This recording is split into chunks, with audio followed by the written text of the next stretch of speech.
Hi, welcome back guys. This is your friend, Cabbage Head Fanfics, back with amazing fanfiction. This is the second part of What If Deku Becomes the Pheonix. Now before starting, please give this video a like and subscribe to the channel if you want more videos like this. Now let's get into the fanfic. The door. One moment Izuku was next to her. The next, he was swallowed by the strange portals that had appeared everywhere, taking the rest of the class. It took her a second to notice that Brighton was holding her arm. He had pulled her away. Ochako, Hitoshi, Iida, and 13 had been spared. It seems that some of you managed to avoid my dispersal. Interesting. It doesn't matter. Your fates are sealed, the mist villain said. We need to get that door open, Iida yelled. Very foolish hero to be announcing your plans right before me. You, children, will trouble us no more. Why are you doing this? Hitoshi said, stepping in front of the group. Because, gotcha, you son of a bitch, Hitoshi said with a grin. Now stand there and do nothing. Everyone froze as the villain became perfectly still. No one touches him, it will break him free, he said.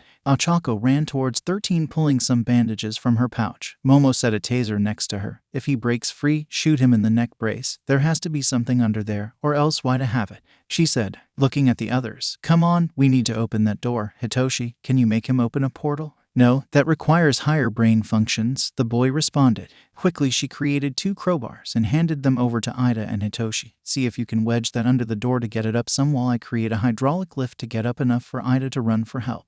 Brighton, get to the control booth and see if you can find a manual override or a way to send a signal for help. Iida went to protest, but Hitoshi grabbed him by the arm door first. Man, Brighton wanted to protest. She hadn't even thanked him for saving her, but he knew now was not the time. Instead, he broke for the stairs leading to the control room. I am going to see if there is a manual unlock mechanism, he yelled. Momo, I don't know if 13 will make it, Ochako said. Just keep doing what you are doing, Ochako, and keep an eye on that bastard so he doesn't hit us in the back. We need to get the doors open. Flood zone. Denki was falling from the sky as his vision cleared after being consumed by the black portal. He saw water and a group of villains waiting for him. He thrust his arm out. 5k discharge, he shouted. His attack, normally unfocused and hard to use, was well suited in a wide open area. The villains had a moment for panic to cross their eyes as the electricity hit the water, causing them to scream in pain before they passed out. Denki braced for impact when suddenly a long tongue wrapped around his waist pulled him towards the ship in the lake. Looking over his shoulder, he saw Tsu pulling him in. Nice catch, Tsu, he shouted. Good shooting, Denki. Thankfully, I was out of the water when that hit, she called back. He saw Koji giving a thumbs up behind her as he landed a bit roughly. Do you have any idea where anyone else is? Kiro, she asked. No, I didn't have a chance to look. All I saw was those villains looking like they would eat me, he responded. No other class members are in the area, Koji said. I have animals looking for the others. It is obvious they don't know our quirks, Ribbit, Tsu said. Yay, you're right. Why else send me and you here? Denki said, smacking his hands together. The villains are regrouping, Koji said. How big of a shock can you do? Kiro, Tsu asked Denki. Why? If we stay here, they are going to sink the boat, and that means you can't fight without hurting us, so we need to get out of here quickly. I can do a pretty big shock, but leave me out of it as it fries my brain. Throw him, Koji said. You and I throw him into the air, he fires off his attack. You grab him, and we get to shore. The other 2 looked at their usually silent friend. Dude, that is metal. I like it, Kiro. All right, Operation Lightning Dart is a go. Koji flashed a thumbs up. The villains saw a student thrown off the boat as they planned their attack. The last thing they heard was 1.3 million indiscriminate shock. Mountain zoned. Kyoka saw rocks approaching at an accelerated rate. All she could do was try and brace for impact when Itsuka came leaping out of nowhere, grabbing her as she tumbled sideways. My, what big strong hands you have, Kyoka groaned as she got to her feet. All the better to catch you, my dear, Itsuka responded with a similar groan. Look what they gave us. How nice. I want the redhead, a weak voice rang out, grabbing their attention. The girls looked as if they were semi-surrounded by villains. The one who spoke had a sickly-looking frame with disease splotches on his skin. Whatever, just make sure you don't kill her like the others. A villain that looked like he crawled out of a sewer said. I want to dance with the rocker chick. We will make such beautiful music together, said another with a white ruffled shirt and black leather pants. Kyoka and Itsuka took their fighting stances, ready to fight with all they had. As the group of men went to advance suddenly over a rock formation, Mizo leaped out and fired 2 good-sized boulders, striking the sick boy and sewer in the head, and knocking them out. I don't think the ladies are interested in dancing with you, gentlemen. He landed near the girls. Dude, that was sick, Kyoka said with a smile. Now let's kick their asses, Itsuka shouted as she rushed in, with Mizo and Kyoka on her heels. Windstorm zone. Pheonix stepped into the middle of the street, his anger and control slipping through his fingers as if he was trying to hold water. The mocking taunts of the villains, their complaints at only a boy being sent to them, one not complaining about being sent a boy but wishing Fumi was younger. They talk of how they wanted to spread out to the other zones to partake of his classmates after they were done with him. You are done for, you just haven't realized it, he said, his voice too quiet for them to hear. Dark Shadow, unleash the Black Parade. The roar of Dark Shadow was heard across the USJ. The rain and wind consumed the screams of the villains. Their blood was washed down the drains. Landslide zone. Shoto landed using an ice slide to slow his descent. Quickly, he took in the scene around him. A female scream above him signaled that he wasn't alone.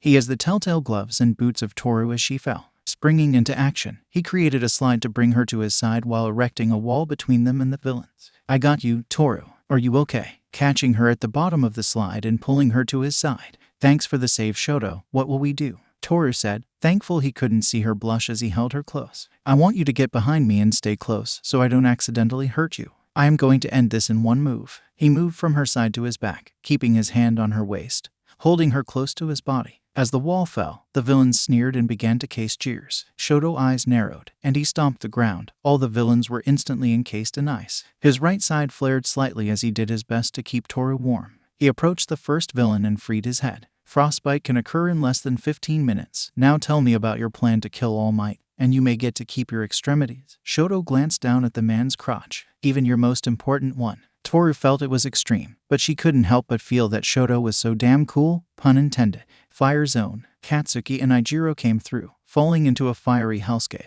Ijiro hardened as he crashed into a building to lessen the damage. Katsuki used his explosions to slow himself down. He landed with a smirk as the villains came out to surround them. There is no way these FRs have any idea what our quirks are, Katsuki thought. You good, Bakubro? Oh, I am effing fantastic. These a-holes will not know what hit them. Try to keep up shitty hair. I will do my best not to leave you behind. Bakugo began sweating furiously from the heat. A wicked grin spread across his face. Forest zone. Rikito crashed through the trees. As he hit the ground, he felt the wind forced out of him. It took a moment to get his bearings, then he felt a sharp pain in his side. Looking, there was good-sized branch impaled through him. Gritting his teeth, he broke off the protruding edges and wrapped his midsection using bandages. It was the sound of something flying towards him that caught his attention. Quickly, he rolled to his side despite the pain, grabbing a sugar pack and pouring the contents into his mouth. The makeshift projectile missed its target. A person with a gorilla quirk burst through the brush and collided with Rikito. Its mighty arms threw him back and into a clearing. Rikito rolled to his feet, allowing him to slip a monstrous hook, grab the offending appendage, and hurl the villain into a large boulder. He followed it up with a sliding knee to the villain's head. There was a sickening cracking sound as it was trapped between the boulder and his knee. Rikito rose to his feet in horror, only for his shoulder to explode in pain as a gunshot echoed through the forest. He collapsed and scrambled around the boulder seeking some cover. He looked over the rock to see a man dressed in a black duster with a black skull mask dragging a severely battered and bloodied Yuga.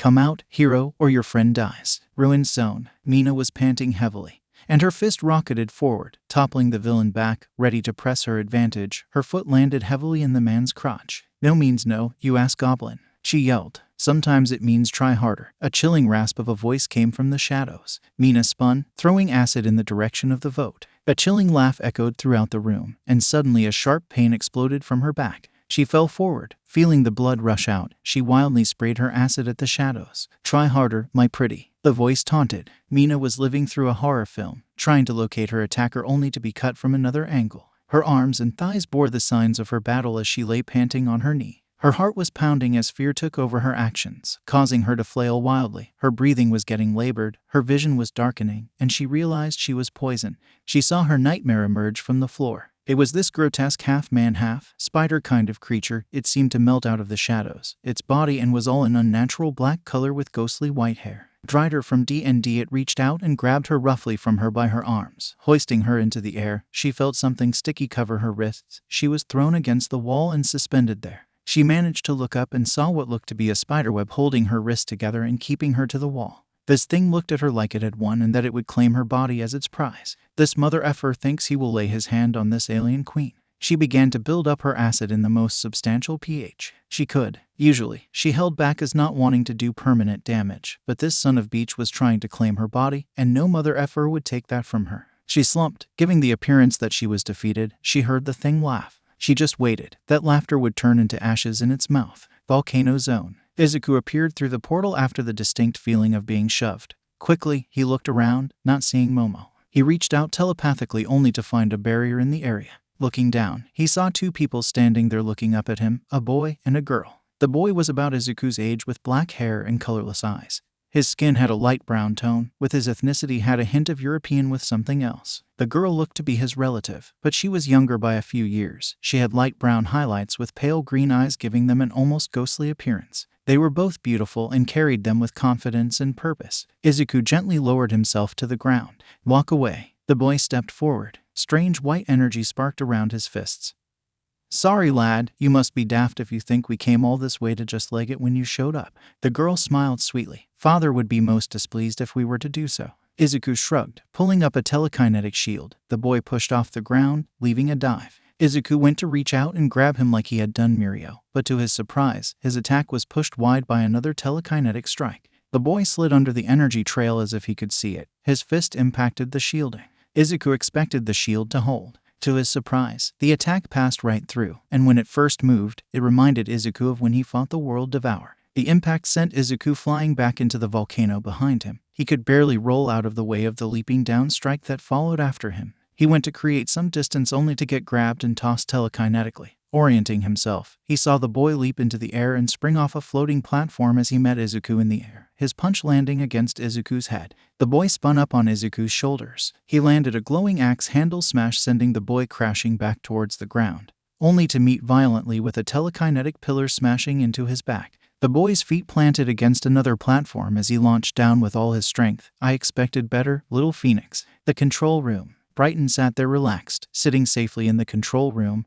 The room was powered down. There was nothing he could do but look for a manual override for the door. In truth, he found it a few minutes ago. Watching from the view window, he could see them struggling with the door and this homeroom teacher fighting a rising tide of villains. All the while, the ones that were the leader did nothing. The hulking beast hadn't so much as twitched a muscle. Seeing that his chosen group had managed to start making headway on the door, he flipped the manual override switch, ever one to add to his glory. He turned and headed for the door when it burst open, and in barged a woman with technicolor hair. She was dressed in a white bodysuit that hugged her ample figure. Following her was a man with red hair and black eyes, dressed in rags that smelled awful. The group locked eyes as the woman's hair grew brighter, and the lights came racing out at him. From the man, the rags began to expand and encompass the room. Brighton smiled as time slowed to a crawl. He positioned himself away from the woman's attack and punched Ragman, returning time to normal flow. The man flew back into the wall from the force of the blow as the woman's attack exploded the viewing window. He slowed once again to close the distance to the Ragman as he rebounded off the wall to deliver a leaping knee to the man's face. Deactivating his quirk, he appeared to teleport. The real secret was that as time re-accelerated, it pulled on Brighton and added velocity to his attacks. The woman whirled to strike, only to suddenly find herself flying out the broken window.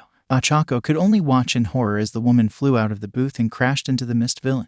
The door mechanism started to release as Momo and the boys got the hydraulic jack in the opening they had forced open. Iida, you got to go, Momo shouted. The sounds of explosions, screams, and a dreadful roar could be heard all over the USJ. They turned as the glass from the control exploded. Iida nodded. Pressing himself through the opening, he ran. Stay alive, my friends, please stay alive. Iida engaged his quirk, running with all his might to find help. Support course. You don't understand, their telemetrics spiked when the signal was lost. Our signal is being jammed. The only way to do that is if someone is actively doing it.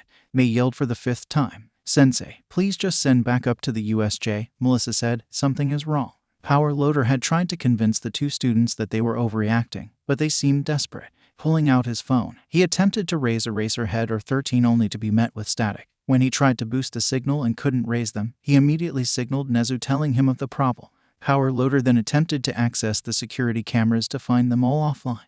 This time he hit the alarm. Mel, I have been trying to talk to Izuku, and nothing. Same Mei, same. What is happening over there? Edge of the flood zone. Denki was in his own world as Koji pulled him to shore. Tsu rose out of the water, the trio creeping through the foliage. They came upon their sensei fighting for his life. I don't think we can do anything, Koji whispered. Not with Denki this way. We need to get him over to the plaza and the exit, Tsu said. 24, 22, 21, 18. They heard the man with the wild blue hair and hands counting. His quirk is slowing down. He can't keep it up. Namu crushes this annoying NPC. They watched in horror as the hulking beast stood there for one moment. The next, it had punched their sensei in the gut, blood flying past his signature scarf. Mountain Zone. Kyoka was trying to stop Mizo from bleeding from the stab wound to the gut. All the girl could do was keep applying pressure.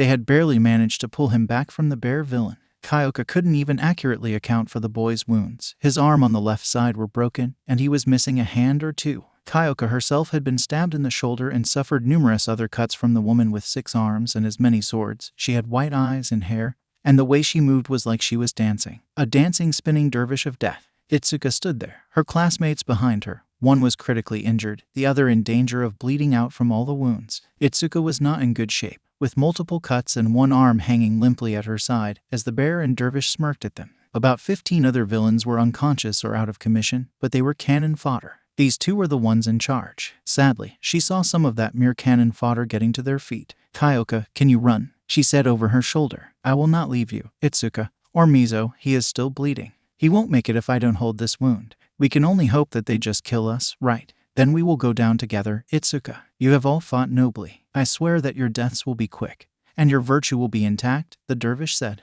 Yeah, I am just going to eat you red. You look delish, the bear said, licking its chops. Suddenly the sky behind the villains was filled with darkness, dark shadow to be exact, and it didn't appear to be in control. Landslide zone. Shoto and Toru were escaping from the zone when dark shadow emerged from the windstorm zone. I don't like the look of that, Toru said, holding on to the heterochromatic teen as they moved fire ice sled. They saw their classmates' troubled state as they entered the mountain zone. They could hear the screams as dark shadow approached the group, and villains were tossed like plastic toys before a giant toddler. They could see none of the usual sense of intelligence that generally accompanied the sentient quirk. I fear he can't tell friend from foe. We need to get to the others. I am going to jump and take that sword beach down from the air, Toru said as her gloves and boots flew. Shoto turned them to descend to their critically injured classmates. He and Toru leaped from the ice slide, with Shoto sending an ice pillar at the bear. It also attracted the attention of the dervish, who turned to face him, of course not being able to see the invisible rocket that crashed into her chest. Toru had leaped and impacted the woman, her knees hitting the woman in the shoulders, driving her to the ground, her head thudding. The bear was quite more agile than Shoto thought as it dodged the ice pillar and rushed Shoto. He tried to avoid the villain but was caught in a crushing bear hug. Shoto knew that his classmates were in danger and couldn't encase himself and the villain in ice. It is my fire, people may die. Can I live with them dying because I refuse to use everything at my disposal? No, the thing about fur is that it can be flammable, Shoto said as his left side erupted in a violent flame. The bear's coat caught instantly, and he dropped Shoto, who rolled away, dousing his flame side as the beast ran and fired off into the USJ fire zone. The villains had a lousy day. Katsuki, with unlimited sweat, meant more prominent and better explosions. Those that didn't get blown to Kingdom Come were introduced to a rock fist. As the duo raced out of the fire zone, they saw Dark Shadow explode up and begin tossing villains. Katsuki immediately noticed that the quirk was not in its right mind, significantly when it lifted and tossed a car at them. Katsuki rocketed to the side as Ijiro barely managed to follow suit. The goddamn bird mother fur is throwing cars at me. Bird face must have lost control. Goddamn shitty extras. Yo shitty hair, I am going to go say hello to Tweety. You find Bird's face and see if you can smack some sense into him. If not, knock him the F out. Got it. Katsuki rocketed off, landing before Dark Shadow. Hey, Tweety. Dark Shadow roared in response and dove down at Katsuki, to which the boy smiled and raised one of his gauntlets braced the best he could, pulling the pin that stored all the sweat he had accumulated during his fight in the fire zone.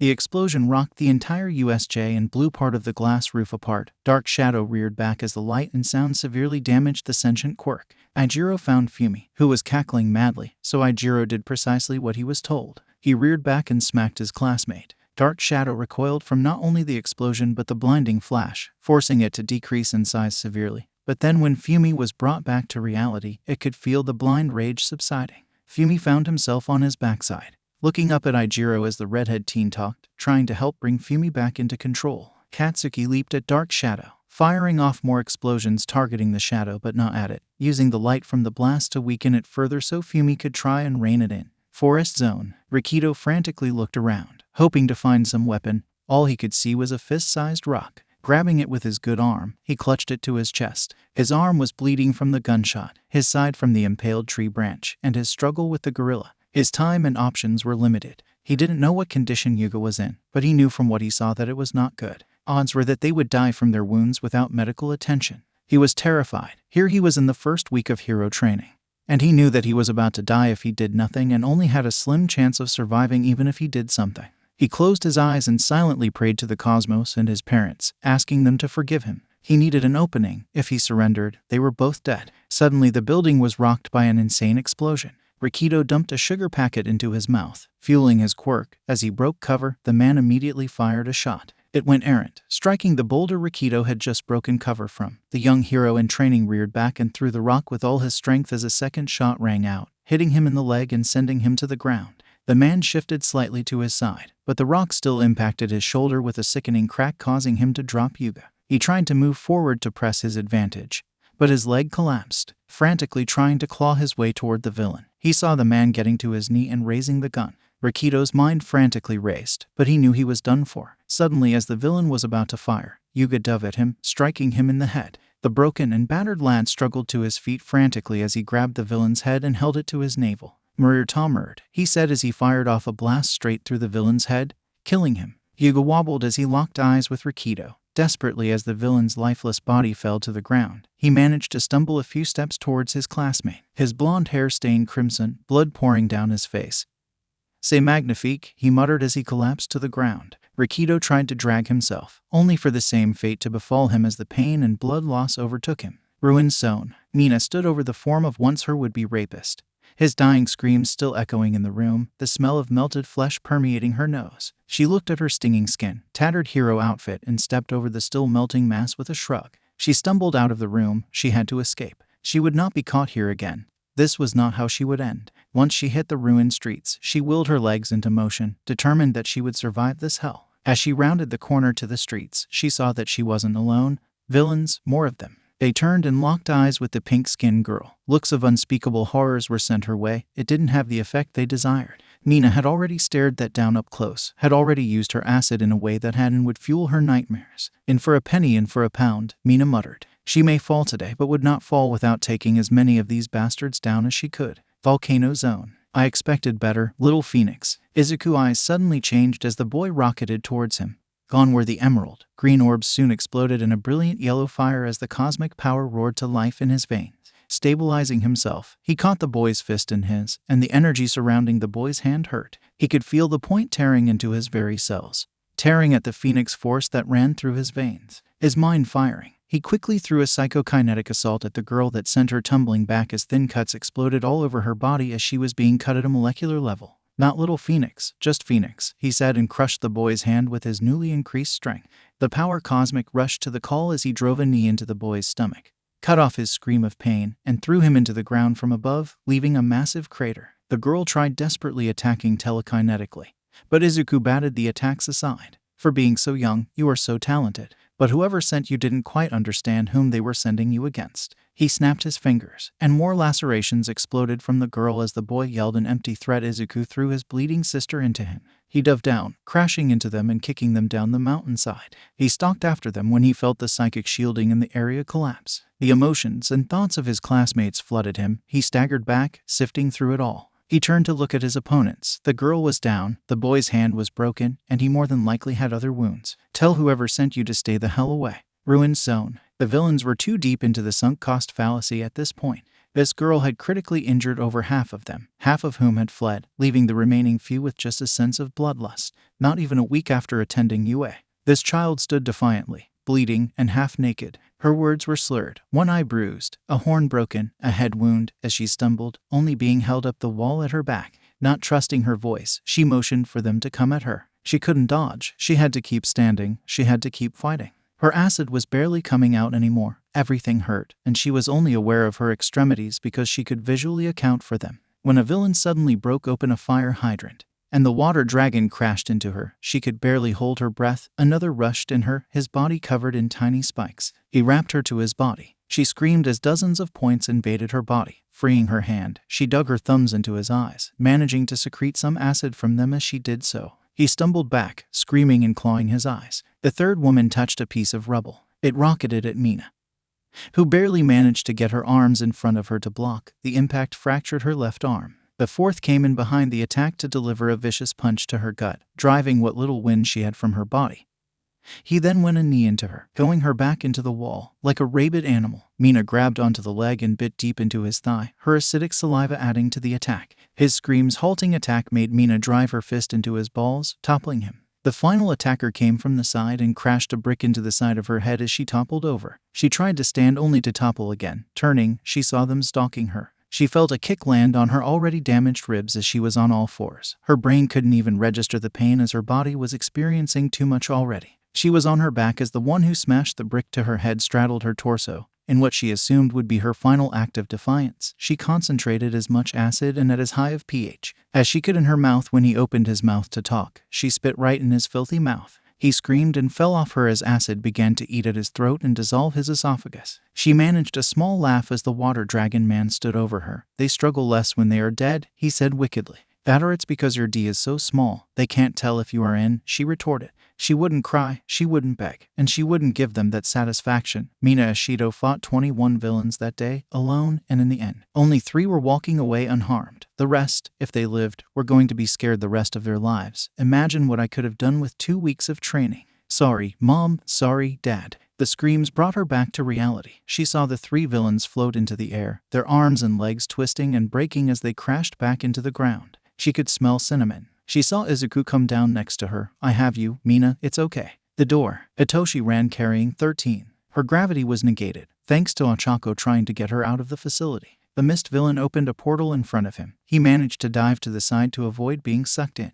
Momo slipped an item to Ochako. "Neck brace," she said. Momo spun to the side as a blast of technicolor light exploded next to her. Rushing the villain metal bat in hand, she ran forward, coming in a perfect standing slide, twisting her hips, and putting her all into her swing. A satisfying metal clang rang out as the bat struck true to the villain's head, and sickening squelch followed. Ochako rushed towards the mist villain, dodging right to avoid a portal. As she did so, another appeared. She attempted to plant to juke back to prevent the second portal. She thought she wasn't going to make it when time seemed to slow down. She avoided the exit and crossed the remaining distance, slapping the piece of C4 to the metal brace and brushing her finger pads across the metal surface as time seemed to catch up to her. The mist villain couldn't even react as he was sent flying away through the air. Ochako dived for cover. Momo whirled around to see Misty barreling away. She pulled out a detonator. "Fu." She spits as she triggers the explosion. Plaza. Namu had crushed Eraserhead's arm, and with a mighty kick, he sent the pro flying to be embedded in a wall. Tamura watched all this, wondering where Kurogiri was when he saw him fly through the air and explode.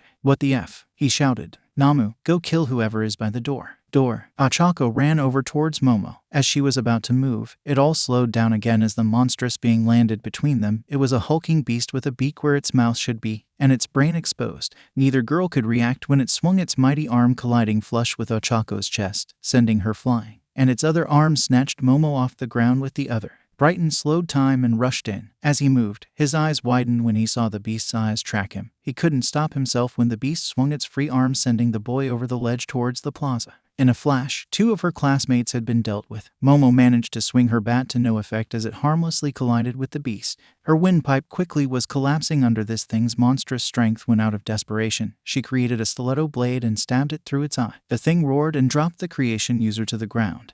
And with a mighty kick, he punted her away, her ribs breaking and blood erupting from her mouth. Ochako pushed herself up and ran towards the beast, slapping it on the back as it whirled around, the blade pushing itself out as the creature regenerated. She could block as the thing beat her away again, sending her tumbling across the ground. Sue and company managed to arrive at this most dangerous moment. Thankfully, Denki seemed to be returning to his senses. Sue used her tongue to grab the thing and throw it back towards the plaza. Koji activated his quirk now that the dome was open to the outside. Summoning all the birds he could, Phlox dived into the USJ, dive-bombing the villains in the plaza. He ran towards Momo only to see her vomit more blood. As the girl was gasping for air, blood was frothing from her mouth. Brighton landed in the middle of the cannon fodder. When his quirk deactivated, they turned and began to pounce. His ability to slow time was fading from usage. He managed to avoid some blows as others rained down. And he made it to the steps. Seeing Denki at the top, he grabbed the boy and threw him as time reasserted its dominance. Denki had got to the top of the stairs. The next thing he knew, he was airborne. The familiarity of this was not lost on him from his arrival to the flood zone, but he was sure that Sue wouldn't be able to save him this time. F it, 1.3 million indiscriminate shock. He yelled. The assembled villains yelled as the electricity raced through them. Once again, his mind down, Denki landed with a thud in the middle of the down group way. Eraserhead freed himself as Tamura raced towards him, activating his quirk again. The villain was stunned when his hand landed on the pro's face, and nothing happened. Aizawa quickly understood that the villain's quirk must rely on 5-finger contact.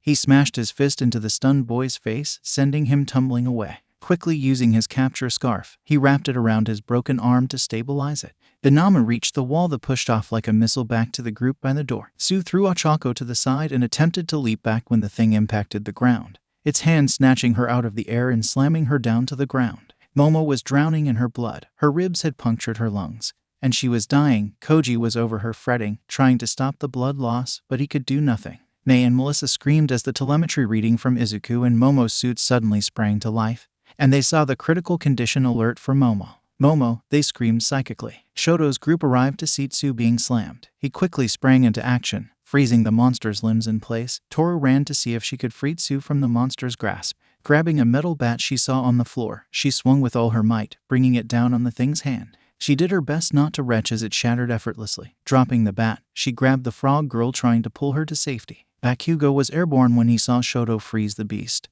and their sensei kicked the hand freak back. He figured Icy Hawk could handle it for now. Instead, he rocketed toward the son of Beach that thought he could kill All Might. Brighton stumbled to his feet to see the monster break free, leaving its frozen limbs behind. He watched in disgust as they started to regenerate. When the thing looked at him, he knew that significant injury was sure to follow, if not death. Using his quirk again, which caused blood to seep from his ears and nose, he put the damn frog girl and what he guessed was the invisible girl between them. When the beast ran through them, trampling them to the ground, Brighton used the momentary slowdown to jump to the plaza below. The beast whirled, seeing the group of injured students by the door with a thing that had frozen it between it and them. It blurred forward. Shoto managed to create an ice shield and brace, which probably saved his life, and he went tumbling across the ground. Itsuki, using her uninjured arm, swung for all she was worth. She might have well as spit on it for all it seemed to react. It grabbed the girl and began to strangle her when Kyoka jammed her jacks into its exposed brain and pumped her raging heartbeat directly into it. Koji called every animal he could to try to distract this thing. Shoto struggled to his feet. Almost everyone was down, thankfully. When the Namu swung at Kyoka, Ijiro had managed to arrive and block the attack, but Shoto noticed the cracks that formed on the boy's hardened arms. Bakugo fired off his explosion, driving the hand freak back. He ignored the shouts of Eraserhead to fall back as he spun through the air to deliver a devastating blast, only for the monster to slide under the explosion, his fingertips grazing Bakugo's gauntlet. He watched in terror as it began to decay. In a panic, he tried to get the thing off his arm, losing sight of his opponent, only to feel a hand grab his face. Then nothing happened. "You are just so cool, aren't you, Eraserhead?" the villain spat. Bakugo's mind immediately snapped back, placing his hand against the villain's chest, blasted with everything he could, sending the hand freak flying around and his hands going everywhere. The Namu swung again and again, and Ijiro was driven down to one knee. Shoto fired spikes of ice to see a black portal appear, swallowing them suddenly. He immediately tried to cancel his quirk and visit another portal open behind all the wounded, and a scream died in his throat when he saw them all impact a telekinetic shield. Izuku landed near the wounded with Mina. Izuku extended his hand toward the beast. Everyone looked in horror as it lifted into the air and was disassembled. As he stalked forward, his costume was different, blood red trimmed in gold, a dark red. The almost black fire began to emanate from him as he crept forward. "Izuku," it was whispered, gurgled almost inaudible over everything, but Kyoka heard it. It was Momo. Kyoka ran over to the girl as Hitoshi ran in and grabbed Tsu and Toru to pull them back towards the door. Momo saw what was happening and knew she needed to stop it. She tried to call out to him and saw the signs that this was the Dark Phoenix and the world was about to burn. Kyoka was at her side, holding her hand. "What about Izuku?" the punk rock girl asked. "Burn, Pheonix, anchor." "Momo, I don't understand." "Izuku, save me." "Tell." Momo managed as more blood poured. "Izuku, Momo is dying. You need to save her," she shouted, and she saw the boys stop. "Please, Izuku, the others are hurt and some are dying as well. Save us, save Momo." Flashback. "Jean, can the Phoenix Force heal as well? The entity grants us the power to control life and death. We can empty a living being from its life force to redistribute it, bathe someone in it so she can heal, or even heal, resurrect another being.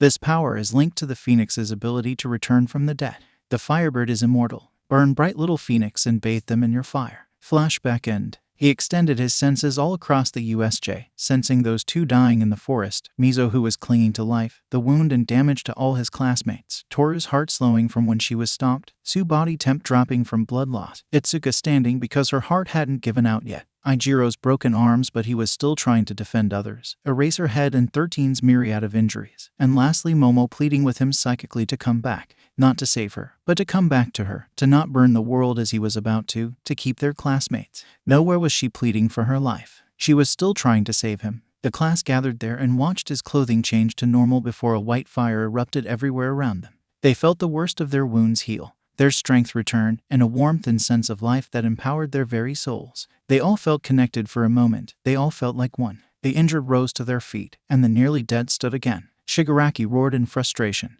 looking for the hands that once covered his body. He saw them fall through portals as Kurogiri appeared at his side. Master, we must flee. The Namu is dead. The others we have brought are decimated. I will not run. Kurogiri didn't ask again. A portal opening up as they fell in. The faculty arrived a few seconds later to see Class 1 looking like they had been through hell. Seeing their teachers come, many collapsed into tears and sank to the floor. They had survived, barely. Though the worst of their wounds had been healed somehow by Izuku, they still bore the marks of their fight, and they would have the mental scars to prove it.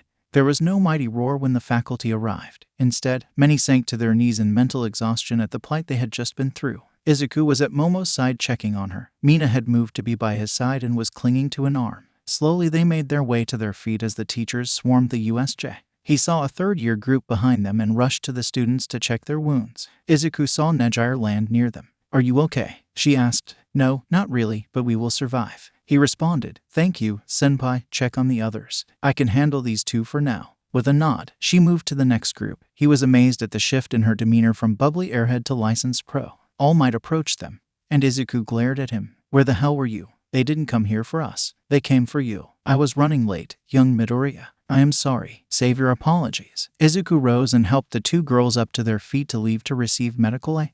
Brighton was receiving some attention from a third year. You are remarkably uninjured. Please head outside for evaluation from Recovery Girl. Brighton expressed relief, saying, I'm grateful, but I don't know what force was looking out for me. Unaware of the strange looks from Ochako and Denki, he left, feeling frustrated that Momo had not thanked him for saving her from the portals and allowing the faculty to arrive. He tried not to dwell on the white fire that had given him renewed energy at the end, enabling him to move despite overusing his quirk. Nezu gathered reports that despite evidence to the contrary, most students had been recently healed from major injuries but still had several minor ones. Rikido and Yuga emerged from the forest area, visibly distressed and in tears upon seeing the heroes. Yuga's behavior was erratic, alternating between tearful outbursts and manic laughter as he stared at his hands. The class seemed to gather and move out as one unit, with Brighton and Bakugo the only outliers. Toru tenderly reached out for Shoto's hand and was relieved when he didn't pull away instead of taking her hand in his. Others were doing the same, just wanting physical contact with those they had stared down death with.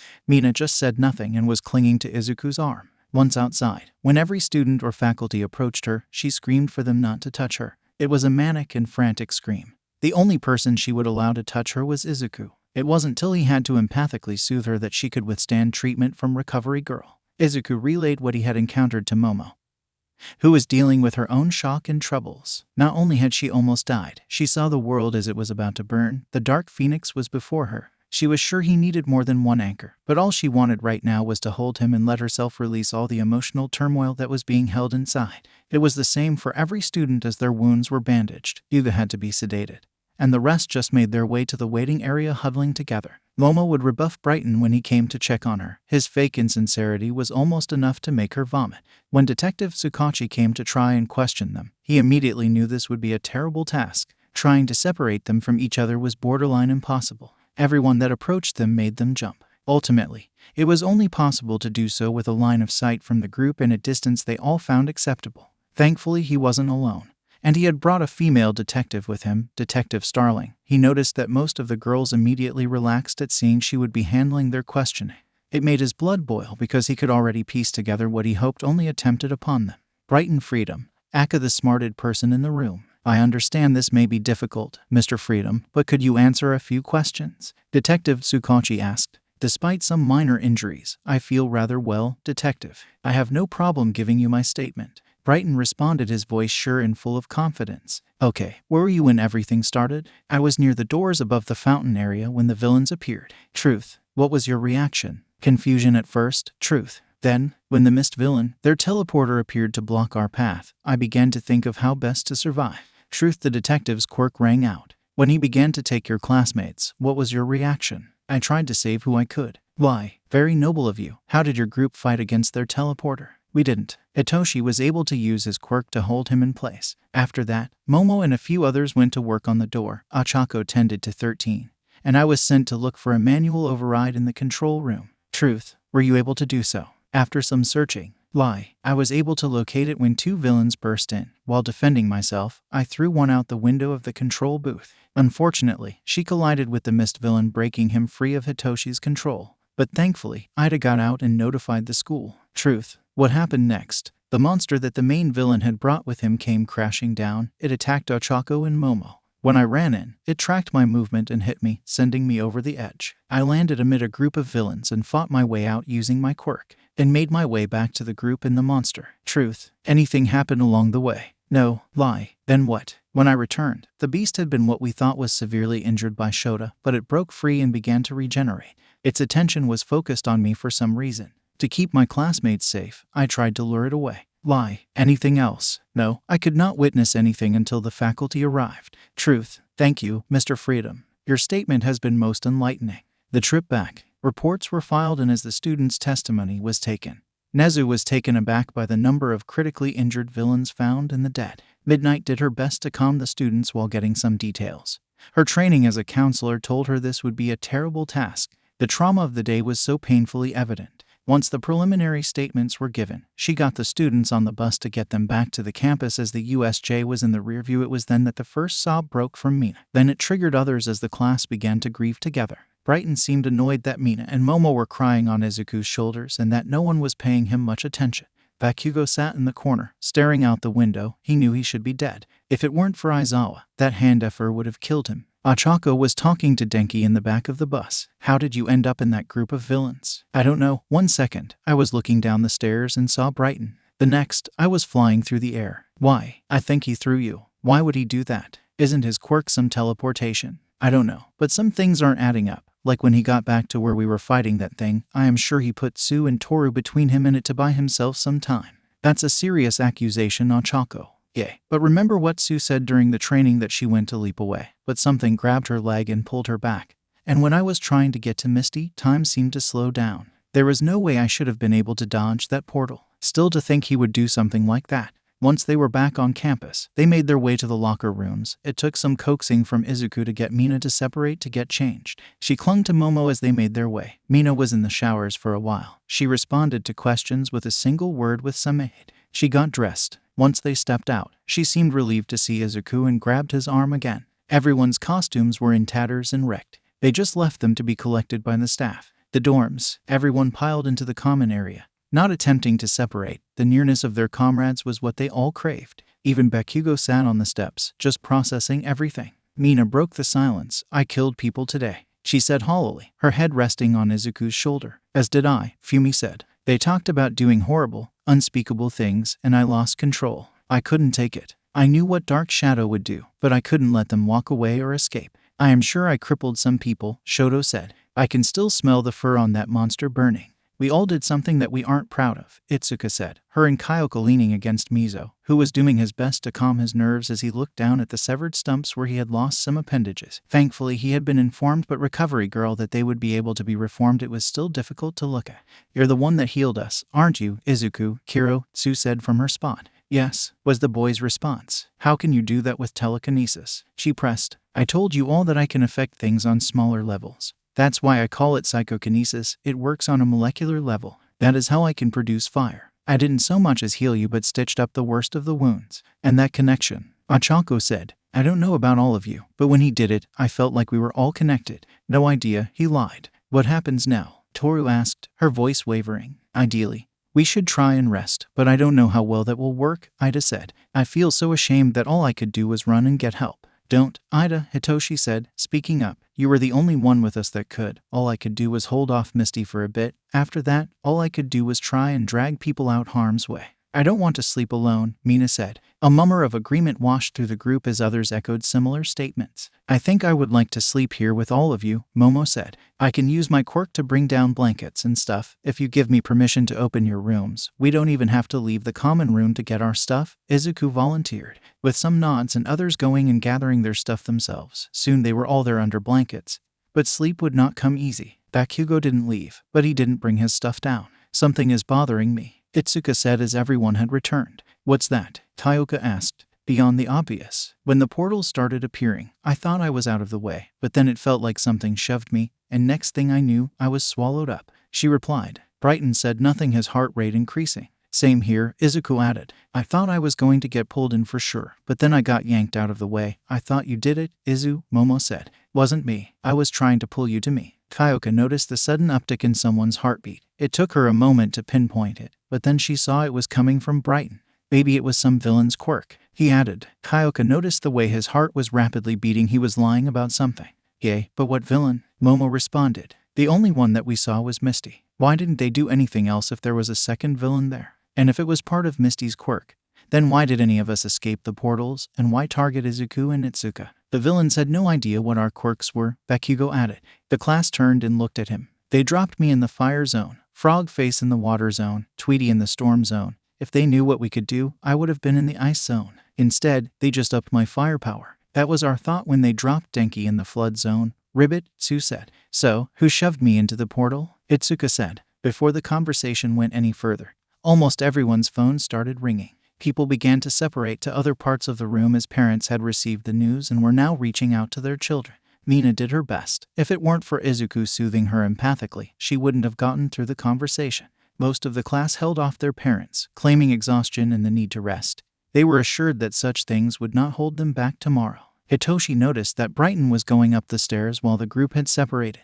"Hey Brighton, you okay?" "Yay, I just got you. Come back downstairs," Hitoshi said with a growl. "Hitoshi, what the heck are you doing?" Iida demanded. The rest of the class was stunned at what was transpiring. "Come on, Iida, don't you think it is weird that the people he has been sucking up to are the ones that managed not to get sucked into a portal except Itsuka and Denki? And the object of his obsession just happened to get pulled out of a portal. He is hiding something. His heart rate has been through the roof as soon as we started talking about what happened," Kyoko added. "But to use your quirk on him," Iida protested. "Fine, let's just ask him. If he didn't do shit, you can turn me in," Hitoshi said. "Either way, if he did F us over, I would like to know if I can trust him." "Me too," Tsu said. "I don't trust him. If he didn't do anything, then I think he was the one that threw Denko off the stairs," Ochako said. "And I saw him put Tsu and Toru between him and that monster." "Brighton, did you shove Itsuka and Izuku into those portals?" Hitoshi asked. "Yes. Why?" "So I could save Momo and get her into bed out of gratitude. Itsuka didn't seem like she was going to go along with my plans about Izuku."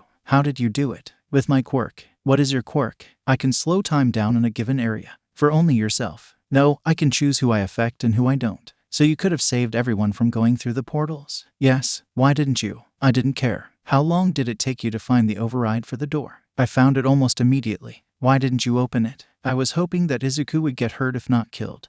And I wanted to wait to claim more of the glory, as I felt that I wasn't in any danger." "What about the rest of us?" Itsuka yelled. "I didn't care." Faculty, Midnight and Ectoplasm stood in front of the holographic projection of the USJ, moving people around according to the reports amassed from the students. Things weren't adding up. The first question to fly out from Ectoplasm was, "Why didn't Mr. Freedom act sooner?" "I don't understand it either. He could have stopped all of them from being sucked in and separated. Yet according to the report, we can only tell that he saved Ms. Yaorazu. From the reports, it can be inferred that he shoved Mr. Midoriya and Ms. Kendo into the portals." Midnight responded, looking up from the projection. "It can also be inferred that he threw Mr. Kaminari into a group of villains to save himself as well. But we will need to question him with the aid of the detective to confirm," Ectoplasm added. "Either way, I have to question his actions severely. If his classmates figure any of this out, we could have a dire situation, and he would essentially be a traitor in their midst. There would be no justification for his actions. We need to report this to Nezu immediately and get him out there for now," Midnight said. Truthfully, she wanted to throw the little bastard to the wolves, but she needed more evidence. Nezu was reading all the reports, including the very disturbing one from Detective Tsukachi and his information from the interview with Brighton Freedom. As he began to put together all the elements of the incident, his mind suddenly painted a clear picture. He understood that Brighton was here to report back to his father, but he hadn't suspected that the boy was foolish enough to attempt to sacrifice other students for some petty gain. His mind clicked all the pieces together, painting a clear picture of some events. He immediately pulled up the security feed for the Wanna Dorm's common room. His eyes widened as he slammed down on the intercom. "All faculty report to the Wanna Dorm immediately. We have a code red." "Repeat code red." Midnight and Ectoplasm broke into a dead sprint. "Minus Wanna Dorms." No one could believe what was said. And no one moved to stop Mina, who screamed in fury and ran and punched Brighton with every ounce of strength. She wasn't alone. As he regained his senses, his mind flared in pain as a giant fist snatched him off the ground and punched across the room. As he landed, he activated his quirk. He could see the rage on their faces. He remembered Hitoshi talking to him. He must have used his quirk on him. His heart dropped. He had to run. He went to move only to feel unable to move. "Where do you think you are going?" Izuku said. "How? I told you at the party that you were out of your league. Now you will catch the ass-whopping you deserve." Time began to flow again. He tried to stop it, but he felt a mental block in place. No running away now. He heard Izuku's voice echo in his head. He turned in time to catch a knee to the gut from Rikido. As he doubled over, looking for any friendly face, he saw none. An invisible knee crashed into the side of his head, and he went sprawling. Su followed up with a powerful kick, driving what remaining air was in him out. Iida tried to call everyone to calm down, but people were flaming. Momo was shaking in anger, trying her best not to join in. Mina had yet to respond. She descended upon him in a rage of righteous fury. He managed to get his arms up to try and defend himself. "It is all your fault, you mother effer. They tried to rape me. They tried to effing rape me. I was all alone. I had to kill to survive, you son of a beach." She screamed as she rained down wild blows. He created some distance and slapped her, knocking her off him. "Get the F off me, you psycho beach," he cried. As he struggled to his feet, he felt a brutal kick to his back from Mizo. "I lost effing limbs because of you." Denki grabbed him and let loose an electric jolt. "You tried to sacrifice me to save yourself, you piece of shit." Brighton screamed as he tumbled, desperately reaching for his quirk only to find that block in place. Dark Shadow erupted and grabbed him violently before throwing him into a wall, causing it to spiderweb from the impact. "You did all this because you couldn't handle rejection." Momo yelled as she dragged him to his feet. "You disgust me. I would rather have soiled myself with a villain from the attack than let you touch me." She reared back and slapped him. Ochako stepped in and punched him. "I hope you burn in hell, you piece of shit." She spat out. "Faculty!" Izuku shouted. Everyone stepped back with their hands in the air as Vlad King, Ectoplasm, Midnight, and President Mike burst in with Nezu on their heels. Izuku was holding Mina back, desperately trying to break free to keep attacking. It took considerable effort to calm her. "What the hell is going on here?" Vlad King roared. "After what just happened, why would you attack one of your own? He threw some of us into portals during the villain attack.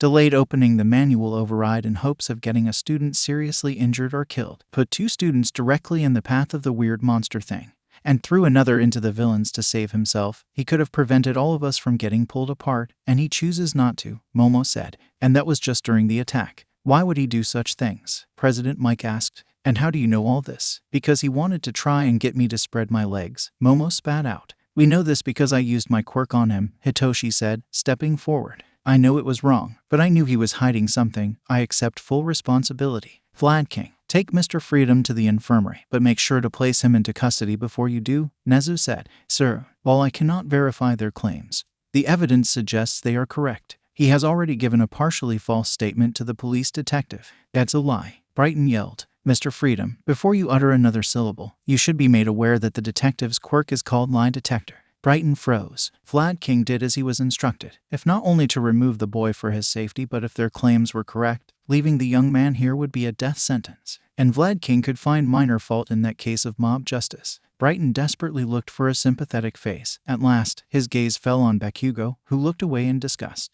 "Bakugo, don't look at me, you piece of shit. I agreed with you that Deku was a piece of trash and had probably coerced Ponytail somehow. In no way was I going to agree with you in sacrificing any of these extras to a bunch of villains. F Deku. Yes, any other bullshit you were up to, you can just F off." Izuku looked at Bakugo and shook his head. The class could hear Brighton ranting as the cuffs were placed on him and he was dragged out of the dorms. "Food will be delivered soon. You will all be confined to dorms pending a thorough investigation, and do expect some form of punishment. I can only imagine today's trauma and stress placed upon you all. Then to find what amounts to a traitor in your midst that could have turned the tide of events today was probably more than you could process. Do try to get some rest. We will address this later," Nezu said as he led the teachers out of the dorm. "Sir, is it wise to leave them like this?" Ectoplasm asked as they walked away. "They are lucky to be alive. And mentally they are hanging by a thread. The only thing holding them together is each other. Finding out such a terrible thing shook them even more. If we attempt to step in and separate or punish them now, we would be doing even more harm than good.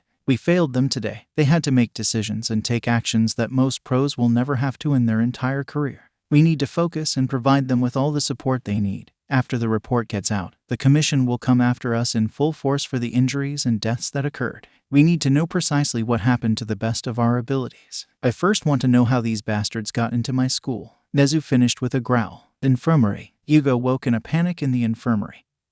He bolted upright screaming. It took several minutes for Recovery Girl to calm him down as his senses slowly returned to him and his mind was able to process that he was no longer in the forest. He had been warped to that area to give a report and supposedly be roughed up a bit. You see, Yuga had been born quirkless. His parents, witnessing their dear boy's suffering, had used their wealth and connections to do anything they could to help him. Unfortunately, that had brought them into contact with the devil himself. The devil had been able to give him what he needed, a quirk, his naval laser. He didn't have as much control as he should have because it was foreign to his body, and his body had not had time to adapt and mutate to handle it properly. Hence his tummy aches. It was intense pain as his body constantly suffered from using the quirk. The cost incurred for his gift was more than money. It was servitude to spy on UA and his class and report in. He thought he could do it so that it would be easy to distance himself emotionally, to report as asked. He never thought it would go as far as it did, that their lives would be jeopardized in the first week. It was naive of him to think so, if not outright stupid, but it was a hope he had clung to. But then he had met his contact, and the beating took on such a vicious turn that he could hear the man talking to someone about saving him some meat and that they could go all out, that he had the contract and as long as he survived the deaths of the others was acceptable. It was then that Yuga fought back. He may have made a deal with the devil, but that was his price to pay, not the others. They had been nice to him, humored his outlandish behavior, and even played along somewhat. He couldn't sit there and let them die. His soul could only bear so much. It had been futile. The man was a trained fighter and a trained killer. The man promised Yuga pain and delivered on his promise. Rikido was not supposed to be there when he saw his classmate. He panicked. Rikido, after hearing how much Yuga was missing his family after moving in. The boy had gone through all the trouble of making macaroons as a getting-to-know-you gift. Now he was trying to save him, trying to save a person who was a traitor. The gunshots echoing through his mind. He knew he had to act, and he did. He killed their attacker with a laser blast through the head. He didn't know if they would survive, but he prayed that at least Rikido did. Yuga was unworthy, and if he was dead, he was free. After they calmed him down, they reported that all his classmates had survived, that the worst of their wounds had been healed before the faculty had even arrived, and that it was due to his mental state that he was the only one in the infirmary. They would hold him for observation and release him to return to the dorms tomorrow if he felt up to it, though he would have to state the school and the police before doing so. They would arrange for it tomorrow. And they also told him that his parents had been notified and were on their way from France. Yuga nodded and picked at the food they brought him. He knew he needed to eat, but the will to do so was lacking. The worst was when he was left alone in the dark with only his mind for company. He tried to distract himself with television, but it just couldn't hold his attention. All that could be his mind, screaming at him, traitor, over and over again. His mental torment was broken when he felt the pressure of something landing on the bed. His scream was silenced when he noticed sitting there was the very principal of UA. Nezu, hello, my dear boy, I wanted to chat with you off the record. When examining the villain's body you battled, I found something interesting. A flash drive with all kinds of neat little bits of information. Now I want you to start at the beginning and be a good boy and not leave a single thing out. It was the sadistic smile on his face that caused Yuga to break into a sweat and nearly piss himself. He was looking at a monster playing at being human. A guise worn to keep people pacified, which was not present anymore, had been set aside so Yuga could know what he was dealing with. The common room of Class 1A. Izuku lay on his back. Momo cuddled close on his right and Mina on his left. The pink girl had clung to him since the USJ. And at night, it was no different when Mina first went to sleep. It was next to him and Momo, but she was tossing and shaking before she lifted his blanket and snuggled in. He looked at Momo, who nodded and then drifted back to sleep. When morning found them, it was an unusual feeling being held like he was. But what he found interesting is Momo and Mina were holding hands on his chest. He didn't have to wait long for them to stir as they did. They released him, allowing him to push himself up to a sitting position. People were still asleep all around the room. The girls were beside each other under the blankets while the boys they had fought beside were near them. Izuku floated himself up and away from the group, using the chance to go to the restroom and wash his face before returning and moving to the kitchen and as quietly as possible, brewing himself some coffee while watching over the group. Once he saw more stirring towards being awake, he turned to begin making breakfast. The sounds and smells began to rouse the group as they sat up and gathered their blankets. But not taking them to their rooms, they folded them and stacked them against the wall, indicating that the return to bed this evening was not on the table. Surprised, he turned to grab something to see Kyoka looking at him. You okay, Kyoka? Your phone never rang. You didn't even look at it once. Anyone who cared was in the room with me except May and Melissa, but I had already talked to them. I am sure they will be by later anyways. Why didn't your parents call? They don't care. They disowned me when I turned 18. That's a fed up. But thank you, Izuku, for healing us, all of us. You could have just healed yourself and Momo. She is your girlfriend, but you healed everyone, even Dr. D had. I didn't heal him. He wasn't seriously injured. Either way, some of us would be dead without that, especially if the heroes hadn't arrived when they did. We would have had to keep fighting, and that would not have ended well, so thank you. Anytime, Kyoka, he said, smiling while cooking with his telekinesis. There is more going on with you than you let on, but I want you to know that if you ever need backup on anything, you can call on me. Kyoka hugged him briefly. Thanks for saving my life, Izuku. She stepped back, blushing slightly, before exiting the kitchen. The morning light seemed to help banish some darkness for everyone as they sat and ate. Soon the girls broke apart to all shower. Mina still seemed scared, but when Momo and Itsuka took her hands, she willingly followed them. He was washing a few dishes that hadn't fit into the dishwasher when Bakugo came and leaned against the counter. They may have believed your bullshit, but I don't effing trust you. And I didn't need any bullshit healing you were dishing out. Mr. Stuckup was right that you are not trusted. And I will show everyone what a piece of shit you are. Really, how about I show them what you are? Before Bakugo could speak, his mind was flooded with images of him attacking and abusing Izuku in that faithful day. Why don't you take a swan dive off the roof? Bakugo went to step back but couldn't move. How do you think they would react? How do you think the school would respond? I know all your tricks, Bakugo. You have no idea what mine is. You can hate me all you want, but if you get in my way, it will be the last thing you do. Did you know that there are these glands called eccrine sweat glands? They serve a thermoregulatory function. They release your sweat to your skin, which is what cools her off, or in your case, it allows the release of your nitroglycerin. I wonder what would happen if all the ones in your arms suddenly got ripped out, or if a small explosion was to occur inside them. Are they filled with nitroglycerin? Do you want to find out? Bakugo stared at him, genuinely terrified. I told you in the battle trial that I am better and more powerful than you. I don't give a F what you do here, little man, but you F with me and mine. Bakugo felt his body release. He immediately thought to attack. But then he felt a tug on something under his skin. Have a good day, pumpkin, Izuku said, putting the dish on the drying rack. Iida came around the corner from the area of the door. Izuku, Mei Hatsum, and Melissa Shield are here to see you. Are you up to it? Yes, Iida, please let them in. Izuku walked away. Mei and Melissa, they practically bulldozed him when they saw him come into view. Once he returned their affection, they began to look him over, making sure he was, in fact, okay. They asked where Momo was, and he directed them to the baths but asked them to hold off until she emerged. When they asked about what happened, he told them that he wasn't allowed to talk about it at the moment. When they found their way to a couch, he instead filled them in telepathically on everything he knew that had happened and what he had heard or learned some from the others. Mei kept her composure much better than Melissa, who had to excuse herself. Mei, look, Izuku, I want to make this clear that I care about you, and I believe in what we are doing. I don't want you to think otherwise just because. Izuku, I believe you. Mei, I wouldn't expect you just to let me burn the world. Most normal people won't. You may be the first, but I know you won't be the last. Mei, I need to get that jammer up and running. I got the prototype up, but I don't know if it covered anything before it burned out, so someone may have picked up the energy signature. Izuku, then we need to make sure we are prepared just in case. Maybe we can drop an anonymous tip or something. I want to know what took backup so damn long. Melissa, effing power loader didn't believe us and wouldn't check the feeds. We were supposed to go out tonight, but we can reschedule. Izuku, that may be for the best. Mina is fragile right now, and I know Momo has been holding some stuff back. But I don't want to push her. Mei, we will get it out of her later. Melissa, so, what's going to happen to Brighton? Izuku, I don't know. But I know he can't come back here if I don't kill him. I am sure the others will ensure it's done within 10 seconds of him walking in. Mei, well F that guy, such a piece of shit. Momo, Mei. Melissa, are you here? Melissa, yup, we are downstairs with Izuku. Where are you? Momo, I am heading to my room. Izuku, can you stand outside Mina's door as she gets dressed? She is better but still afraid. Izuku, on it. Mei, and we are coming to see you, Momo. The 3 M's. They bulldozed Momo, but unlike Izuku, who could withstand the assault, Momo was tackled back onto her bed while they fussed over her. Melissa and Mei then just pulled her in tight. Are you okay? Melissa asked. Yes, shaken. You're lying, he isn't in here. Momo's voice faltered, and she started crying. She was so scared while fighting, but seeing that the world would burn terrified her. They hadn't even tried yet, and the world was about to burn. It was so scary because of how lost Izuku felt.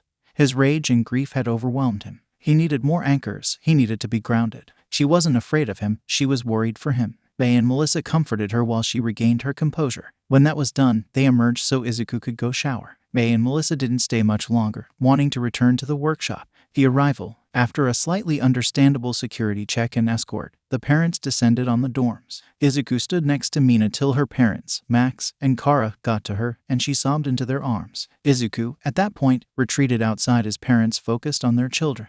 When the door opened, he saw Mitsuki step out. All you need is a cigarette and a balcony rail to lean on while you gave out over the school, she said, walking over to him. You good kid. For the most part, my girlfriend got hurt pretty bad that scared the shit out of me, but we were able to get her healed. Did that beach even call and check on you? No, I don't know how they would even get a hold of here. He disconnected the phones, I don't have their numbers, and they disowned me. F them both. Are you okay? Yes, I am auntie. It sucks that at times like these, you know. Mitsuki stepped forward and wrapped her arms around him, pulling him in tight. He slowly wrapped his arms around her, and they hugged tightly for a minute before she stepped back. Look, kid, if you ever need me or someone to talk to, call me. Day or night, I will be there for you. Thanks, Mitsuki, I mean it. Thank you. I know that you and my brat hate each other. He won't tell me what he did, and I am pretty sure you won't either. So please don't shut me out. I won't, I promise. The two made their way inside as Izuku glanced at her walking up the stairs in her rather tight jeans. He made his way to the kitchen to grab some water, only for Kara to come and grab him in a fierce hug.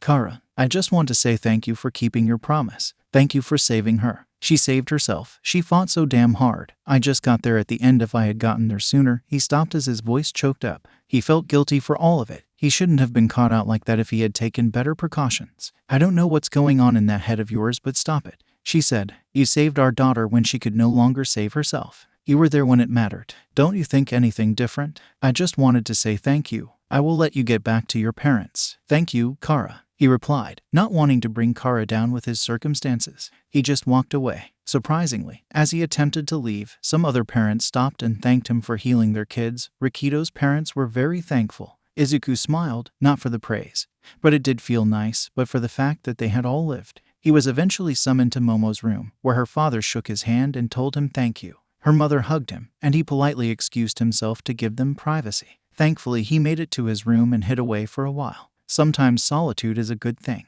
The unwanted. Sir, Midnight's voice sprang to life over the intercom. Yes, Midnight, he replied. Dominic Freedom has just arrived. Is he alone? No, sir, his daughter is with him and his bodyguard. Prodigy reports that Justice is in high orbit, just outside our airspace. Interesting, please join me in greeting our guests. And have Misery and Mistress on standby. Understood. Nezu got to his feet and hopped down from his desk to meet their guests. As he reached the front of the building, he found Midnight waiting for him. The stretch limousine pulled up and out stepped an impressive man standing 6'5", 385 pounds, of solid muscle. His short black hair was neatly pulled back, and his tailored suit was impeccable. His hand extended inside, and out stepped a beautiful blonde with blue eyes, standing 5'9" with a figure that would rival Midnight's. After she stepped out, next was the main event. Dominic Freedom emerged standing at 6'4", 245 pounds, with blondish gray hair and storm gray eyes, just like his son. As the man appeared, he looked at Nezu and his escort. Devon, stay with the car. Yes, sir, the man replied. As they approached, the blonde stepped forward. Nimuri, how are you? Or is it Midnight right now? Either way, it has been too long, she said, moving to kiss the hero's cheeks. Elizabeth, it has been ages. For you, it is whatever you like. The pro responded, delivering the faux kisses. Nezu, Dominic said in a clear, commanding voice. Dominic, the principal responded with a smile. Imagine my surprise to hear that not only was UA attacked, but in the hours after such a horrible event, my son was attacked again by his class and taken into custody for some strange reason. Now, is there some logic to this chain of events that will not see your school suddenly under the new name of Freedom University for Heroes? Well, that does have a unique name to it. Let us hold off on any name changes for the moment. Shall we walk and talk at the same time? Nezu countered. Sure, we wouldn't want to make a scene now. Dominic responded as they walked with Nezu leading the way. Midnight and Elizabeth fell into step behind them. I trust my brother has been healed of any wounds that he has received. The woman asked. Yes, he has, Elizabeth. What kind of monsters do you think we are? Midnight replied sweetly. You a monster? No, those you keep locked in the basement. The woman responded with the same level of sweetness. Nezu stopped at his office. Dominic, would you care to step into my office while Midnight takes Elizabeth to check on your son? Dominic turned and nodded at his daughter as he followed Nezu in. Elizabeth and Midnight. Once they were in the elevator, Elizabeth let out a deep sigh. So, what did the dipshit do now? Midnight raised an eyebrow. No love for your brother. Half-brother first off, and he is a dipshit. Tell me I am wrong, and are you going to be all Midnight on me? Depends, are you going to go elemental on me? Not unless I have to.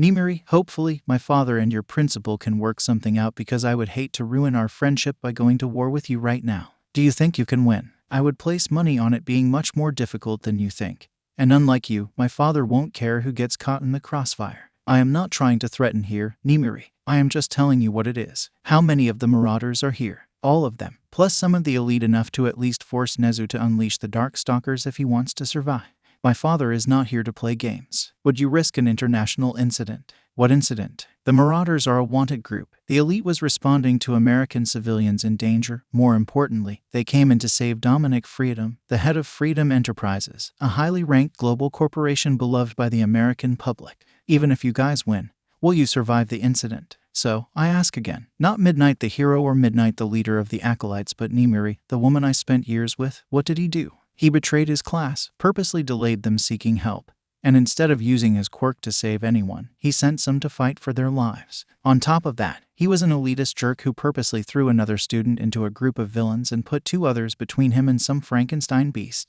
She responded, "Do you have any actual evidence? Beyond circumstance and theory. We can plead that his quirk faltered when he went to activate to save his class, that he saved his friends first and before he could do anything else his quirk failed. If you had hard evidence of the other things, then we would be having a different conversation and you would have charged him before we even landed. I hate that you're a lawyer on top of everything else. He did lie to a detective with a truth quirk. This demeanor, punishment will be deportation, but I am betting that he didn't tell Brighton about his quirk before questioning him.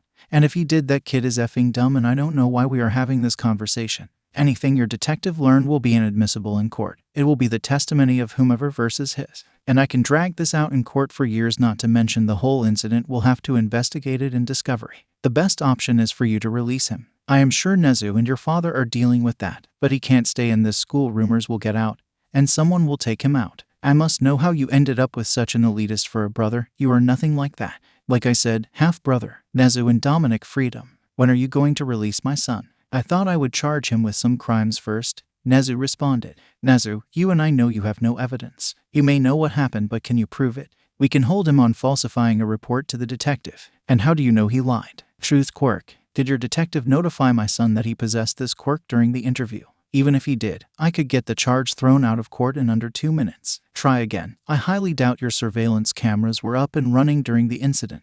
If so, your response time will be dragged further into question. So, your grounds are hollow. At most, even if the charges did stick, you and I know I have enough pull to see he would be deported, which would bring him home regardless. So, either you release him, or those 2 you have lurking as backup won't make the door before something terrible happens.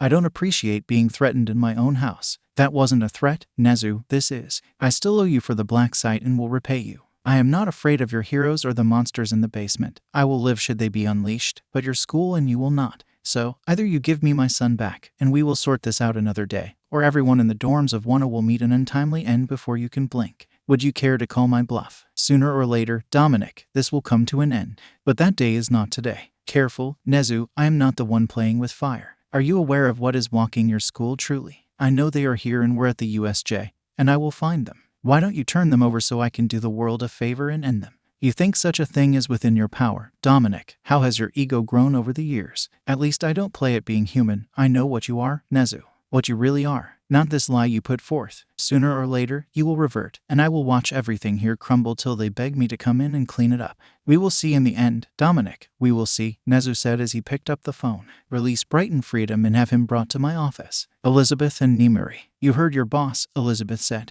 Before it gets too crowded, she handed Nimiri a flash drive. I think I found a lead for you by accident. Why are you doing this, Elizabeth? Because we did have fun. And before all this shit, we were friends. I don't know if this world will ever allow that again. And if not, I want you to get at least what you are looking for. Thank you, Liz. Their facial expressions shifted back to neutral as they entered the holding area. Brighton sat up. Elizabeth, what are you doing here? He questioned. Is father with you? He added with a note of fear. Yes, he is the one I am sure that secured your release. But I am not done. I can fix this and claim what is mine. The only thing that is yours, Brighton, is a conversation with father. Now, let's go. I don't want to be in this country longer than necessary. You failed, and now you answer for that failure like all the others have. Brighton, you could have been an amazing hero if you weren't such a prick with your quirk. I already am amazing. Professor Midnight. I don't need some piece of paper from someplace that harbors freaks and inferiors. I will just return home and get my paper there. This is just a bump on the road to my greatness. The boy responded.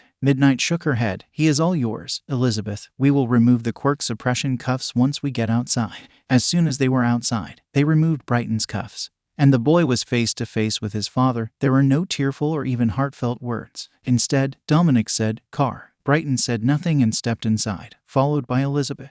I am sure we will see each other again, Nezu, but heed my warning. You are dealing with something you either are too stupid to comprehend or believe you can tame. Your hubris will doom the world. I would say the same to you, Dominic. Have a safe trip home, Nezu said as they departed. Turning to Midnight, have Prodigy track them till they leave the country. Yes, sir. Why did you let him go? He is not worth the fight to keep. I allowed him here to see what game Dominic was playing, and I believe he has tipped his hand. Call Izuku Midoriya to my office, please. Yes, sir. Mina sat looking at Izuku. She felt safer knowing he was right there. The USJ had left a mark on all of them, bringing all that had fought together closer. Mina had fought alone. She had fought till her body had given out, and before the worst had happened, she had been saved. He had saved her at the entrance exam in the USJ.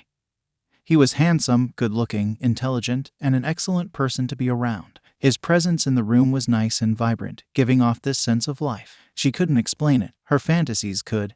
They did to her, often and with great force. Yes, she was crushing and had been through a traumatic event, so it wasn't the best time to say or do something, even if she wanted to desperately. She wanted comfort now more than anything, but acting recklessly was not the right thing to do. She knew that. It was easier to ignore those desires with her parents here. Her mom was figuring out how to hold her and never let go, and her dad wanted her to withdraw from the hero course. Thankfully, that conversation was shelved for the moment.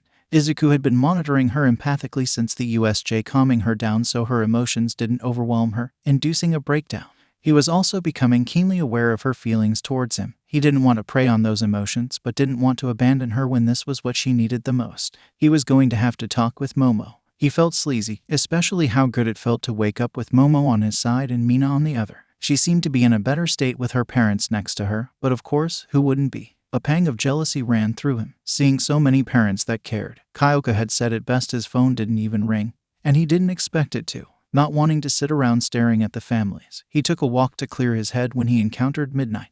Principal Nezu would like to see you, she said. Her tone made it clear that it wasn't a request. Please don't make me fight the faculty after yesterday. I have nothing better to do. Please lead the way, Professor, he replied, falling behind her. At least the view was excellent. Meeting the principal. Welcome, Mr. Midoriya. Would you care for some tea? Nezu said from behind his ornate desk. Izuku looked around, admiring the craftsmanship of the work put into the furniture, all the pieces tied together exquisitely. Nice office, Izuku said. Yes, some tea would be nice. Stretching out his mind to their immediate surroundings, taking notice of the people stationed nearby. Nezu poured him a cup before retaking his seat, waiting for Izuku to taste it before starting their meeting. Izuku smiled at the flavor, a personal blend. Very nice. Now, how can I help you today? First, Mr. Midoriya, I wanted to inform you that Brighton Freedom has been released from our custody and returned to his family. Also, he has been expelled. Are you kidding me? Izuku said, setting his tea down. What more did you need to lock this a hole up? In a word, evidence, Nezu said calmly. We have your class's word against his, and he has plausible excuses for his actions at the USJ.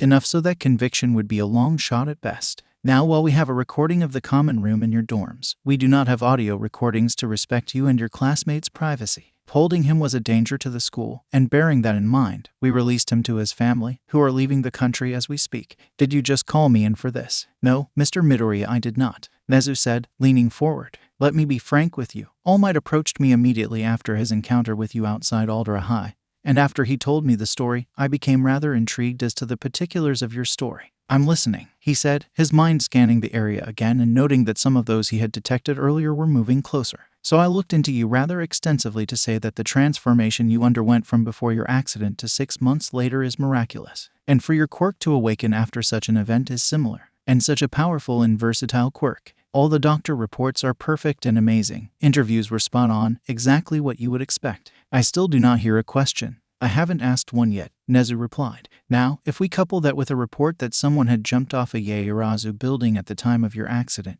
we find some interesting parallels. Those, coupled with unknown energy readings, are very interesting indeed. Unfortunately, there is no evidence to corroborate that suspicion, but nonetheless, you emerge 6 months later, looking like you do, test out of Aldera High, brush off the #1 hero in the country in such a way that he comes to me, then you go to work. You work 2 jobs, clean up a beach, court Ms. Yaoyorozu, piss off Brighton Freedom, and wander through our practical exam as if you were picking flowers. Then your second exam was a joke. Your written exam would give only those without some intelligence-boosting quirk a chance at passing it, yet you did perfectly, I might add. Still waiting for the question, Izuku said calmly, keeping his smirk as the people were even closer now, and he could see Snipe on the building across the way. Ms. Yaorazu, Ms. Shield, and Ms. Hatsum are attacked by an outside force for unknown reasons, saved by an unknown entity. You arrive at UA, brutalize Mr. Bakugo during your battle trial, calm the student body during the break-in, and then during the USJ, you are sent off to fight alone. You emerge victorious, rescue Ms. Ishido, heal your classmates, save some from the brink of death, and drive off the enemies. Anytime now, Izuku said. Somehow Brighton Freedom wasn't able to escape the clutches of your class last night after his revelation, as well curious. So, my question is, what are you, Mr. Midoriya? I am just a boy in love with a girl who dreams of changing the world. Is that all you are going to tell me? Yes, it is, Izuku responded, sipping the tea. Great tea, by the way. May I ask why? Nezu said, leaning forward. Simple, I don't trust you, and why should I share my secrets with someone I don't trust?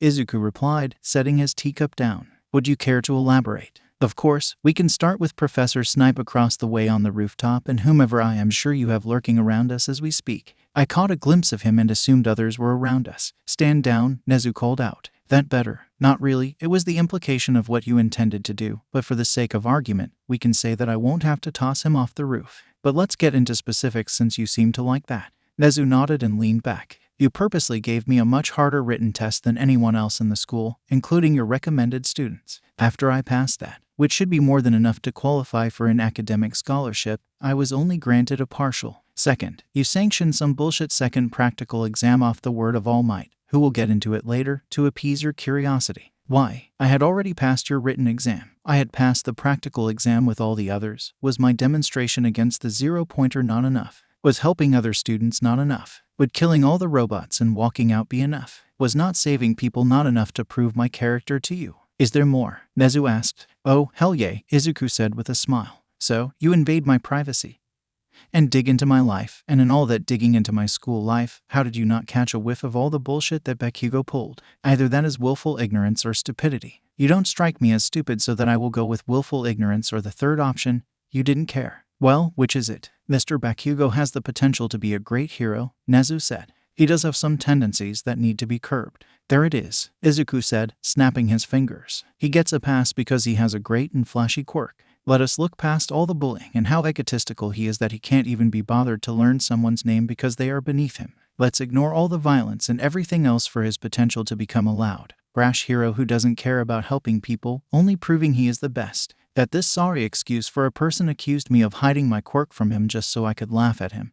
That I endured years and years of being treated as quirkless for a effing lark. While there were some troubling discrepancies, there was no hard evidence. Izuku nodded, as in there is no hard evidence that everything you described that happened to me didn't happen that way. Something didn't smell right. But let's ignore all that bullshit and focus on the kid with whom All Might has an issue. All Might may have brought you to my attention, but the strange circumstances have brought you to my attention. Why? Because I told him to and his little protege to F off. I wanted nothing to do with them. I kept my promise. I kept his effing secret. And when he felt bad for being in a hole and I told him to shove it, he couldn't handle it. He came to my house after he was told if I wanted to talk to him, I would. He pulled my quirk registry after I updated it for God only knows what reason. When I told him I didn't want to discuss it with him, he threatened me. When I non-violently ditched him so I could test out of the hellhole known as Aldera, he followed me. I tried to avoid him and JR accosts me on the street. I try to leave, and they won't allow it. I did threaten violence at that time, but I answered his questions. I don't owe him shit. Then what's he do? Comes running to you. And you decide to root around in my life to satiate your curiosity. Nezu looked at the young man, nodding at him to continue. You know so much about my life, then you had to know that Brighton Freedom was here on ulterior motives.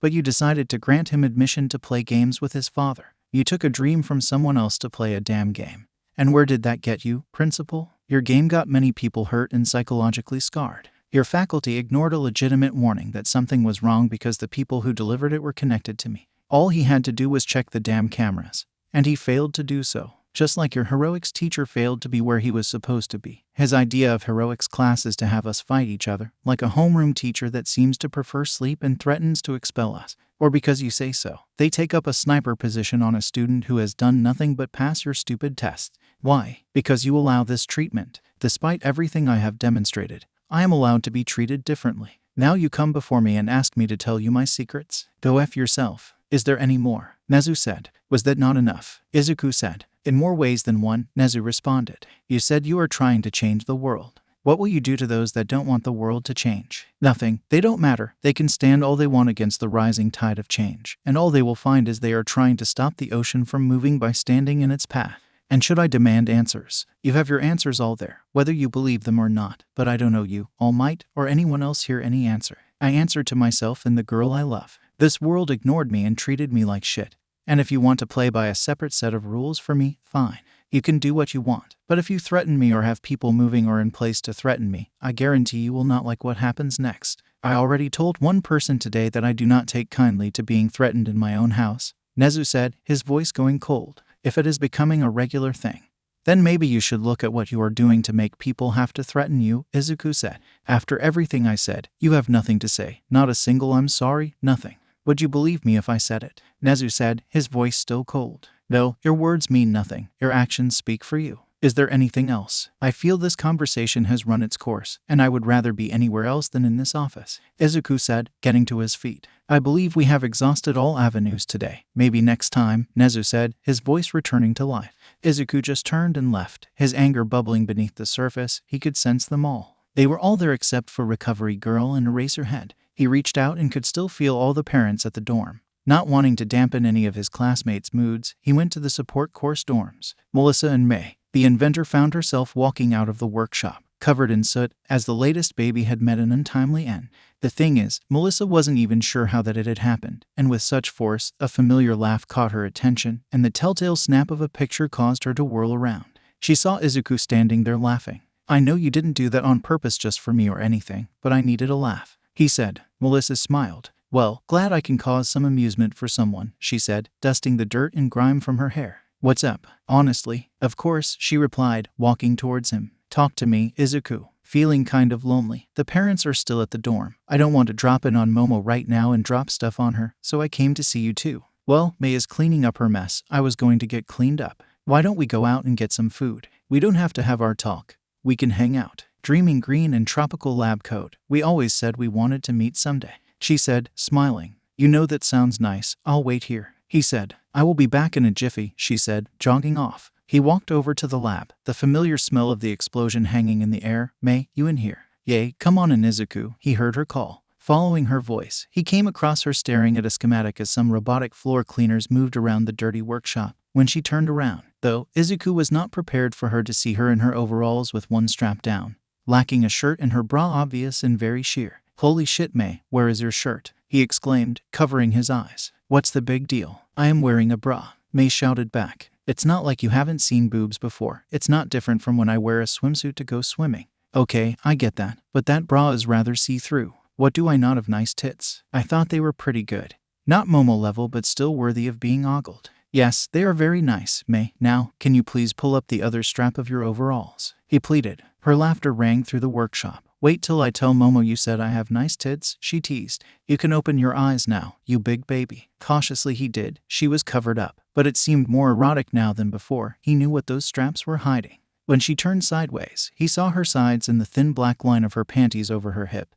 And her bra was visible again. He had to admit May looked incredibly hot right now. The look of the soot was rather erotic. He looked away, pretending to look around the shop at the mess. Want some help? He said. Of course, I am trying to figure out how this exploded. By my calculations, the explosion shouldn't have been this big, no matter what. Izuku reached out with telekinesis, lifting all the stuff off the floor and gathering all the dust and dirt into a pile. Melissa and I were going to go hang out. Do you want to come? He offered. Not today. I want to do some more work, but you guys have fun, May said, as everything started getting cleaner much faster, thanks to Izuku. You okay, dude? May asked, noticing the absent look on his face. Somewhat, just annoyed, wishing my parents weren't such a holes. Contemplating murder, you know, the usual. Yesterday was rough. I can only imagine what that must have been like for Momo and you. You, in particular, Momo, told us what almost happened. Stupid question, but you okay? May said, walking over and touching his arm. It was strange. All that anger and rage at losing her completely took over. It didn't even register that I could try and heal her, and that almost cost me. If it weren't for Kyoka translating, we wouldn't have this conversation, which bothers me. I feel like I failed to heal her sooner, and just lost composure. Look, Izuku, I can't say I understand how that would feel. I know that if I lost that girl's or even you, I would be despondent. But if I get angry, some stuff will blow up, but not the whole world. I don't have that kind of power and wouldn't want it. All I can say is that even though you go all dark Pheonix, I will try to stop you. It doesn't mean I would try to kill you, I would still want you around. She surprised him by kissing his cheek. You mean a lot to me, and Melissa, don't forget that. You are not just Momo's boyfriend but also our friend. You know we don't have many of them. And even if I did, there is only one of you, Izuku. Never forget I care about you too. Thank you, May, he said, hugging her. He was happy when she returned it. Better, much better, he replied. How about you show me what blew up, and I can see if I can help you figure it out. Melissa returned shortly. Her hair in a braid, wearing a black t-shirt that read science. It's like magic but real. And a pair of blue jeans with black-heeled boots. Did you help her clean? Yes, he said sheepishly. Melissa shook her head, taking note of May's state of dress. Did you want to come hang out with us, May? No, I'm good. I want to keep working but bring me back some food if you could. She responded. Sure thing, you ready, Izuku? Melissa said. See you later, May. Bye, guys, she waved, not looking back. Melissa and Izuku. It was awkward for a moment before they started giggling. Why is this weird? He asked. Because we don't spend time alone that much, Melissa answered. Tell me what's bothering you. It's the USJ. I lost control, he responded. It is understandable. Izuku, from all I have heard, it was an intense situation. It was, but the fact that I lost control almost cost Momo her life and many others. Then you have to work on it. I know my saying it makes it sound simple, but it isn't far from the truth. Momo is not the only one that cares about you, May does, and so do I, she said. Thanks, May said the same thing. I just get so lost in my head. It gets a little difficult. Understandable. Your mind confuses you or makes you think about things you wish it wouldn't, Melissa said. She reached out and took his hand. He looked at her questioningly. Sometimes touch is the best way to remind ourselves that we are not alone. Slowly she intertwined their fingers. I will not leave you alone, Izuku. It felt nice, but he felt like he was crossing a boundary, that the way they were walking was more intimate than friendship. But he didn't pull his hand away. What did you want to talk to me about? Before the whole USJ thing. We can talk about it another time, she said. It is just the two of us, and Lord only knows what will happen next week, he said with a chuckle. Talk to me, Melissa. Distract me from yesterday. I don't think that it would be much of a distraction, she said, leading him along the path past the school gates. I wanted to talk to you about. I wondered, could you give me a quirk? Izuku stopped walking for a minute. I never thought about it. You know what it is like for us quirkless and what we must go through. It may be selfish, but you are the walking dream of all of us to one day be given a quirk that would allow us to change the world. I am not saying I want the same level of power you possess, but I want to know what it's like to tap into something more than myself. Izuku, still holding her hand, hadn't thought about that. May and Momo had quirks. He, like Melissa, was quirkless, and what he revealed himself to her would do to her. What if I say no? Then you say no, Melissa said. A dream is a dream is a dream. Not all someone's dreams come true. I will still be by your side. I still believe in the future we can bring about. They continued walking. He was thinking if it was possible. Then it hit him. Jean had said that the Pheonix had awakened a dormant quirk in his system, the one that was similar to his mother's, the telekinesis, telepathy, and the rest were part of Pheonix Force, but that one was his. Melissa was nervous. Her heart was thumping. His aura was doing things to her that were highly inappropriate, and the thoughts of kissing him kept creeping in at every opportunity. Their hands felt nice together. They walked into a cafe, which wasn't very busy, and they sat towards the back. She reluctantly removed her hand from his as they looked over the menu. Izuku looked over at Melissa. Her beautiful aqua eyes and blonde hair. He realized he was looking at her in a not friendly way and quickly focused on the menu. Soon they placed their orders. He was surprised when she spoke once the distraction was no longer there. You need to form more anchors, she said. Huh, Izuku responded, a little shocked. You need to form more anchors. Momo is your whole world. If something happens to her, the world burns. Understandably, you didn't let the world burn because of her. That is beautiful and loving. But the world cannot revolve around one person, not even Momo. People will continue hunting you. The line of work the two of you are going into is dangerous. And if you are going to change the world, you won't always be able to be right there with her. I understand, Izuku said. But I don't know how. With Momo, it was easy, it was instinctual. It was a puzzle piece clicking into place. Maybe it was because of how I clung to that memory from that day in the park, and my mind or the Pheonix Force knew when I saw her. I don't know if my instincts are leading down a proper path or if I am just a greedy, disgusting hormonal guy. Do you believe that May and I care? I do. Let's build on that, Izuku. I want to be here for you. I want to be by your side. Now am I lying? He extended his empathy and telepathy to her. She was telling the truth. No, you are not lying. Keep reading me. I like you and want to date you. Izuku almost did a spit take, but the memory of her conversation with Momo about this very subject.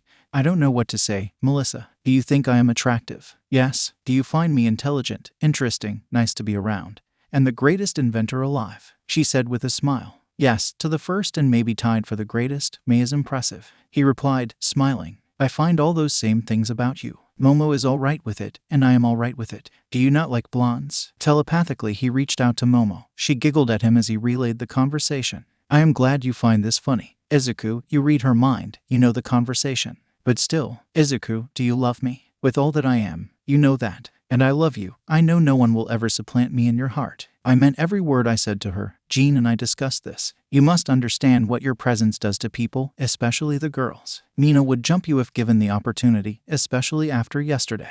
Ochako thinks you're cute. The phoenix represents life itself, and creating life, you ooze a vibrancy that attracts people to you. I love that I am your world, and I genuinely do. But I know I can't be that forever. If something happens to me, I don't want you to stop trying to change the world. It is your dream and mine. As long as they have your best interest and know what they are getting into, I am okay. Now enjoy your date with Melissa. The conversation ended, and he looked at Melissa, who smirked. What did Momo say? That she can't be my whole world forever. He replied, okay then, Melissa, let's date and see what happens. Then, after we eat, let's do something else. Let me distract you. Distract away, he said. As it turned out, distraction meant bowling and much shit-talking while they played. Melissa was funny and also competitive. It was an exciting experience. She would flirt and crack jokes. All the while, she was dominating him in bowling. In his defense, it was his first time. They got to know each other more, discussing books and hero theories like they would argue about online all those years ago. He liked her laugh. It was light, full of energy and happiness. She would take his hand sometimes and hold it for a second or put her head on his shoulder, enjoying the closeness of each other.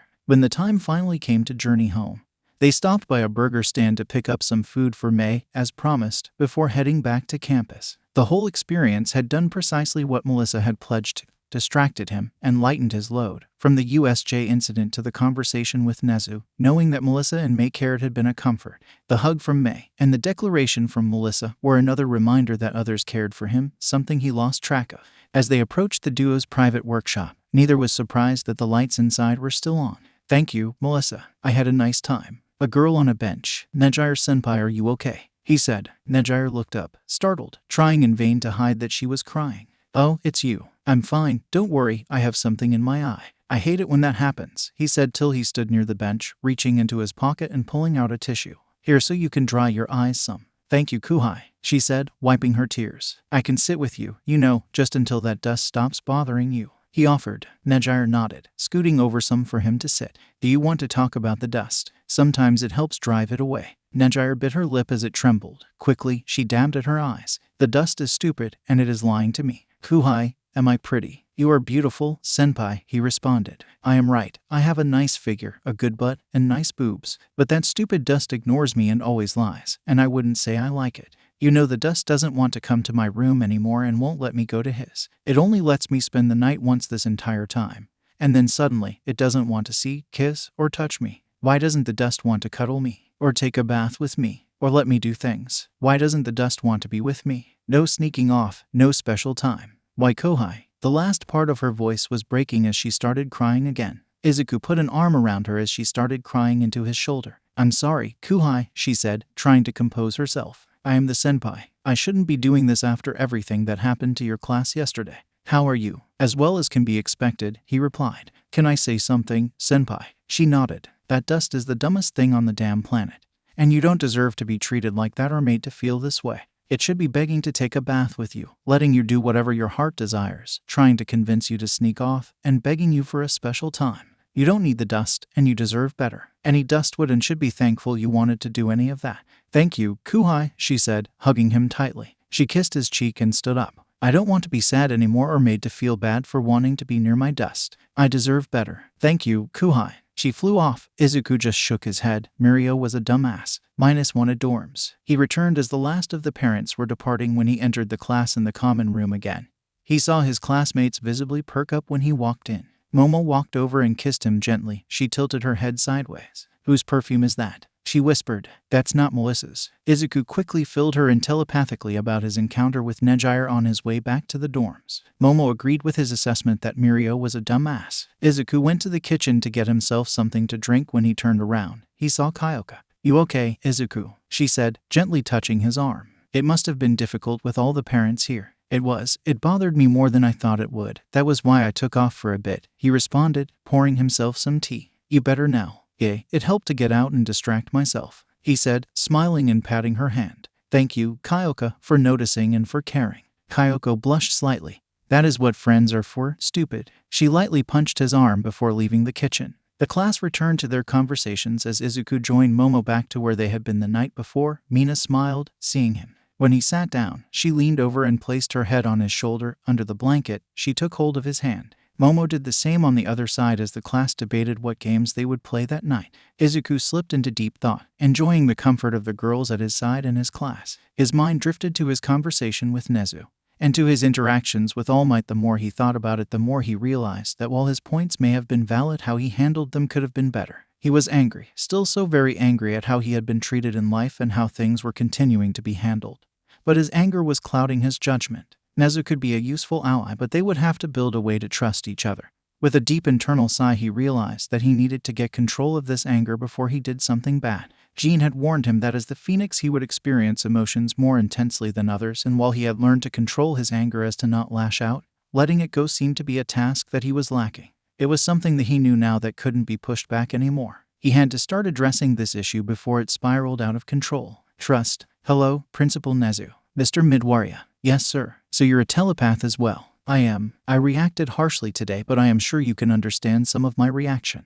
But this is the first step in my doing as you asked. I would like to talk with you again tomorrow. Just the two of us. Very well, then. We will meet at my residence on campus. I will send you the location. Shall we say 9 a.m.? Yes, sir, 9 a.m. it is. Hangar 5. You had a simple task and couldn't even handle that. Dominic spat as he backhanded Brighton, sending the boy flying. If you had acted as I have taught you, you may be on your way to satisfying your urges instead of bleeding on the floor. You stupid, stupid child. Instead, I must fly to Japan to pull you out of the fire. But father, Brighton couldn't finish his sentence as Dominic slapped him across the mouth. In what world did you think I wanted to hear your response? Not only have you failed, you have embarrassed our family name. You will make this right, even if it costs your life. Send him in. The door to the office opened, and in walked a tall man, 6'5", well-built, 285 pounds, wearing an exquisite black suit, black shirt, and a red tie. His skin was an alabaster white. His black hair was slicked back but hung loose around his shoulders. A single red diamond pattern rested on his forehead. He is all yours, Dr. Essex, Dominic said with a dismissive wave. Brighton screamed in panic and terror after his father as the man walked away. Black tendrils slithered out from the doctor's shadow, wrapping around the boy and dragging him back. Don't worry, my dear boy. When I am done, you will be all he ever dreamed of. A sadistic smile danced across the man's face as the tendrils silenced Brighton's screams. Mirio was not prepared for the knock at his door at 6 a.m., having just returned from helping All Might with the investigation into the USJ incident a few hours earlier. Quickly, he looked at the clock to ensure that he had not somehow slept through an entire day and that it was Monday. Assured now of the day, he walked over and opened the door, ready to yell at somebody. What he saw was his girlfriend Nejire standing there. Nejire, I am exhausted. I don't have time for whatever this is, he said dismissively. Can we talk about it tomorrow morning before classes? Nejire sighed. She had told herself that if he answered the door happy to see her and at least kissed her before going into the "I'm tired" speech, she would give him a chance. But his attitude and the fact she was there in partially unzipped hoodie that left no question of if she was even wearing a bra settled it. And to answer the question, no, she wasn't even wearing underwear, but there was no way to tell that. I'm done, she said. Okay, done with what? He said confused. You, she replied, fighting back the tears. She didn't want him to see her cry. I am breaking up with you. Wait, why? He said. Look, I'm tired right now. I will make it up to you later, I promise. Like you promised not to miss our next date night. Yeah, but, like you promised to stop lying to me. Or how about you promised to come to my room after I sent you that picture? Or how you haven't kissed me in 2 weeks? How can you barely hold my hand? How about that? Nejire, things are going on. There are always things going on, Mirio. Every day, every second. But whatever it is you are involved in is more important than me, which I could understand if you didn't lie to me all the time, if you made me feel like I was loved, that I was wanted. Am I not hot enough for you? That's, he tried to say. Whatever, I know I am hot. I was told I am beautiful and believed it when he said it. Who told you that? My special Kuhai told me I deserve better, and I do now. Hand me your phone. What? He stammered out. Give me your phone. He held his phone out, and she quickly snatched it from his hand. Wait, you need that. She typed in the PIN and unlocked it. Code, he said. All Might's birthday. Duh, she said. She pulled a piece of paper from her pocket, looked over it, deleted their text message thread, found the folder where her photos were saved, and deleted those, cleared the backups, emptied the trash file, and reset the phone. She was told that if he really wanted to, there were ways for him to get it back, but it would take effort on his part, and she was sure he wouldn't expend that. I will be cordial to you, respectful, but you no longer call me by my first name. We are done, she said, shoving his phone back in his chest. Nedge. She glared at him. Hato, look, we can work this out. You don't understand. Are you going to explain it to me? She countered.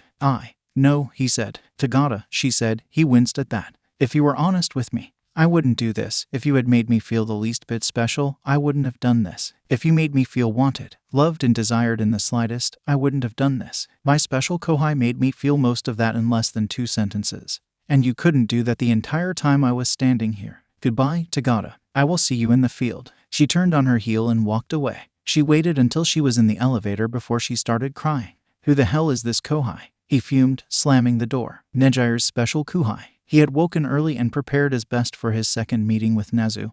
They had chosen a site near the forest. He was coming over when a crying, beautiful missile barreled into him. It took him a fraction of a second to realize who it was. He has to be the dumbest mother effer on the planet. Holy shit, is she not wearing a bra? He tilted his head to look at the sky while trying to control his other member's reaction. She was pressed very firmly against him. Senpai, I may be overstepping my bounds, but I will gladly pound that dust into atoms for making you cry, he said. Nejire realized who she had barreled into, and before she could even apologize, she heard what he had said. She went to look at him, and him staring at the sky with a blush on his face and something lightly poking her stomach. After she glanced down, she noticed her jacket was still unzipped. He noticed. My Kuhai noticed. Nodded. Okay, Kuhai, but can you do 2 things? She asked. For you, senpai, anything, he said, still admiring the sky. 1 look at me, she said. He lowered his gaze to the sky to her damp eyes. He instinctively smiled for her. 2, forgive me, was all he managed before she crashed her lips into his. Instinctively, he kissed her back. She opened her mouth, and with delight, their tongues met. She moaned as his mouth felt so vibrant, so alive. She felt terrific when what was lightly poking her in her stomach before really poking her,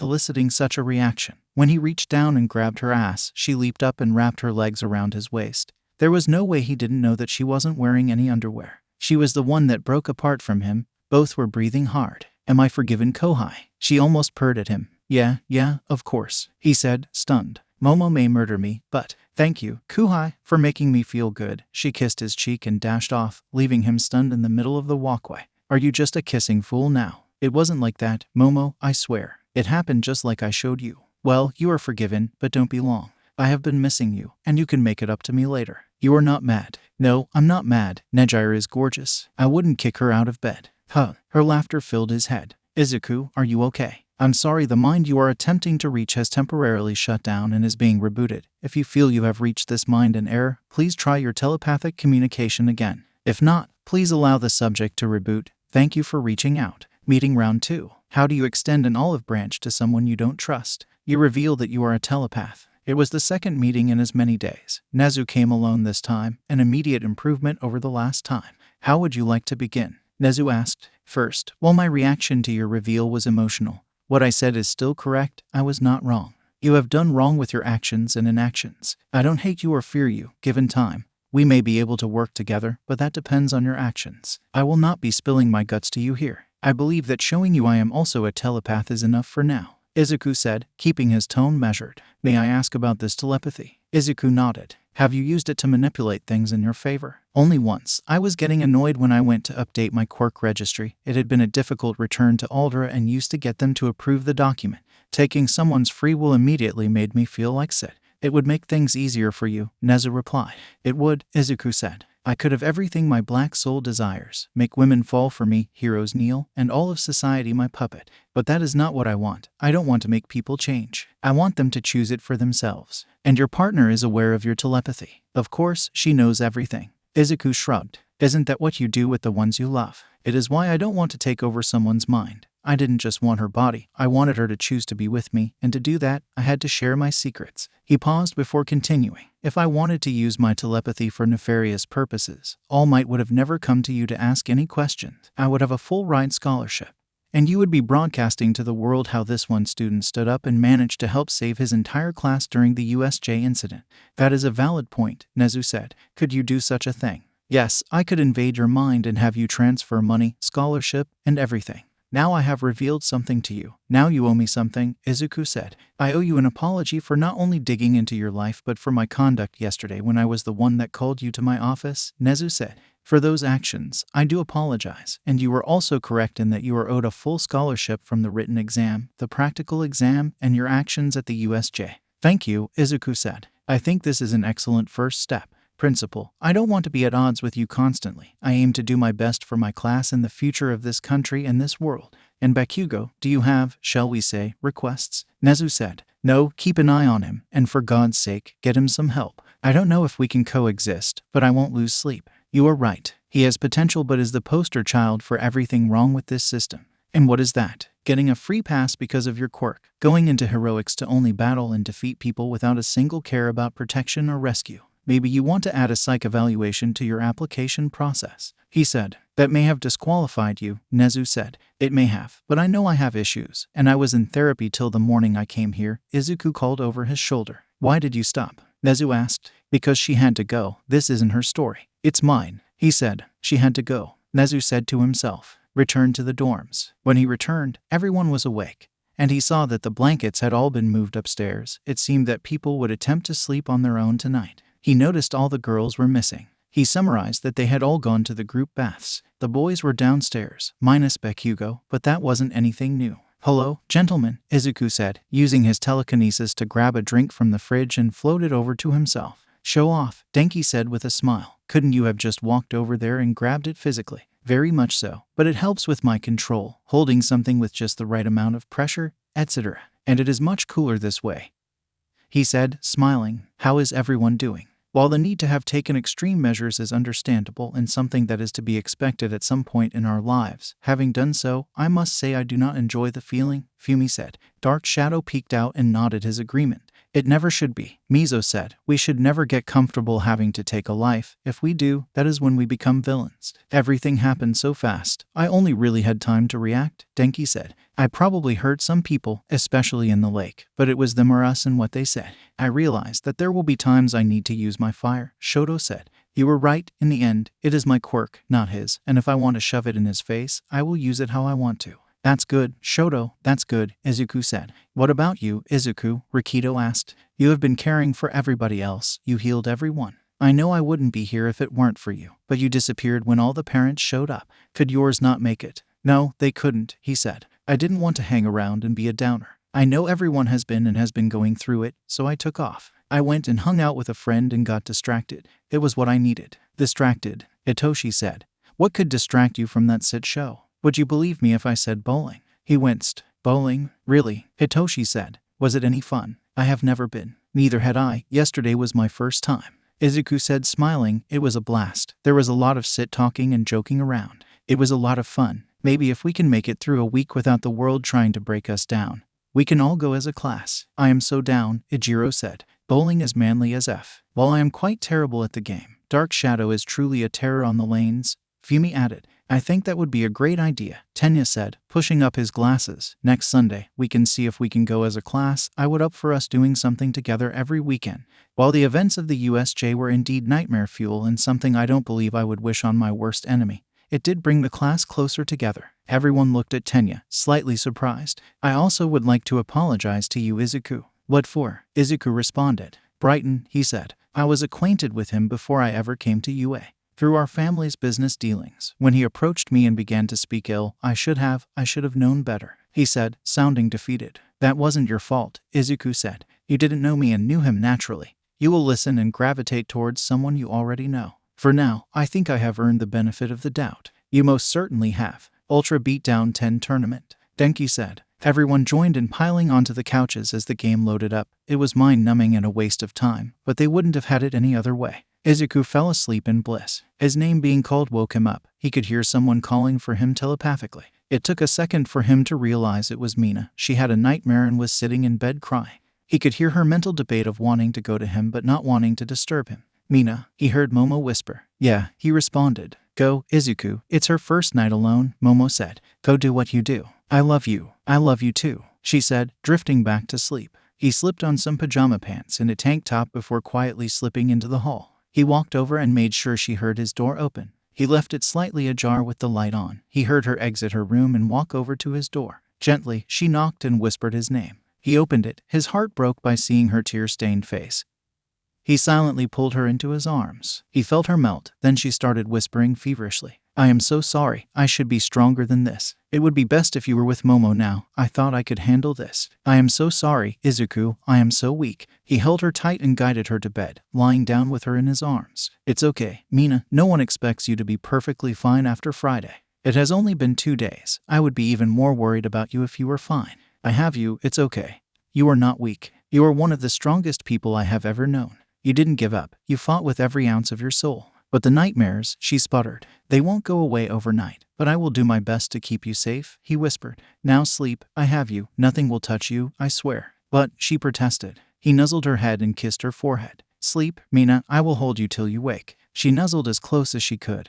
Their limbs entangled. He felt her begin to relax before she drifted off. He wanted to help her. He knew he could go into her mind and start fixing it, but he knew it would be wrong unless it would destroy her. He didn't want to resort to that, but he would push her mind away from the nightmares. She awoke to the sound of a strange alarm, wrapped in the arms of someone who was becoming increasingly familiar. As she opened her eyes, she found those tender green eyes looking down at her and that gentle smile. I'm sorry, she began to say. Don't be. You are surprisingly cuddly and squishy in the right places, he retorted. She could feel herself blushing. The way their bodies were pressed against each other, there was no denying that he could feel all of her against him. Izuku, she just stopped and tried to snuggle closer. Thank you. Anytime, Mina, just ask. As they disentangled, he creased her cheek. She leaned into the tender gesture. He leaned down and kissed her cheek. I will be here for you, I promise. She blushed some more as she got up and quickly slipped out of the room. Izuku got dressed for the return to class. He went to the kitchen, surprised to find Rikido, Fumi, and Toru cooking. We got this, Mr. Toru said, pointing a spatula at him. You just relax. Izuku smiled and chose to sit at the counter so he could chat with them as they cooked. The rest of the class came down and soon ate together. Bakugo, once he learned Izuku had nothing to do with it, sat and ate with the class. They all stood in the foyer together, steadying themselves as they entered the morning light. Class 1 made their way toward their class. It was impossible not to notice the stares and whispers they were being given, though they had avoided the television and social media all weekend. They were not dumb as to think that the news hadn't picked up on the story. The class just made their way, not stopping, and filled the room. The door opened, and there stood Yuga. The class all rose, and when he entered, they swarmed around him, hugging him and telling him how much they worried. Bakugo, of course, just stood in his seat. Rikido just wrapped him in a massive hug and cried. Yuga, who had been doing an excellent job until that point, broke down. Izuku noticed this guilt spike when Rikido thanked him for saving his life or when the class said they were glad to see him. Everyone found their seat as the bell rang.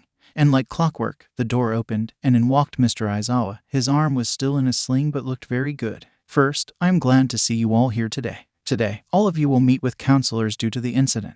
Despite my objections, the school has decided to move forward with this year's festival. Sir, what if we are attacked again? Itsuka said. Is this the smartest course of action? Yes and no, Aizawa said, taking his spot before the class. Security will be ramped up as a show of strength. The sports festival is the most watched event in the world. And you only have 3 opportunities to show your stuff on that stage to help gain the attention of the pros watching in the hopes of earning an internship opportunity. This year, more eyes will be on the first-year events due to the incident than ever. This is an opportunity for those in general studies to earn a spot in the hero course and for those in the hero course to lose that spot. This is different because we have an open seat, so rest assured they will be coming for you all harder than ever. He looked over his class. You will be given ample time to train over the next 2 weeks, so take advantage of it.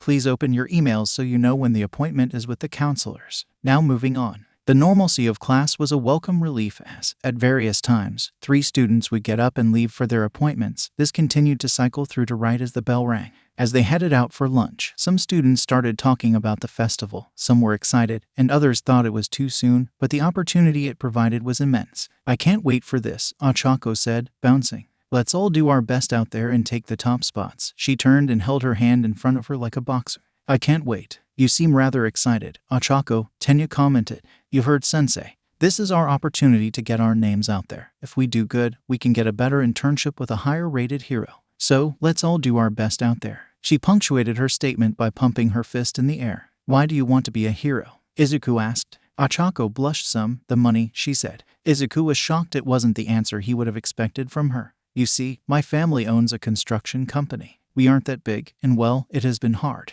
And I would beg my dad to let me help out. With my quirk, I could save the company so much money. That would negate the need for heavy equipment," Izuku said. "Exactly, but they wouldn't hear of it. They wanted me to follow my dream, so I want to be a great hero to care for them. My dream is to send them to Hawaii on a vacation. I want to help people. I want to be someone who, when disaster happens, feels better knowing that I am there to help. But I also want to be able to take care of my parents. Is that bad? If you were only in it for the money, then yes, but wanting to take care of those important to you and helping people, I can understand that," Izuku said. "Everyone has their reasons." "Yes, Ochako. Wanting to help others and care for one's family is a noble pursuit," Tenya said. "Why do you want to be a hero, Tenya?" she asked. "For my family. My brother is the pro hero in Genim, and he has inspired me all my life. I aspire to one day be as great as him," he said, smiling. Lunch was a simple affair. Other students were looking over at them, but no one bothered them. They ate and returned for their afternoon. It wasn't until the end of the day that things began to take a turn for the interesting. The end of the day. When the final bell rang, the class gathered their belongings and were getting ready to head out for the day when Ochako opened the door to leave and froze. There was a whole crowd of students. "Excuse me, please let us go to our dorms," she said. Izuku, who was not far behind her. "What's going on, Ochako?" he asked. "All these people are out here, and they won't let us by. Do you know why they are here?" Before he could answer, Bakugo barged and passed them into the hall. "They're here to scout the competition, you heard, Captain Nap. We are being targeted," he growled before turning to the crowd. "Now get the F out of my way, or the only thing you will be competing for is a grave." Violently, he shoved past the crowd. "Just what I would expect of the toast of the town UA." A snotty voice rang out. Izuku immediately recognized Nito. "Yeah, we have heard all about Wana and how awesome you guys are for fighting off some small-time villains." A new voice chimed in with a noticeable lisp. "We heard a seat open, and you should watch your back because we are coming for it. But if any of you lovely ladies wish to talk about some other arrangements, I would be happy to say over dinner." The source was this very short boy with purple orbs for hair. As he looked past Izuku to Ochako and the other girls, he proceeded to lick his thumb and smooth out his eyebrows. "Yeah, just because you guys are getting all the attention doesn't mean 1B are just some secondary characters." For some reason, some guy with silver hair and sharp teeth reminded Izuku of Ijiro. "We are going to make sure you all fall to the waist side, and we take center stage. We are here to declare war upon the 1A. We shall expose just how much of a joke you all are and that what happened at the UST was nothing more than hogwash, completely blown out of proportion by the media," Nito proclaimed with a hair flip. "This is a war. We will take you guys out," Purple Orb exclaimed, making a slashing move across his throat. Taunts and jeers started to fill the hallway as other students added their insults. Izuku noticed that Shota and a green-haired girl were trying to regain their class. Class 1 was pissed. At first, they were hesitant, but the more Orb Boy and Blonde spoke, the more angry they became. These people, who had no idea of the hell they went through, dared to come and belittle their ordeal and make some foolish declarations of war. Ochako and a few others near the door were about to say something when this menacing aura began to ripple, and they felt this heat begin to emanate. They knew it was coming from Izuku. It wasn't like the USJ, but it was very distinctive. "I'll handle it," he said. "How dare all of you," he said, stepping into the hallway, his aura forcing people to step back. "You want to come down here and talk about things that you know nothing about, make disgusting comments to the ladies of our class, threaten to take us out. Have any of you stared death in the face? We did. Did you see us before news crews attempting to raise our profile? Now you come to our door and make threats. Well, you damn well F it up now. I swear to all of you that none of you will sniff the third round. And those who make it into the second round will wish you hadn't. By the end of the sports festival, no one will know who you are. And if you think I am joking," he slammed his foot down, and a telekinetic wedge shot out and pushed the crowd back up against the walls, forming a path. "Let's go, guys." Wana filed out and walked down the path to leave. They saw some students struggling to move, but no one could get past the invisible line that had been created.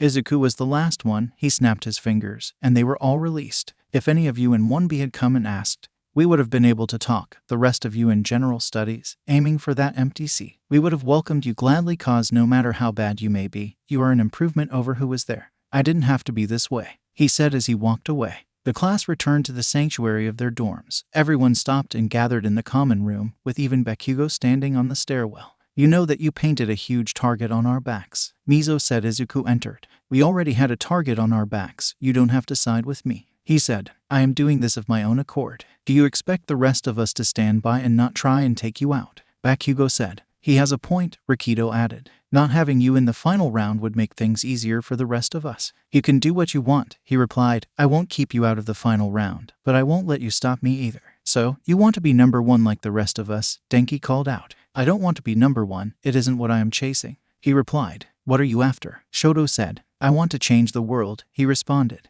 I believe that our society needs to change. That too much emphasis is placed on if a quirk is powerful or flashy. That someone shouldn't be looked down upon because some whole decided that their quirk is villainous or not heroic. Or that someone should suffer ridicule because of a mutation they have no control over. Society needs to advance and improve. There are some of you in this very room that, with your quirk alone, could help to move us into a new era. In the past 300 years, quirks have been around. How has society advanced since the time before quirks? He looked at the class. Why aren't we training kids in their quirks as soon as they appear? In case they do have a troublesome or hard to control quirk. Why aren't we exploring the stars, other planets, ending hunger, ending the things that hold us back as a society, improving the quality of life? Those other kids, in general studies, deserve the right to be heroes if that is what they decide to do with their lives. We shouldn't be fighting each other for some arbitrary title of number one. It's a popularity contest. It doesn't reflect anything. All Might is the greatest hero of all time, Bakugo called out. He was great, Izuku said. By the metrics, as much I hate to say this, Endeavor has more crimes solved, he is just in a hole. All Might was great for his time. He did exactly what was needed to secure the country.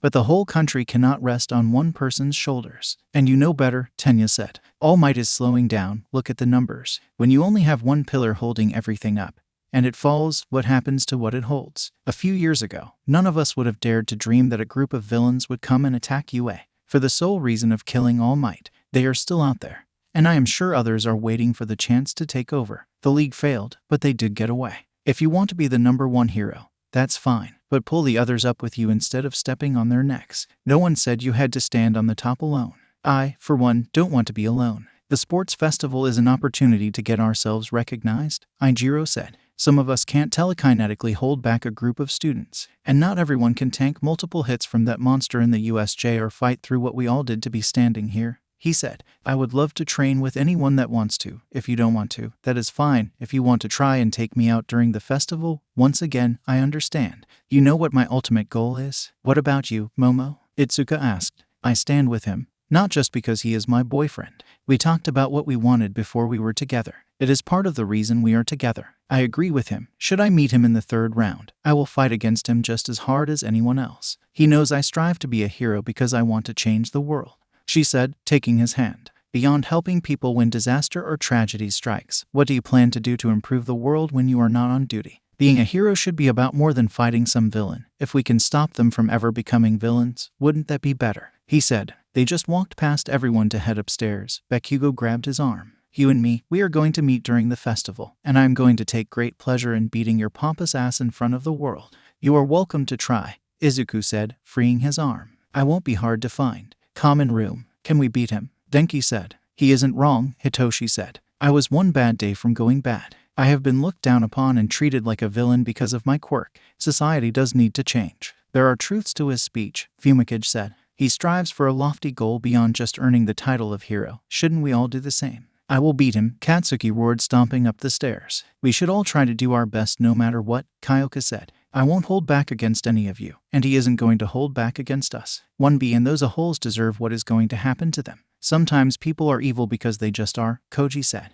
Sometimes they have to do something bad to survive, or protect those they love. He looked at Yuga as he moved off towards the stairs. Did you know you can be charged with vigilantism just for defending yourself with your quirk? Tsu said. I believe in him, Mina said. I believe in what they both said. The class slowly broke up to do their things after that. Momo and Izuku. Mass recruitment, she said once the door closed. Kind of, he said, rubbing his head. I think they should know where I am coming from. As easy as it would be to use the USJ to my advantage, I don't want to blindside anyone. So what happens now? She said. We train, talk to Melissa and May, see what their goals are for the festival. He hugged her. If anyone wants to train with us, we let them. Tell me again about what happened with Ms. Hato. She said. In my defense, I got nothing, my lower brain took over. He said, causing her to burst out laughing. Private workshop. Oh, I want to show up and show out, May said, smiling. I think I can showcase support items, something we can market to heroes to get our names out there. I agree with that, but want to do something a little selfish, Melissa said.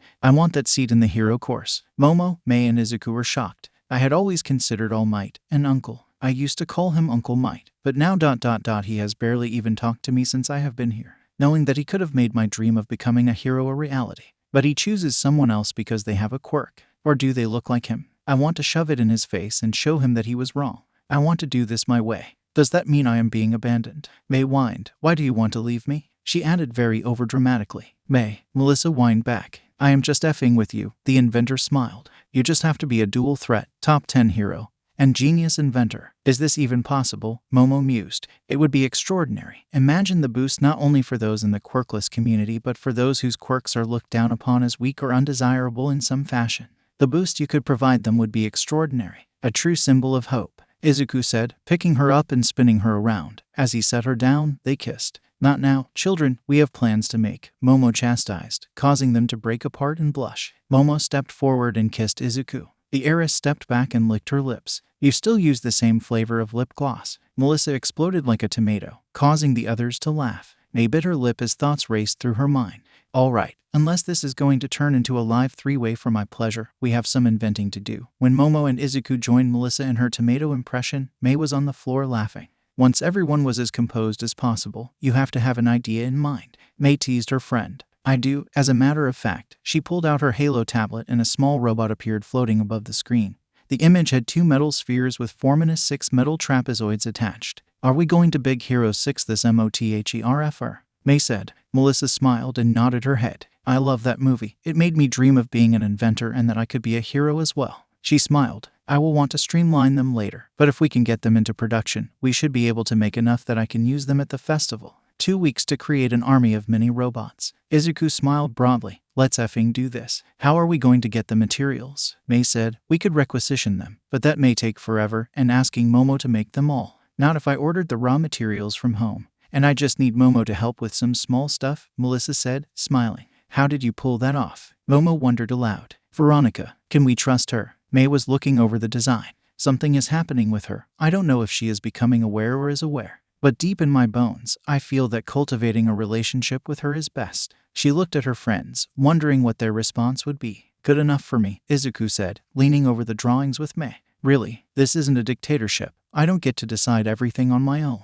We are a team, all 4 of us, and whomever we bring in later. If you feel that working with Veronica is what is needed and what is best not only for her, but you, then we all support you. Momo and May nodded. Now, let's get you into the hero course and make effing history. Shoto, Izuku, may I speak with you for a moment? Izuku stopped, turning to his friend. Sure thing, what is up? I wanted to tell you that I agree with what you said in the common room. And I agree with what you said in the hallway outside of class, but the reason I am not training with you is that I want to try and compete with you on my terms first. Shoto paused. I never wanted to use my fire. I always thought of it as my father's quirk. And my hatred for him made me reject that side and instead focus on my mother's ice. It was a stubborn refusal, and I may have carried that with me if it wasn't for you. He held up his hands, ice forming on one and fire on the other. The battle trials, the USJ especially, showed me that I can't limit myself for the sake of my vanity or pride when lives are on the line. I want to take this fire and make it mine, not his. I want to take the first steps on my own and prove to myself that I can do that. I want to help you with your declaration against those idiots who came to challenge us. I want to meet you in the finals. And then after we fight ... can we train together? As friends. Shoto, we are already friends, Izuku replied. I can't wait to fight with you, but don't overlook the others. They are pushing and fighting as hard as they can as well. I know at one time I may have scoffed or dismissed that, spouting something about strength, but after the USJ, I know that is simply foolishness. He smiled, looking at Izuku. So when I go through them with not only ice but with fire, they can blame you, my friend. I will happily take that. Training Ground Zeta. Mina, Kyoka, Hitoshi, Fumikage, Toru, Tsu, Itsuka, Koji, Melissa, and Achako stood before Izuku and Momo. I am glad you all came, he said. We are going to work on physical conditioning. Some hand-to-hand combat. I hope you wouldn't mind leading us in that, Itsuka, and quirk training. Happy to help with physical combat, Itsuka said with a devilish smile. The other student shifted away. What? Toru laughed. Nothing. We want to ensure we have room to run for our lives. That's all. Izuku couldn't help but laugh. This is our friend Melissa. She will be training with us as she hopes to take Mr. Wonderful's seat. and I hope she does. Ochako smiled and extended her hand. Anyone would be better than that a whole. And besides, another girl to boot gets my vote. What's your quirk? Melissa took a deep breath before she shook Ochako's hand. I am quirkless. You are quirkless and want to get into the hero course, she said, stunned. Melissa nodded, waiting for the backlash. That is effing awesome. Melissa was stunned, while Momo and Izuku smiled. It's going to be hard, but I hope you get in. That would be so great, especially after Brighton and his elitist bullshit. Oh, I hope he effing sees it. Ochako's outburst immediately made everyone relax and smile. Alright, guys and gals, let's start with some stretching before we go for a run. In a normal 2 weeks, there would not have been much that could be expected. Physically, strides were to be made. Fumi, Hitoshi, and Melissa needed the most help in this area. Dark Shadow was strong, but Fumi lacked the physical capabilities his quirk did. Izuku pointed this out when they were running through a fight at a slow speed between him and Kyoka. It was interesting for Izuku as this was an opportunity to study quirks up close, including a sentient quirk. Dark Shadow was its person in some ways with things that it enjoyed. Their personalities were similar but more in the form of brothers, with Dark Shadow being the older, more protective one. It was amusing to see Dark Shadow tease Fumi one moment, supportive the next, and then back to teasing. It was a sibling dynamic that Izuku was unfamiliar with, leaving him wondering if he had a sibling to fall back on. Would he have even been in a place to jump?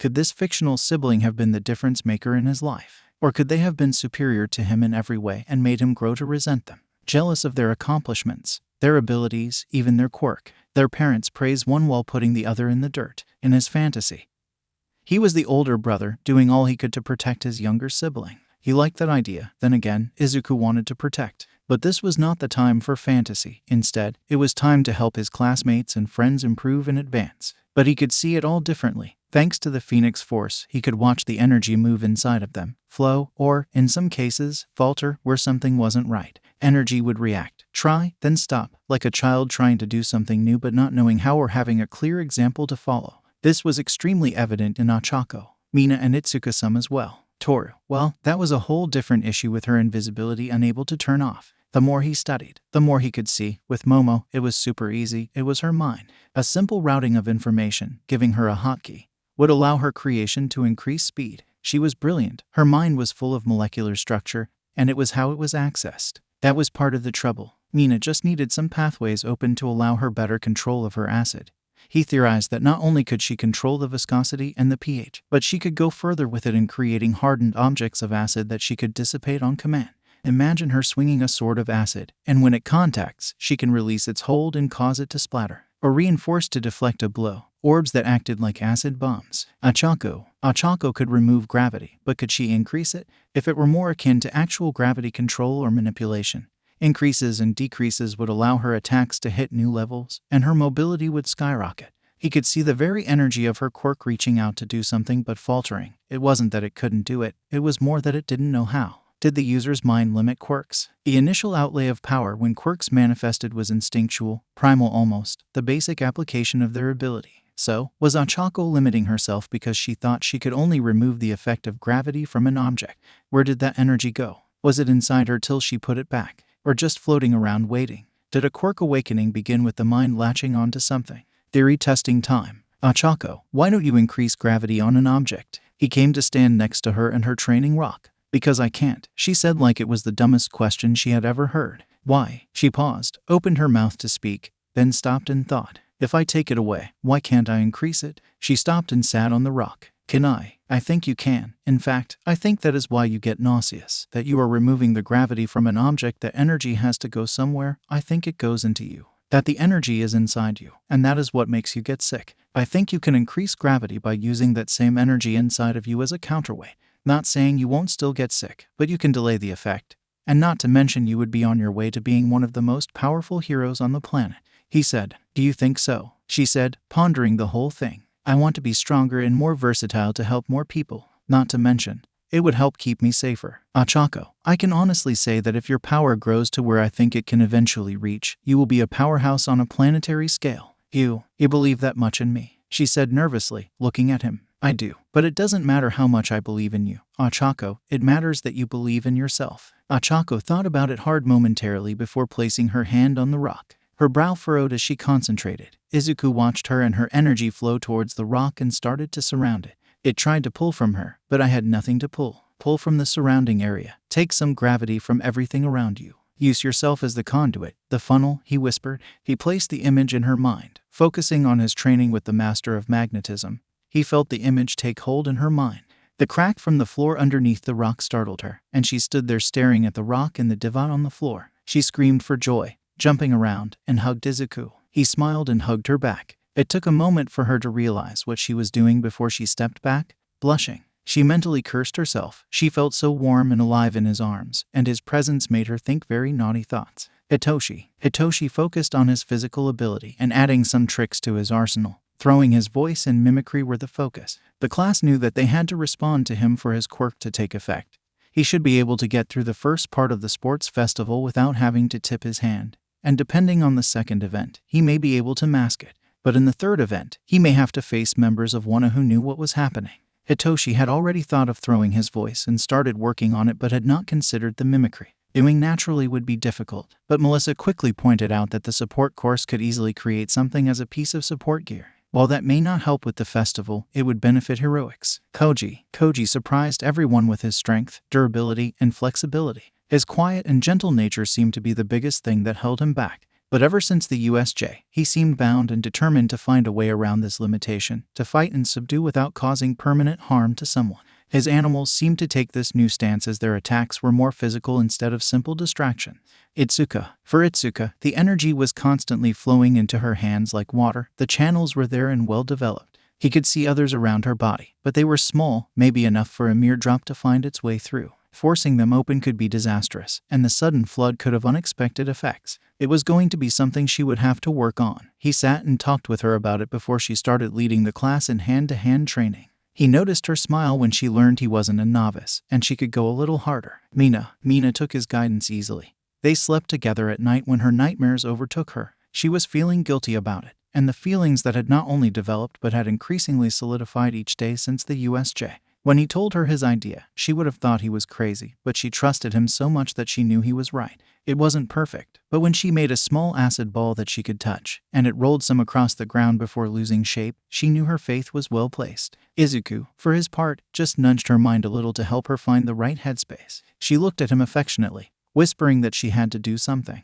"You can tell him," Momo said one day as they were in the locker room. "I won't mind." I don't know what you mean," Mina said quietly. "I think you do," the heiress said, wrapping herself in a towel before heading to the shower. "We can talk more about it whenever you want, Mina." Too. It was all physical for her, and she thoroughly enjoyed it. The one thing she did learn was that she actually could camouflage herself. She couldn't disappear like Toro, but she could make it nearly impossible for others to find her. It seemed tied to her emotions. She and Izuku were meditating, and his voice guided her almost hypnotically. He pulled her into a state of terror where she just wanted so desperately to hide when it happened. Trying to pull it off again was difficult. She didn't want to go to that place every time, but by the end of the 2 weeks, it was working reliably. Rolling on the floor with Izuku for combat training was also rather pleasant. Kyoka Gyro was training her jacks as a further extension of her body, strengthening them and working on increasing their durability. The training was fine. It was helping, but that wasn't why she was here. She emerged from the locker room and saw Izuku standing there waiting. She knew that after their training, he would go with Melissa and May to help them work on their projects for the festival, do homework, spend time with his girlfriend, and find time to comfort Mina when her nightmares were too much. She had stumbled upon the latter one night, seeing Mina going to his room and the familiarity of how he opened the door. Kyoka was at first angry, thinking that some hanky-panky was going on behind Momo's back. She thought Izuku was hot herself. After the USJ, the aftermath, and the confrontation in the hall with the other classes, she would lie that her thoughts had not all been pure. So, she might have listened in on them when she heard them. She knew that nothing unseemly was going on and that he was giving more of himself to help someone. If he was constantly giving to others, did he feel lonely? What struck her was when the parents came. When they were attacked, people called to check on all of them. Family, friends, and even some distant relations had contacted Kyoka. Members of the music industry who knew her parents had reached out to ensure she was okay. But no one called for him. He said that all he had was Momo, Melissa, and May. "Hey, Green," she said, walking over to him, her hands in her pockets. "Hey, Purple," he said, raising an eyebrow. "Everything okay?" "For me, sure, but I am more interested in you," she responded. "Me? Yes, you, dummy. You are so busy being there for everyone who is there for you, asking you how you feel. I know you have Momo and the other girls, but you and I know you can't always tell them everything, that sometimes you hold back a little," she said, looking at the ground. "Do you hold back?" he asked. all the time, but I have my music as my outlet. I can let it all go in what I play. I am saying I have really good hearing. Her jacks floated before her. I am willing to listen. Not judge, not even say anything if you don't want it. You are doing so much for everyone else. I want you to know that I am here if you need it. What if I just want to learn to play it out as you say? I will block out an hour or two, just say the day. She paused, gently touching his shoulder. I know this stuff may be reserved for your girl, but if you need to be vulnerable or angry or just let go some, I want to help. She smiled at him. You saved our lives and made the big speech. The least I can do is try to be there for a friend. Thank you, Kyoka. He took a moment. Say, are you free on Sunday for a few hours? Tell me when I will be, she said as the rest emerged from the locker room. Workshop. Melissa had finally stumbled back to her room, tired beyond all belief from the working out in her project. She protested when Izuku offered to clean up for her. She knew her goal was ambitious, but instead of having 2 barrels of robots to work with, it looked like she was only going to have 1, maybe. The interface was buggy. It was all slipping through her fingers. She awoke, cursed herself for the late hour of the day, and made her way to the workshop. They had gone to the testing grounds along with Momo. She opened the door and froze. Her boyfriend was sitting in the middle of the room with parts and pieces floating everywhere, assembling like a massive assembly line. He didn't even move when she entered. He was sitting cross-legged, floating in the air as this was happening. She looked and saw that she had only 1 barrel full, and the second barrel was half full. He was assembling the processors, the magnetic cores, and housings. It took her some calculating, and he had been here for 10 hours. Ever since she left him, he has been working on her project. He was sweating. She knew he had to be exhausted from the constant strain and multiple uses of his power. She didn't dare disturb him. It was an hour before everything slowed, and the pieces were all put away. He saw him wobble in the air and begin to float down. His power cut out a foot above the floor, and he landed with a thud. Izuku, she ran over to him, grabbing a water on her way. Oh hey, Mel, he said, his eyes dropping. Gratefully, he drank the water. Why? She whispered. For you, was all he said. You were so stressed, and I know how bad you want this. Okay, we can talk about this later, she said. Come on, I am taking you to my dorm. You are going to shower, eat something, and sleep. I can make it back to my room, he protested. Izuku, you did the boyfriend thing of working through the night to help your girlfriend achieve a dream. Let me do the girlfriend thing and take care of you. She whispered. I can work on the coding in my room so I won't lose time. Yes, my dear, he said, struggling to his feet, very thankful he didn't have to go across campus. She nearly dropped his plate of food when she heard him come out of the bathroom, and she saw him standing there with no shirt, wearing a pair of her basketball shorts that she used for sleeping. She managed to control herself as she set the food down for him. She was all smiles, and he devoured the food, complimenting her cooking as he did. Once he was done eating, he had this contented look on his face. She pulled him to his feet. She intended to tell him to go to bed. Once they were face to face, her hand resting lightly on his chest, her intent changed. She pulled him into a passionate kiss, her hand wrapping around him, trying almost to pull him closer. She didn't know what came over her but was overcome with desire. She felt him responding to her with his body and his lips. Well, if you don't. He was interrupted as she pulled him into another fiery kiss. Momo and May. So I think overall things went well, Momo said as they returned to the dorms. Nothing exploded today, and everything performed as expected, so I have to say that I am happy with the results. May stopped and looked at her phone as it beeped. Momo watched as the girl's face went from confusion to embarrassment. Is everything okay, May? Momo wondered what could have caused such a reaction. A message from Veronica. Strangely enough, May coughed into her hand. Melissa and Izuku are doing their best to roleplay as bunnies. Momo stopped and thought about it. Knowing that Izuku was doing such a thing with another woman was a strange feeling. The stranger part was not jealousy that she felt but almost a peculiar sense of satisfaction. However, there was some jealousy that she was not enjoying such entertainment. You all right, Momo? May said, her turn to be concerned. I am, Momo sighed. A little jealous, more so because I want him to be having sex with me. But that is more me being aroused. I thought you didn't like women, May said quizzically. There are some that have caught my attention that if Izuku were to bring to bed, I wouldn't be averse to experimenting, Momo said while blushing. I get that, May responded. Would you mind if I took my shot with him? Not at all, May. Good. I can see that he is gathering more, and I don't want to tell him before I get lost in the shuffle. May smiled, grabbing Momo's hand. Let's go out to eat, just you and me. We haven't done that in a long time. Momo smiled, following after May. That sounds delightful. Nejire. He broke up with him. Why you said. Yep, Nejire responded, looking up from her notebook. I was tired of being lied to and made to feel like I wasn't worth it. But my special kuhai reminded me that I am worth it, and I am beautiful, should be desired and treated better. Your special kuhai. Why you knew that trouble was already brewing. Mirio and Nejire had been having problems for a while now. Mirio was very mysterious and kept blowing Nejire off. But now Nejire had ended their relationship and was discussing a special kuhai. Exactly. Nejire's notebook closed as the girl's eyes lit up, signaling you would have to wrangle her somehow. I got us tickets for the first year sports festival. I want to go support my kuhai. Wait, your special kuhai is a first year. Yu's mind was racing as a dreaded thought ran into her mind.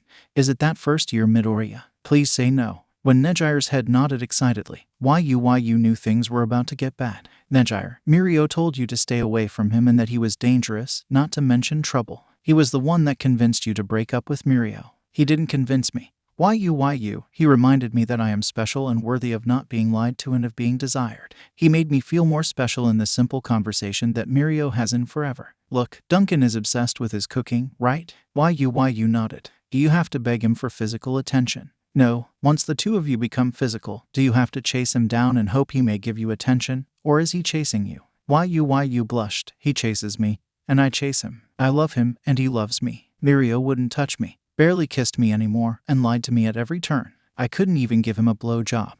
What man turns down a blow job? Sexy pictures and videos, nothing. I showed up at his room wearing nothing under my sweatshirt with the zipper down that as long as you had eyes, you could tell and nothing. Nada, just that same bullshit about later. It is always later. Nejire's voice was touched by anger. It didn't happen often, but why you knew it took a lot to get her friend angry. My special kuhai. When I accidentally bumped into him after he effing noticed. He would have taken me right then and there if I let him. Nejire was beaming, lighting up like a Christmas tree as she talked about her kuhai. Nejire, what did you do? Yu said slowly. Nejire shrank in like a little kid about to get in trouble. Nothing, I just kissed him ...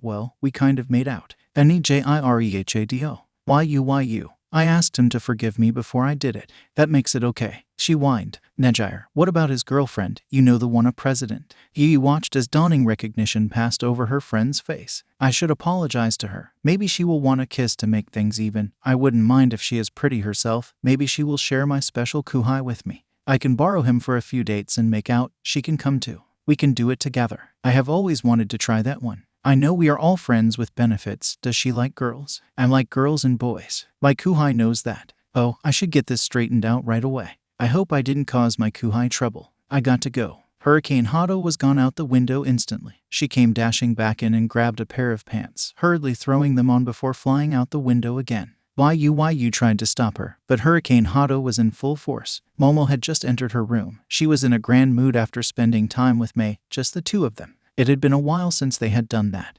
and the reconnection was nice. Being themselves was a much-needed refresher for their hectic lives. She was just about to open her datapad to study some more compositions for her creation when a commotion outside her door and a quick knock called her attention. Momo quickly looked around the room, ensuring nothing was out from her and Izuku's nighttime activities, and opened the door to find a bundle of energy known as Nejiri Hado. Hello kuhai, I know this is unexpected, but I wanted to talk to you about your boyfriend, or my special kuhai, as I call him. You see this happen. Her rabid delivery was halted when Momo placed a finger to her lips. Perhaps this would be better to talk about in my room rather than the dorm hallway, Momo said politely as the hurricane known as Nejire pulled most of her class into the hall from various places. Momo took the girl's hand with a gentle smile and dragged her inside, shutting the door. You are so right, kuhai, I apologize. She quickly spat out once she could talk. I wanted to tell you that I kissed your boyfriend without your permission. It was a spur-of-the-moment thing. He just made me feel like I was beautiful. Not that he was hitting on me. I am pretty sure he wasn't hitting on me. He was just being kind and reaching out when I was down.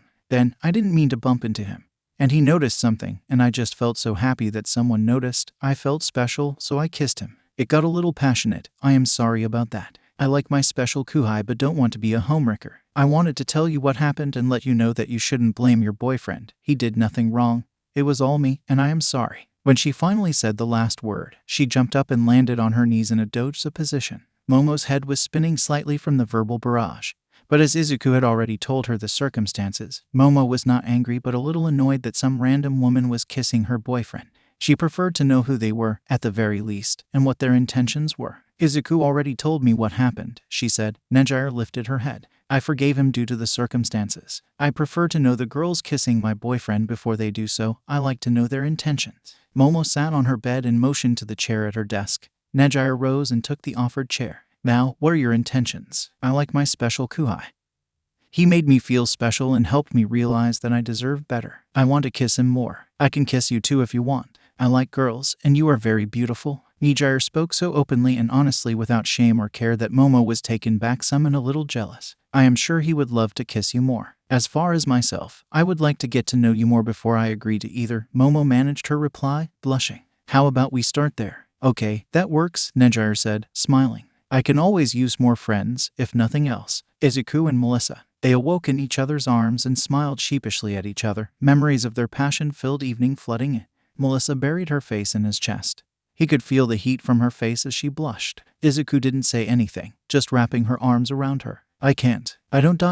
You must think so bad of me, she stammered. Why, Melissa? He said. I enjoyed it, and you did too. There is nothing to be ashamed of. You mean it? She lifted her head to look at his face. I swear, he gave her a devilish smile. Now, why don't we shower, my dirty girl? Her face went slack in shock and then exploded again as she blushed. She sputtered before smacking him on the chest. His laughter made her mind focus as she calmed down and smiled at him. Only if you promise to dirty me up some more, she said playfully. It was her turn to feel empowered as she felt his immediate physical reaction to her words. Quickly, she leaped from the bed and made a mad dash towards the shower. Halfway there, she felt his telekinesis wrap around her and lift her into the air. No running away now, my bad girl, he said as she floated back to him. You are not getting away so easily. The sports festival. It was a feverish 2 weeks of training for everyone. Izuku took the day off before the event to sleep and rest in Momo's arms. He had talked to her about what he thought, and she had agreed that it would be very beneficial, but she wanted to test herself as she was now. They would talk about it again afterward.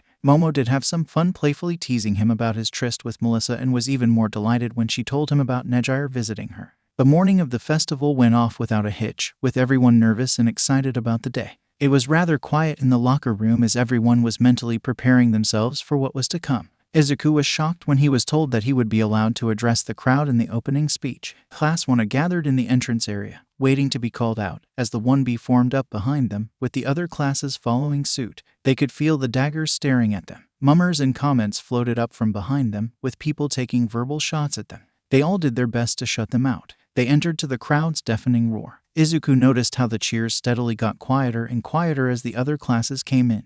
The Master of Ceremonies and Judge Midnight took to the stage to the crowd's joy. With a swish of her hips and whip crack, she commanded everyone's attention. Ladies, gentlemen, everyone in attendance and to all you watching around the world, welcome to the UA Sports Festival. The crowd erupted, as did the student body. Now let's begin with the opening speech by this year's top scorer in the entrance exam, Izuku Midoriya. Izuku calmly walked towards the stage, looking over the assembled spectators and the students. Once upon a time, a kingdom dwelled in a land long forgotten to time. Devoted to the light, to the betterment of all, it grew and flourished. Some hated the light and sought to make it crumble like all things. A great evil would arise to punish and attempt to destroy the kingdom, but a hero would arise and save them. This happened for generations. A great evil or demon king would come, and a hero would always come and save them. He looked out at the confused faces and smiled. Soon, the kingdom stopped fighting back. No matter what defense they offered, only the hero could save them, so why get hurt or even possibly killed? Why build the society even higher if a demon king would only rise and cause havoc? The kingdom stagnated and grew fixed in its ways, unable or too afraid to change. Then the demon king rose again, and they did what they had been accustomed to. Nothing. He looked at the crowd as they leaned in, listening to his story. The generals stood by, as did the soldiers, the leaders, the people, the local protectors. They all stood by knowing in their heart that fabled hero would arrive and save them. He paused for dramatic effect. But the hero never came. He didn't show up to save them this time. And the kingdom fell. The people were enslaved. The once great kingdom was swallowed into darkness, and its name was lost to the tides of time.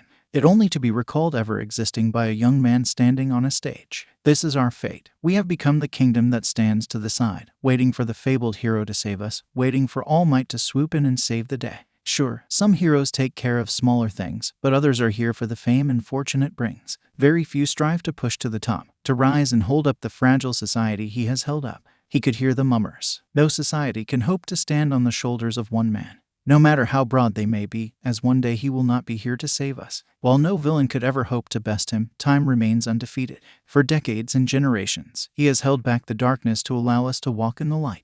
It has become so commonplace that no one thinks about it. Some heroes strive to be people we can depend on, but do they limit themselves, knowing they could never eclipse or rival All Might? Society has stagnated. Quirks used to be celebrated, not berated. They are not judged as useless or villainous. They are not the measure of a child but part of them. Any quirk was a blessing, but they became so common that we now feel we can denigrate them and label them useless or villainous. Force those we deem so into boxes or roles, not allowing them to grow and show what they truly are. He looked around the stadium and then at the camera. No longer are we chasing the stars, striving to make our society greater. Where are the innovations? Where are those pushing society's boundaries to make things better? Not just for a select few but for everyone. To raise not just themselves but everyone around them. Not just those they know but those they will never meet. If that is the society you want, then I know I don't. I want greatness for everyone. I want the chance to expand and grow for everybody who dares to reach and fight for it. Not some select few that happen to be born with a flashy quirk. I don't want to live in a society where when young adults are attacked and face near death, others look at them and are jealous, envious, and spiteful that they nearly lost their lives.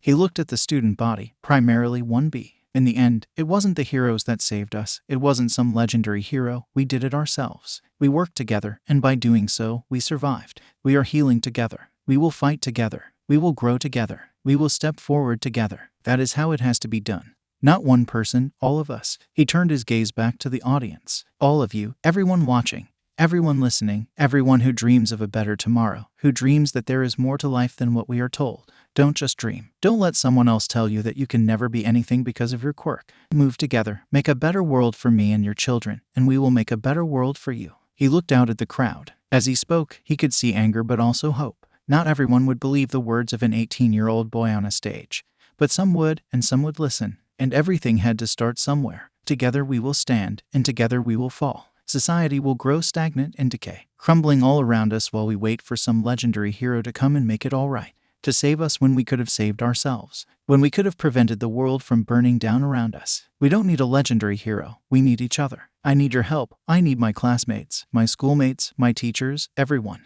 Will you help me? Yes. A portion of the crowd and student body yelled back. Will you fight for a better tomorrow? Izuku called out. Yes. More joining in. Will you stand against the darkness? He pointed to the student body. Yes. Most of the class was now yelling back at him. Will you stand up for what is right? He pointed to the VIP section where the heroes in attendance sat. Yes. The crowd was almost in full throw. Are you going to fight for your dreams? He spread his arms to the audience. Yes. For your children. He pointed to the camera. Yes. Nearly everyone was in full roar. For you, neighbor. Yes. Nito sneered as he heard his classmates responding. Mind to listen to those who had stood with him in the hallway, adding their voices to the response. For the world, he stood on the stage, staring down the barrel of the camera. Yes, the deafening roar shook the stage. My name is Izuku Midoriya, and I will fight for each and every one of you with my dying breath. Thank you. He bowed and stepped back. He walked off the stage as calmly as he had stepped onto it. He smiled when he heard midnight call for the beginning of the festival, the first event, obstacle race. Mirio looked around, confused. He had hoped he would have a chance to talk with Nejire.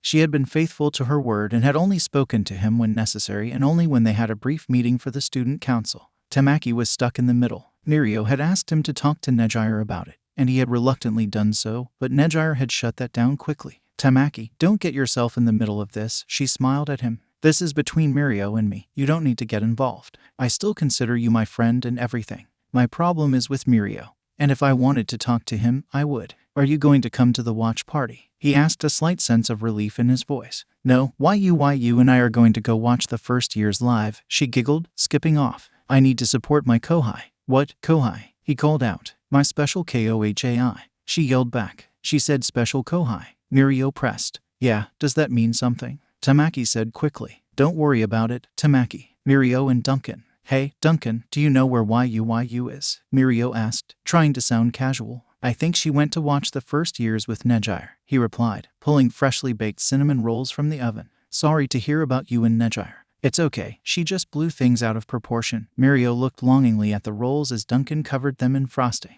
Once she calms down, she will come to her senses. Look, I don't want to get in the middle of your business, but from what I know of Nejire, if it was enough to make her mad, then maybe you should address that. Duncan cut out a roll and placed it in small box, handing it to Mirio. Here on the house, Mirio looked at Duncan. The man was such an intimidating specimen, 68, with fiery red hair, blue eyes, and built like a effing house, but he was a cook, baker. His quirk affected anything he cooked, making it extraordinary. Mirio realized that he wasn't even quite sure what Duncan's quirk was. Irish-born, abandoned in Japan, grew up in the system and managed to make his way into UA. He was a gentle giant. The only time Mirio ever saw him upset was in the second year when someone had insulted Yu and made her cry.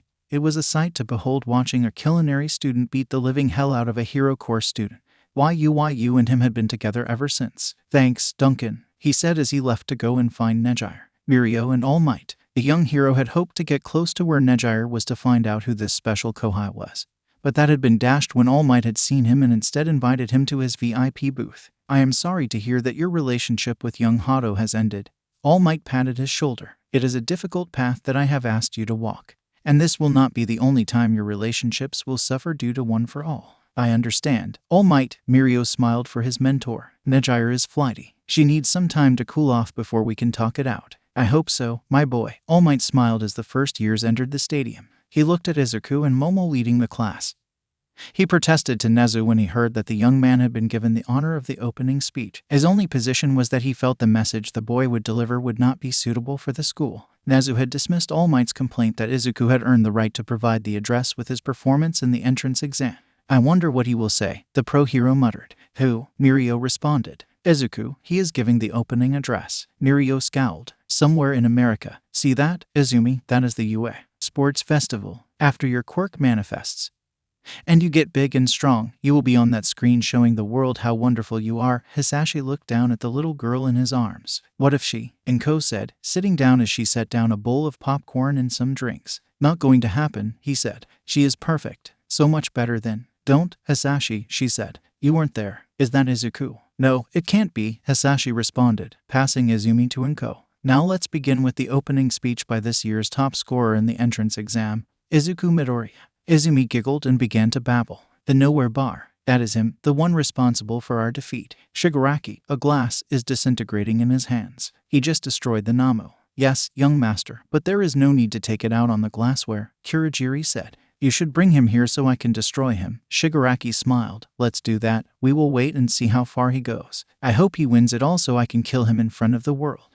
I wonder what dribble he is going to spew. We shall both find out at the same time." "Young master," Kurogiri said, setting another glass before his young master. "Somewhere." "Are you positive, doctor?" A hollow voice rang out, the sounds of various medical machines beeping and whirling. "I am almost positive, master. He is the boy that we collected decay from." The doctor stared at the screen.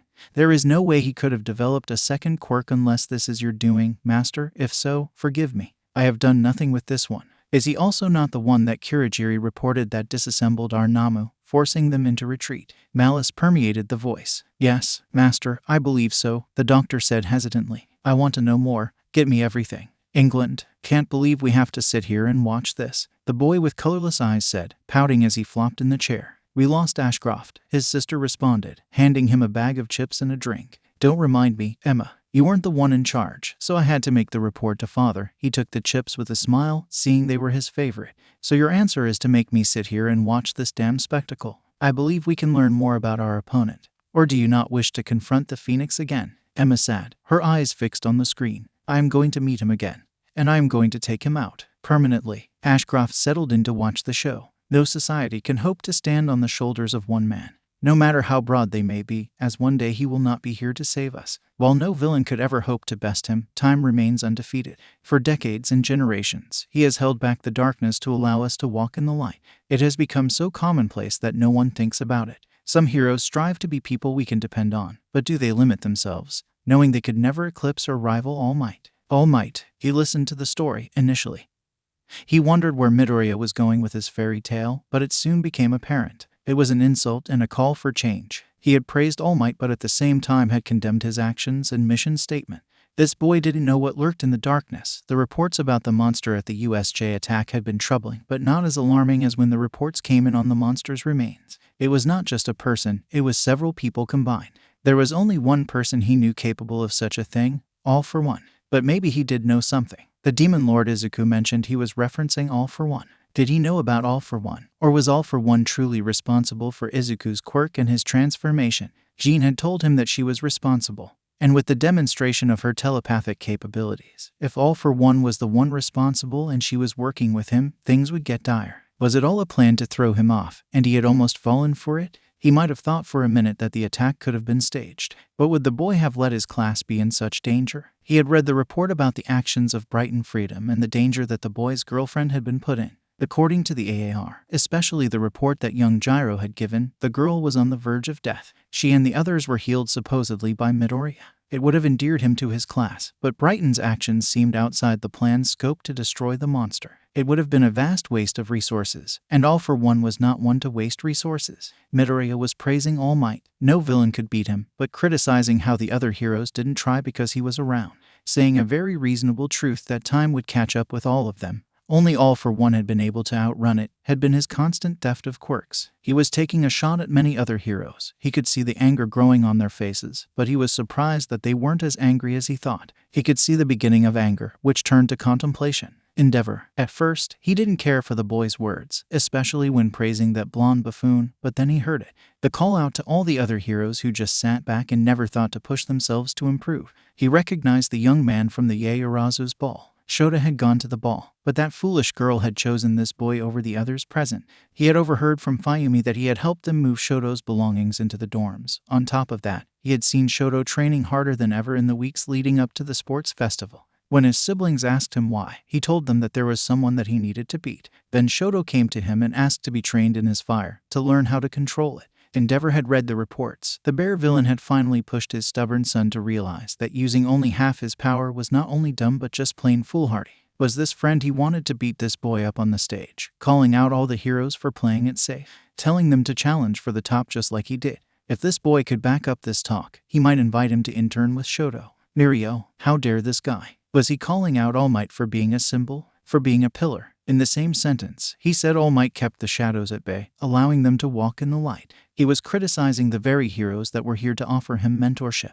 To let this undeserving, arrogant, clear danger to the school continue to spew this garbage was unconscionable. He was just ignorant. Mirio was sure of it. This idiot on the podium was just up there daring to spit in the face of all those who had made his life possible. To dare to say how the greatest hero of all time had done their job.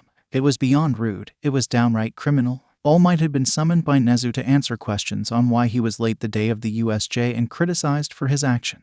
Tower Loader had an official reprimand placed on his record for some incident in the support course the same day. He knew this because he overheard the teacher talking about it in the teacher's lounge while Mirio was waiting for All Might. He didn't understand that society needed a shining beacon to hold back the light, and that same person was responsible for holding up that society. At least he got one thing right. No villain would ever beat All Might. The one that had come close had failed, and All Might had won. He was calling out All Might and, by extension, him. Nejire. She was sitting in the student section just behind where Wana would sit later, and was ultimately into the speech. She loved the little story of how it started, but when he got to how society had faltered, she started thinking. She wanted to be a hero to do good and save people, not for fame or anything else. Heroes out there used their status to launch beauty lines, and she used Uebami's beauty products. Others used it for selling stuff, movies, and merchandising deals. Her first internship was with Uebami, and while the hero was very focused on brand building, she did some rescue work and fulfilled her obligations but was more focused on the brand.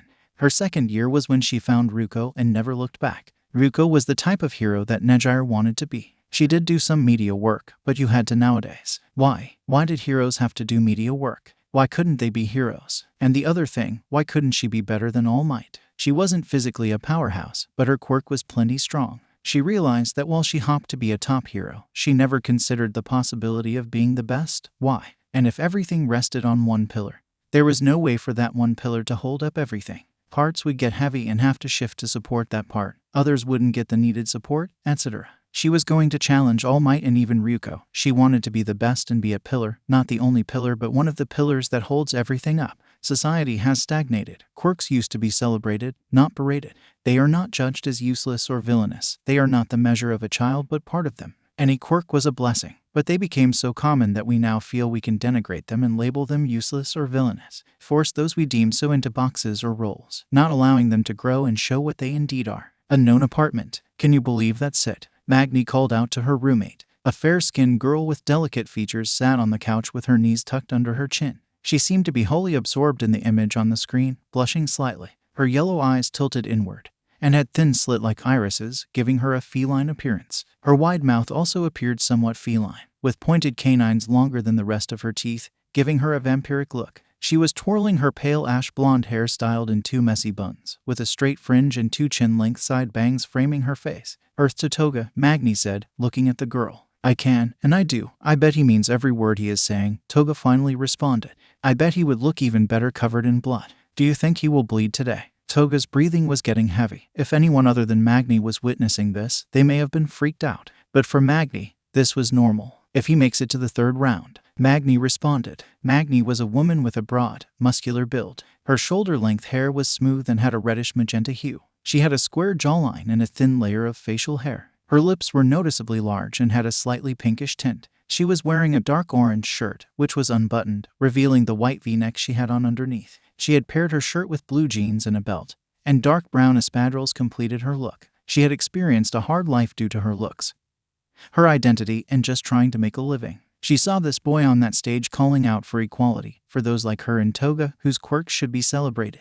If only the world were that way, then maybe she wouldn't be living in some run-down apartment in the worst part of the city. She knew this kid's speech was a pipe dream, but that was the thing about dreams. They were nice to think about. No longer are we chasing the stars, striving to make our society more extraordinary. Where are the innovations? Where are those pushing society's boundaries to make things better? Not just for a select few but for everyone. To raise not just themselves but everyone around them. Not just those they know but those they will never meet. If that is the society you want, I know I don't. I want greatness for everyone. I want the chance to expand and grow for everybody who dares to reach and fight for it. Not some select few that happen to be born with a flashy quirk. I don't want to live in a society where when young adults are attacked and face near death, others look at them and are jealous, envious, and spiteful that they nearly lost their lives. Hasu City. There was a man with an imposing build and walked with a noticeable hunch. He had a flat, somewhat triangular face, devoid of a nose, which he had removed himself. His tongue was unusually long and had multiple small papillae. He kept his long black hair messy, but it didn't cover his face, thanks to his headband and mask. His small eyes were red with tiny irises. He stood watching the television,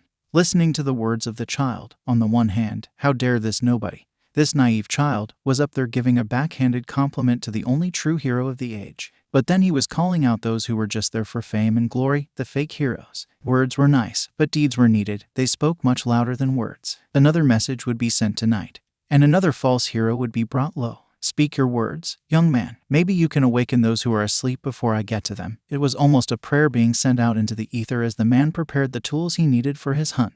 The nowhere bar. Are we still going to kill him, young master? Kurogiri asked as he presented another energy drink. Interesting. He sees some of the problems with this world. He recognizes that change is needed, and he is calling for it. He isn't speaking to the heroes but to the masses. I think we can use him. Shigaraki took a long drink. The heroes just blind him. We just need to bring him over to our side. Maybe his flowery words are just what my party needs. Bards do have some uses. America, this can't be, Hasashi muttered, staring at the screen. Quickly, he opened his phone and began to Google UA. The first thing was the sports festival, and the second was the headline UA. Attacked. He opened the link quickly and scanned the article. Villain attack. Students injured. IZUKUMIDORIYA.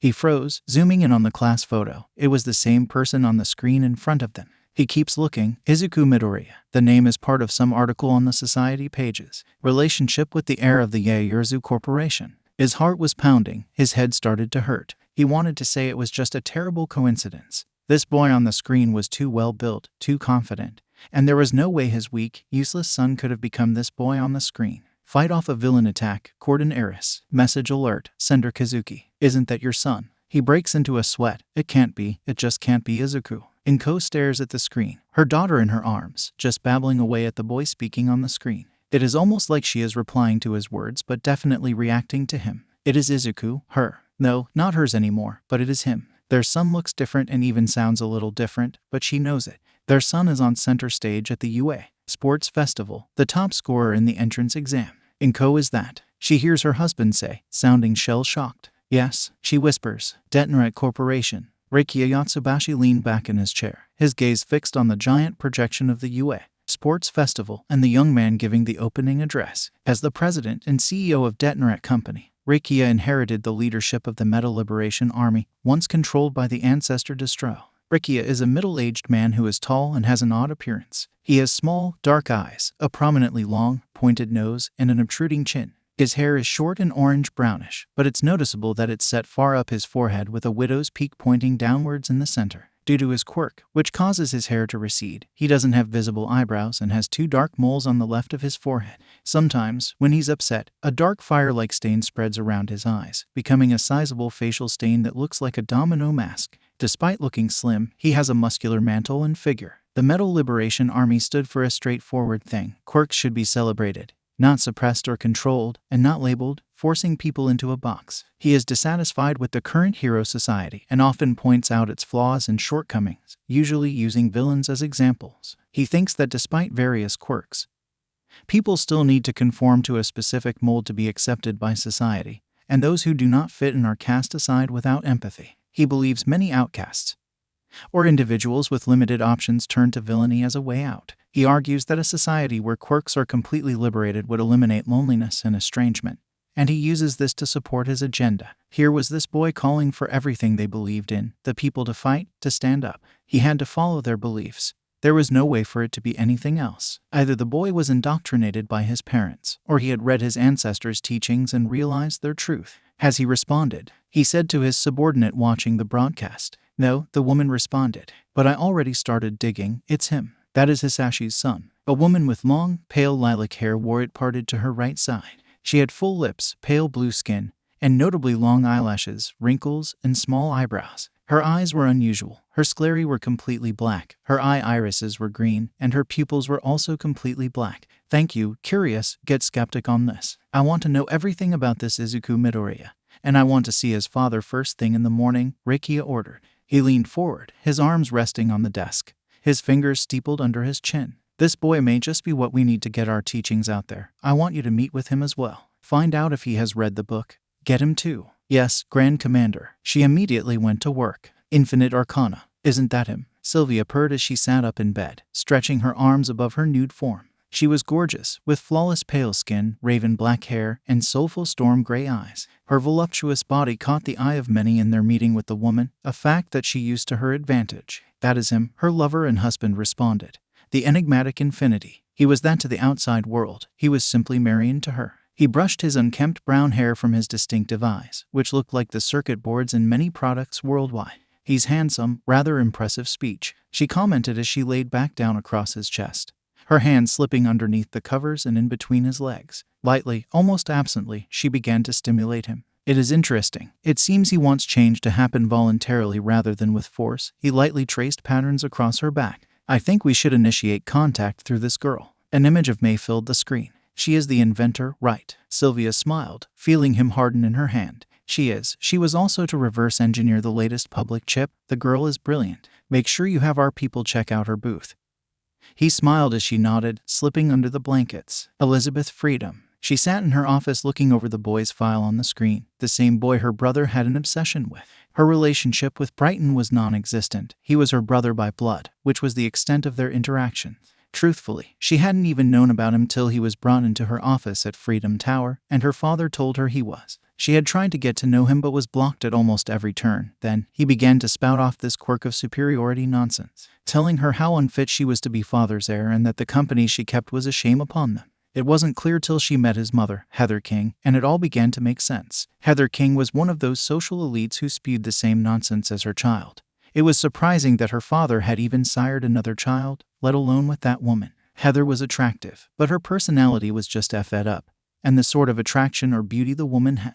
When her father turned Brighton over to Essex, it haunted her. She knew what Essex was capable of. She had seen his modifications in the flesh. How he looked at the world seemed sinister. He was amoral, which was a whole host of problems in and amongst itself. Essex would think of something and never complete if he should do it, and that made him very dangerous. Whatever returned one day would not be Brighton. She returned to work, reviewing the files her father had sent her. She wasn't sure what she was looking for, but something about this Izuku Midoriya wasn't adding up. "America, Mr. Yatsubashi wants to meet with me tomorrow," Hisashi muttered. "They have already sent a plane ticket." "You better get packed," she responded. "Are you going to see him?" "No, not unless I have to." He got up and headed towards the bedroom. USJ Sports Festival. The stares from the student body didn't leave Izuku till midnight announced the first event.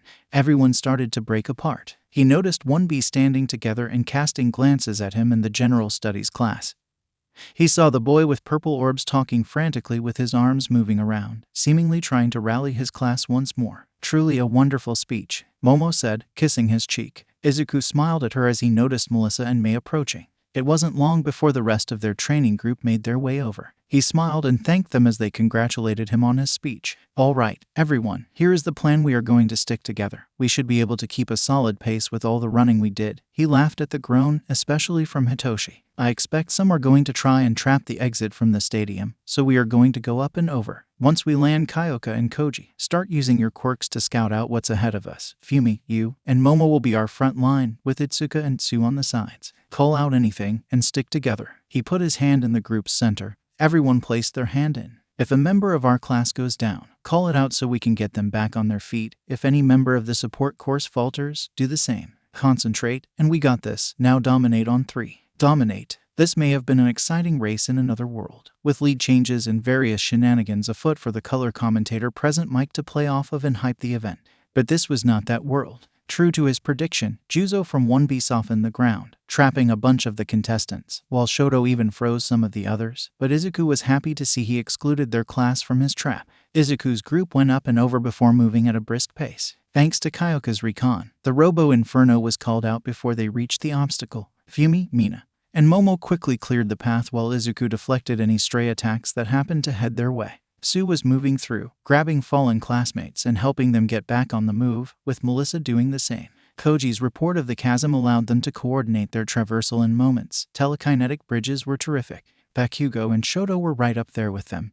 They were in the lead till they hit the minefield. The group didn't stop as Ochako tagged them all, and they jumped over the minefield. When she landed, she stumbled, releasing her quirk, but didn't get sick. Izuku contemplated her and told them to run for the finish line. He turned and looked back at all the other contestants. He reached out and telekinetically grabbed all his classmates except for Shota and Bakugo, who ran past him. Bakugo cussed him out while Shoto just smiled. He pulled the rest of his class over the minefield, flipped off the annoying blonde of 1B, and jogged to the finish line, coming in 21st overall. As part of their plan, the group had allowed Melissa to cross the finish line first. A quirkless girl had just won first place in the first event of the UA Sports Festival by Island. David Shield just sat back, staring at the screen. His daughter was in the center, with a giant smile across her face. She had just taken first place. They had not talked at all since she left the island. He knew she would be competing at the festival, but assumed it would be more like the other support course and business students did. They would hang back, give it a try, and then show their stuff at their booths and presentations on the second day. She was not running with the lead pack. He stared at the monitor as she hugged May and Momo and then jumped into Izuku Midoriya's arms once he trotted in. "Veronica," he bellowed. "Yes, David," the AI responded. "Get me everything you can on Izuku Midoriya. And whatever Melissa has been up to, hack her computer." He slammed his fist on the table. "Yes, David." America. He was pulling people around. Did he have a version of her quirk? Had he developed a version of her quirk? Inko sat stunned. Watching the screen, he had a quirk. There was not a doubt about it. Inko looked at Izumi in her arms and didn't know what to do. She had abandoned him. Now, he was competing on the most significant stage in the world. The way the blonde girl, Melissa, was hugging him, did he have a girlfriend? Then she saw a girl called Momo kiss him. Hasashi stood behind his wife, watching everything unfold. He bowed his head and left. He had a plane to catch. Inko looked at him, so big and strong. He had a girlfriend, maybe even 2. He would have a life and possibly children someday. Children she would never know, and that would never know her. She wept. Detnaret, a quirkless girl, had just won the first event of the sports festival. They let her win as well. He saw the group she was with, then pulled back and let her take the top spot of the largest sporting event in the world. Melissa Shield. He spat out. "I want to know everything." All Might, emblazoned on every screen in the arena, was his niece, the winner of the obstacle course. He knew he hadn't even checked on her since the start of the year. He had forgotten she was even enrolled at UA. Now, she was on every screen in the world. His eyes narrowed at how she jumped into Izuku's arms. It looked like she would kiss him when she remembered she was on television. He got to his feet. There would be a break between events, and he would talk to his niece to get some answers. Mirio. He thought the blonde on the screen was pretty. She had a great smile. His musing soured when he saw her jump into his arms. This girl is being led astray. Maybe he could talk to her and give her some advice. After all, he was her upperclassman. When his mentor got up and excused himself, Mirio decided it would be an excellent time to look for Nejiri. "I am going to go stretch my legs," he said, following his mentor out. The IP section. Big speech, but he didn't even come in first. A pro spat. He ensured that his class all advanced and showed that he could work with a team. "You ignorant wretch," Edgeshot sat back. This boy was someone he would have to watch. "I was hoping he could fight, but instead, it seems his quirk is all mind stuff." Mariko pouted. What would it matter? Not like you would have sent him an internship request, Ryuko teased. If he could fight, I just may have. I want to see if he can back up all that talk. Besides, no one calls me out for being a glory hog. She fired back. Unknown apartment. He let the quirkless girl win. Did you see that he let the quirkless girl win? Toga was jumping up and down on the couch in excitement. I think he likes blondes, she purred. Oh, please bleed for me. I want to see you all bathed in that glorious crimson. I swear, Toga, if you start playing with yourself in the living room again, I am going to be so pissed. Magni bellowed. UA Arena. Congratulations to our top 50 contestants. Midnight called out. We will take a 30-minute break while we prepare for our second event. But you kittens have an assignment. You are to get into groups of 5 groups. No group can be larger than 15 or smaller than 5 for our next event. Castle Defense. Nejire. You hear that? YU, let's go congratulate my Kohai. Nejire was over the railing and running before YU could react. Maybe I should give him a kiss for good luck.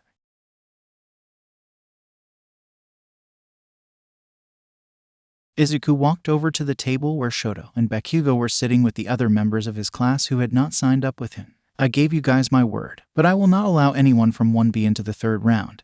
You can take anyone else except our boy from General Studies, Izuku said to them in the table. First F you, Bakugo growled. We have decided to keep our team to our classmates, Shoto said. We will not actively seek to eliminate you or our other classmates from the next event. But if it means securing our way to the next round, then we will not hesitate. Understood, Izuku smiled. See you on the other side. He extended his fist to Shoto, who smiled and returned the gesture. Locker room. Izuku was heading to the locker room when a missile came barreling into him with a fantastic rack and periwinkle hair. KOHAI. Izuku let out an oomph for effect more than anything. Nejire, how are you? He turned to look at her and was almost washed away by an adorable pout and watery eyes. Though the lip quiver was sweet, it took him a moment to say, how are you, Nejire-senpai? The pout immediately vanished. First, that speech was amazing. Then how you helped your team win the first contest was super cool. And you are right. I never thought about it. But why can't I be better than All Might? I will be better than that bad old dummy who made me sad. And why should I wait for some better hero to come along? I am going to be the greatest. You watch. I will be so awesome when I graduate that you must chase me. But I won't make you chase me too hard, just enough so you know I am worth it. But I want to kiss you. But I need to ask your girlfriend first so I don't get in trouble. She was very nice about me kissing you.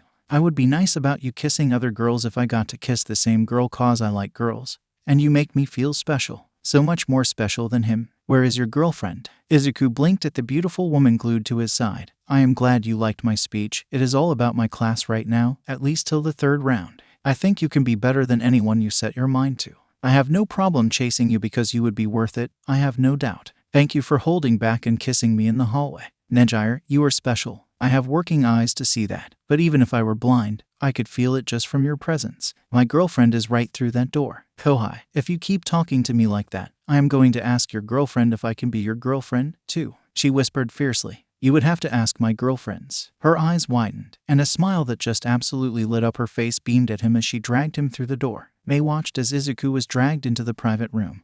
Momo was eating to get her quirk all fueled up for the next match. She felt a little self-conscious about the amount, but it was more the honesty with which she was eating as they were on a time crunch. Melissa was near her, getting her interface ready to debut her robots. They had just finished the final checks on her gear when Hurricane Nejire blew in. They grabbed Izuku from her and pointed to Mel and Momo. They are over there. What's up, me? Was all he got out as Mei grabbed the back of his head and pulled him into a kiss that made him weaken the knees. He opened his mouth as her tongue came in to explore. He regained his senses enough to kiss her back, sparks passing between them. I get you before anyone else. Mei's eyes bore into him. Tonight, after you win this effing thing before you go to Momo or Melissa, you come to me. I will not wait or be forgotten. If you want to be with me, come to my workshop tonight and claim me. She was about to pull away when he pulled her back into a kiss that left her breathless. I will be there, he said as they broke apart. Nejire sat there, stunned, watching everything happening. Does this mean I get to be a girlfriend if I want? No, Momo said quickly. You can go over there and give him a good luck kiss, but we have to get to know you better and what kind of a person you are before you get to try and be his girlfriend.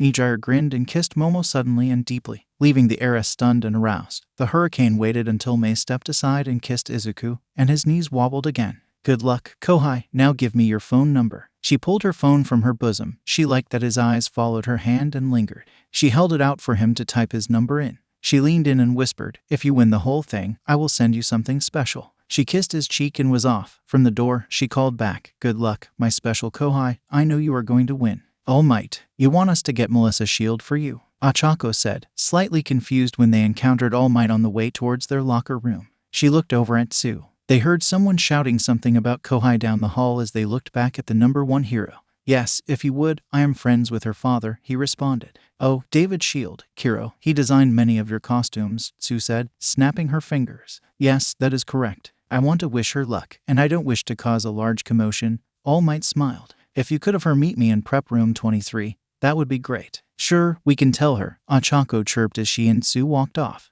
Mirio, he heard her and heard what she said. Who was her special Kohai? Who was this bastard who interfered in their relationship and filled her head with this nonsense? He saw her in the hall as the door closed. He ran after her, catching her hand. She spun, yanking her hand away. I did not give you permission to touch me, Tagata. Nejire, don't be like that. I just wanted to talk to you, he said quickly. I wanted to see if you were over this nonsense and ready to work it out. Nonsense, Nejire said back. Her voice was calm, almost deadly calm. Ignoring the warning sign. Yes, Nejire, this nonsense is about some special Kohai telling you that you're beautiful and deserve better. He doesn't even know you and is just trying to take advantage of you. You know how you get sometimes. Let us sit down and talk. We can get this straightened out. How I get sometimes. She glared at Mirio. He is just trying to take advantage of me. If he were, he wouldn't have to try hard. What? He said back, stunned. He had done more for me in a matter of days than so many others. She stomped forward, making Mirio step back. He didn't make me leave you. Tagata, you did.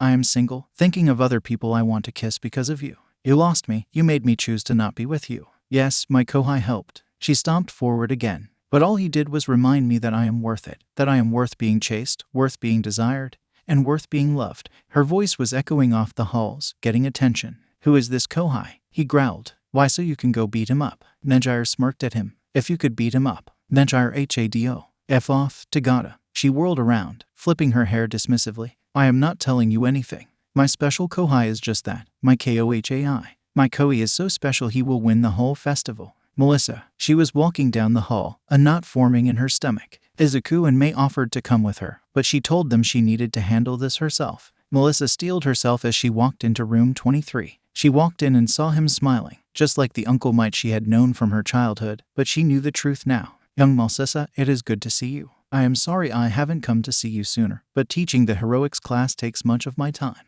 He chuckled, placing his hands on his hip. You should have told me you were planning to enter the competition part of the festival. Why? So you could have told me how dangerous it was. Or maybe you could have told my dad to see if he could stop me. Her voice was rife with anger. Young Melissa, it is very dangerous what you are doing. Your father and I just want you to be safe. All Might responded, trying to defuse the situation. You want me to be safe? She clenched her fists. Then where were you or him when I was attacked? Where the hell were you after I was attacked? Melissa. Were you too busy to pick up the phone and ask your niece if she was okay? And how long have I been at this school and yet again nothing? Her anger began to boil over. I told you I would have come to see you, but... He protested. But you were out of time, she said, her voice dropping to a whisper. All Might was stunned. You didn't want to let me see you in your real form. You wanted to keep lying. You didn't want to tell your niece the truth, someone who loved you not because you were some amazing hero but because you were my uncle.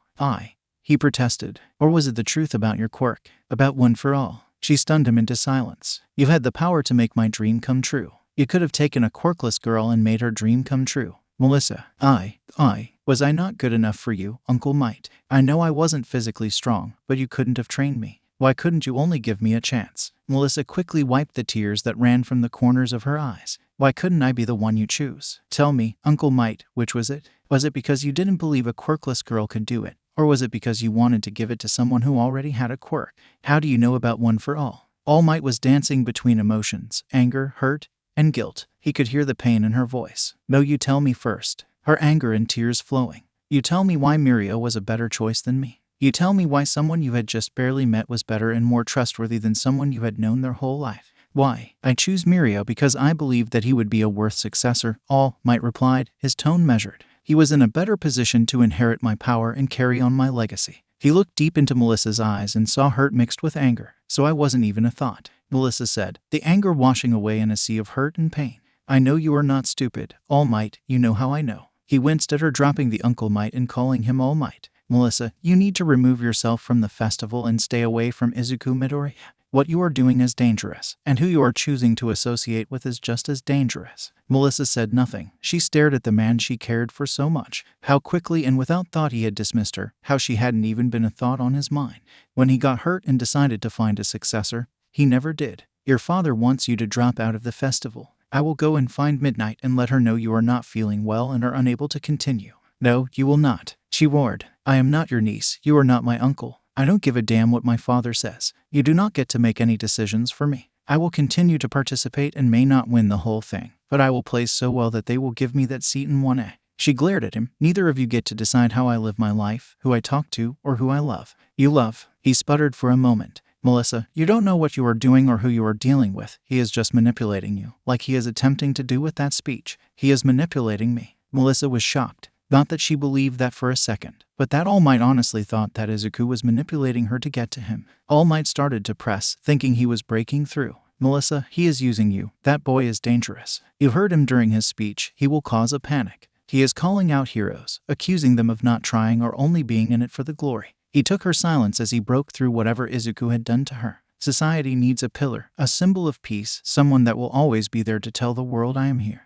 He is standing before the world telling them that a symbol of peace is wrong.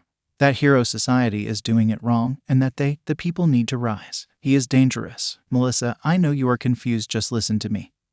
He walked towards her. We will remove you from the festival, and you can go home to be with your father. I will figure out a way to break this spell he has over you. It will save you. Just let me call Mirio. Melissa felt like she was about to explode when she saw All Might pull out her phone. Her anger boiled over, and the phone exploded. Mirio. He stood in the hallway fuming. This damned special Kohai, whoever he was, had fast-talked Nejire somehow. She had just come from seeing him. He must be in that room. Without thinking, he walked over and threw open the door, storming in and making the people jump. 3 other boys and him. The first is a relatively tall young man with messy, indigo-colored hair that flares in large tufts around his head. He has notably straight teeth. His eyes are purple with white pupils. They are thin and somewhat triangular, pointing downward, with no visible eyelashes. Usually, his eyes are half closed, and he has dark eye bags underneath them. Mario stomped over to him, ignoring the protests from all the girls asking him why he was there. What is your name? Hitoshi Shinsoy. He responded.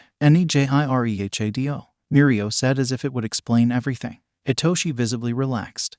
This angry blonde had responded to him, and he knew he could activate his quirk any time now. Hitoshi was just as stunned as the others. Who? Terwinkle hair. 3rd year, do you know her? He glared at the boy, who looked like he was about to fall asleep. Do you mean the girl I saw walk out of here? No, he responded. Next, Mirio turned to the next one, a short boy with a head resembling a blackbird, perhaps a crow or a raven. He has a tan, yellowish beak that is slightly hooked at the end and thin red eyes with small black pupils, one on each side of his head. Additionally, he wears a red choker around his neck. When Mirio approached, a shadow monster emerged from the boy, taking a position in front and blocking Mirio's advance. It resembled the boy. Mirio was taken by surprise. One for All was activating. A white nimbus of light surrounded Mirio's body. It made Dark Shadow wince slightly, but it did not retreat. Fumi doesn't know her, and neither does Koji. Dark Shadow, who are you to barge in here in such a manner? Mirio's anger was rising. He glared at the talking shadow, then looked at the other unknown boy in the room.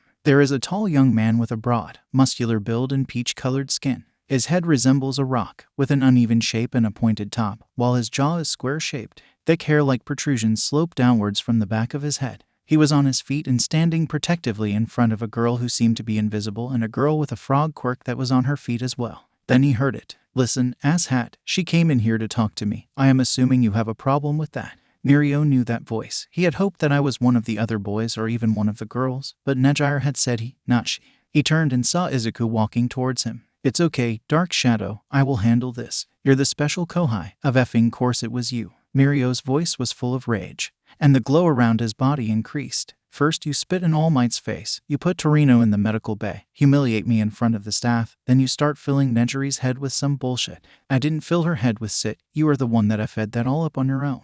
That woman wanted some of your attention. Not to be lied to or kept on the outside. Izuku fired back. For the record, F you, F your mentor. F that old man, and did I mention F you? Mirio was about to explode. Nejire is a big girl. All I told her was the truth, that you were a dumb F for not spending time with her or letting her in. You effing know why I can't. Mirio's mind was just thinking about punching him in the face.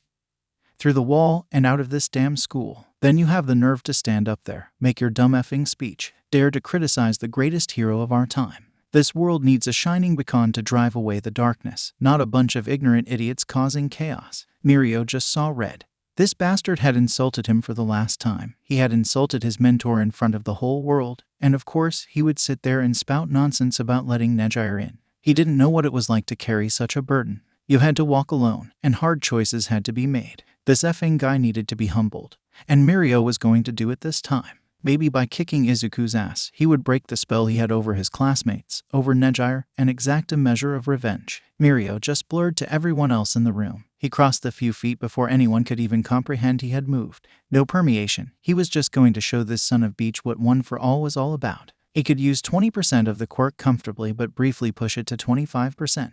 He deemed this a need. With an overhand right, he roared, Detroit Smash. He was going to take this idiot out. He watched as Izuku smiled and caught Mirio's punch. The blowback from the impact almost sent everyone flying. The KATHOOM from the blow was deafening. But nobody was blown back. Instead, they all felt held protectively in place. Kyoka heard the noise, but it was muffled. Momo and Mei knew that Izuku was holding them, that he was holding everyone, and had just caught a punch that would have destroyed just about anyone else. Mirio was stunned. He didn't see the uppercut that lifted him off his feet, but his brain began to process it as he rose into the air. He saw Izuku leap up to grab him quickly. He activated permeation, but he felt not only Izuku's hand grab him, but it was like he was in his flesh and muscle. Mirio screamed as he released his quirk, hoping to push Izuku's grip out.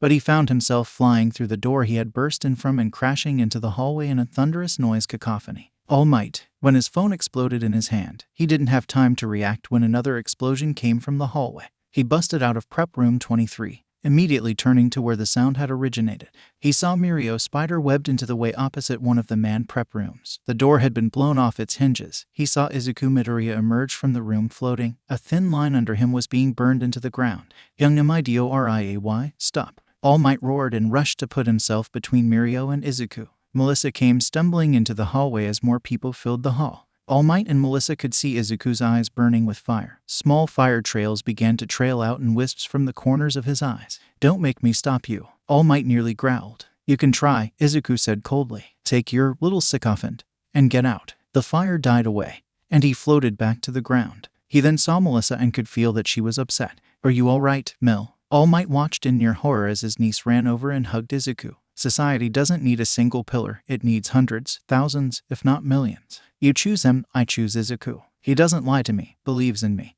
and believes we can change the world. And we will change the world, All Might. Either you can help us do that, or you can watch as we do it without you. Melissa had released Izuku and was now standing in front of him. She was staring down All Might, not flinching. She was no longer the little girl who hung on his cape or every word. She was a woman who had chosen her side. He only prayed that he could get her to see the light. He was torn. This boy, Izuku Midoriya, was just a child. He didn't understand the world's dangers. He was full of anger that could be controlled with proper help. He needed to find out if Izuku did have a way of controlling people and, if so, free them. If this boy was slipping into villainy, All Might had to try to stop him, maybe bring him back to the side of heroes. If not, he must ensure he didn't cause more damage. What is going on? Midnight yelled as she entered the hall with present Mike, Eraserhead, Vlad, and Nezu. Ectoplasm duplicated out and began to disperse the crowd that had formed. I would like to file a complaint against Mirio Tagata, Izuku said calmly to Eraserhead. He barged into our locker room and attacked me. I have witnesses. Eraserhead looked at the boy they were pulling free from the wall,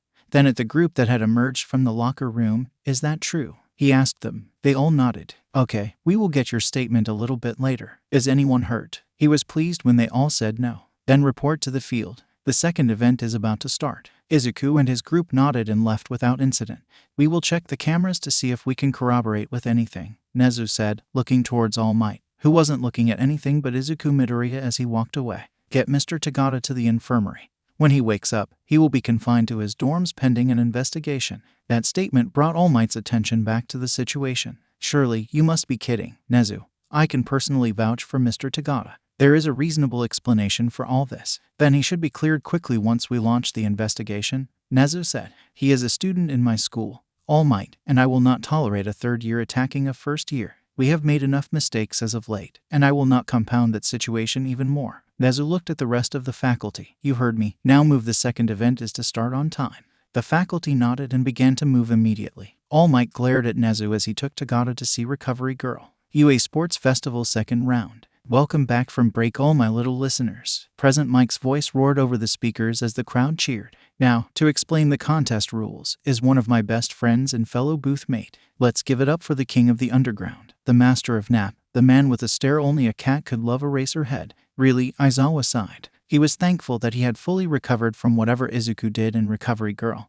But he was still annoyed. He got saddled with being in the booth. He knew it was so he could see all the camera feeds, including those locked on his student Yuga Yama. There had been a debate about letting him compete today or not, but they had decided to allow it to avoid any suspicions. He was on a tight leash, and at the end of that leash were Nezu and Midnight. Anyways, the 50 students who have advanced to this round from the obstacle race were given 30 minutes to form 5 teams, with no less than 5 students and no more than 15 students. The Eraserhead's voice was calm and mellow, the perfect straight man, also perfect for reading off instructions. Every student has been assigned a point value, starting with 10 points for the 50th student and increasing the value to the number 1 student whose point value is 10,000.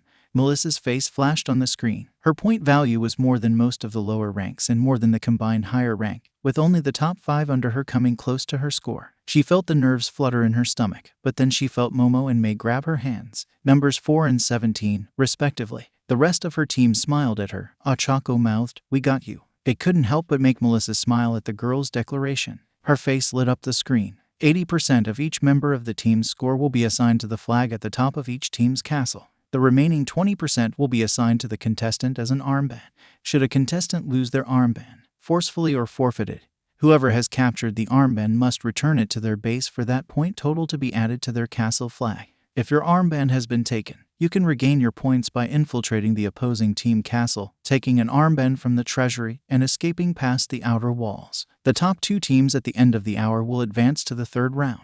Eraserhead sat back, thankful he was done for the moment. Zoe Wowie, thanks for that. Now, ladies and gentlemen, let's get ready for castle defense. Midnight, take it away. Inside the arena, a massive forest was set up with 5 castles on the outside and an open area in the center. Thanks, boys. Now, remember, kiddies, lethal attacks are a big no-no. We are heroes in training. After all, she called out, her voice oozing out in a sultry tone. Everyone, please give a welcome for the future heroes of Japan with a combined point total of 450 points. Lead my mind to Minoru. All the general studies students who had advanced, led by Menada, walked in. There are 6 of them in total, along with a student from the support course and, surprisingly, a member of the business course, Pamela Ivy and Nathaniel Richards, respectively. As they entered, there was some applause as their names flashed along with their point value on the screen. As they took their place in front of their castle, a flag was raised reading 360 points. Next, we have Team Domination, led by Naito Monoma with 2170 points. Team Domination entered the arena,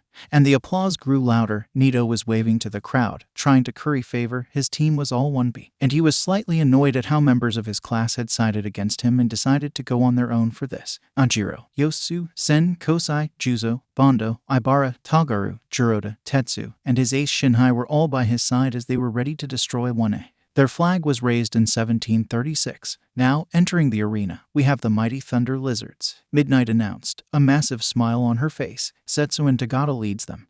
Their team has 2260 points. Setsuna led her team into the arena with a huge smile. Her team consisted of the rest of the class that decided not to side with Naito, except Ibara, who had given her word and would not go back on it. Washu from the support course joined Pony, Ryuko, Huryu, Yui, Manga, Nairon, and Kanoko. The girl had asked to join their team as she had said that Minta was a douche, Naito, and an egomaniac. The other Wanna team had some loudmouth on it, and she wanted to test her invention versus Mei, who was on the central Wanna team. Their flag was raised in 1808. Next, we have a grand total of 4525 points. The future winners. This team is led by Katsuki Bakugo and Shoto Todoroki. Katsuki came in with his trademark scowl. He was unhappy the team hadn't named him their leader. Instead, they had added stupid Icy Hot as co-captain.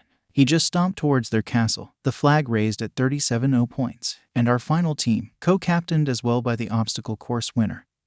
And the man that delivered that rousing opening address, we have Melissa Shield and Izuku Midoriya. Midnight yelled as the crowd went wild. They enter with an astounding 24,620 points. I present to you Divine Right. They positioned Melissa slightly ahead of the group so they could help her garner attention. The rest of the team just fell in step, smiling and waving to the crowd. As they reached their castle, the flag raised at 19,712.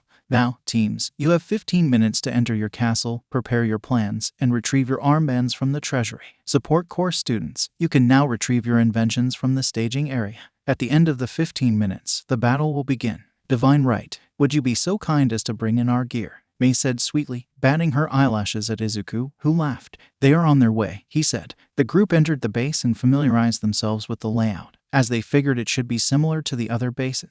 Melissa was nervous as she looked around. Ochako came up and hugged her. You got this, Mel, the gravity girl said with a smile. Thanks, Ochako. Melissa stopped. Hey, everyone. She called out to the team. They all stopped and looked at her. Thank you. I know this is a crazy, quirkless girl, but your believing in me is more than I could ask for. There is nothing to thank us for, fair maiden, Fumi said, stepping forward. Your desire to be a hero is just as strong, if not more so, than ours. Your methods are noble, and your heart is right for the cause. We would be villains for not recognizing those traits. I agree with my brother. So many people would call us villainous for our visages. We take great delight in making them eat those words, Dark Shadow added. Momo and Izuku vouched for you, and after getting to know you, I believe in you, too, Mina said with a smile. I don't like it when someone tells me I can't do something, Itsuka said, flexing her arm. You're nice and much better than Brighton, Toru yelled. I think what you are doing is amazing, Koji said. I want you in our class. Besides, my bunnies like you also. Well, if the bunnies said so, Hitoshi laughed. Kyoka. While the group had finished the tour, she noticed that Mei was unpacking the support gear she had been working on,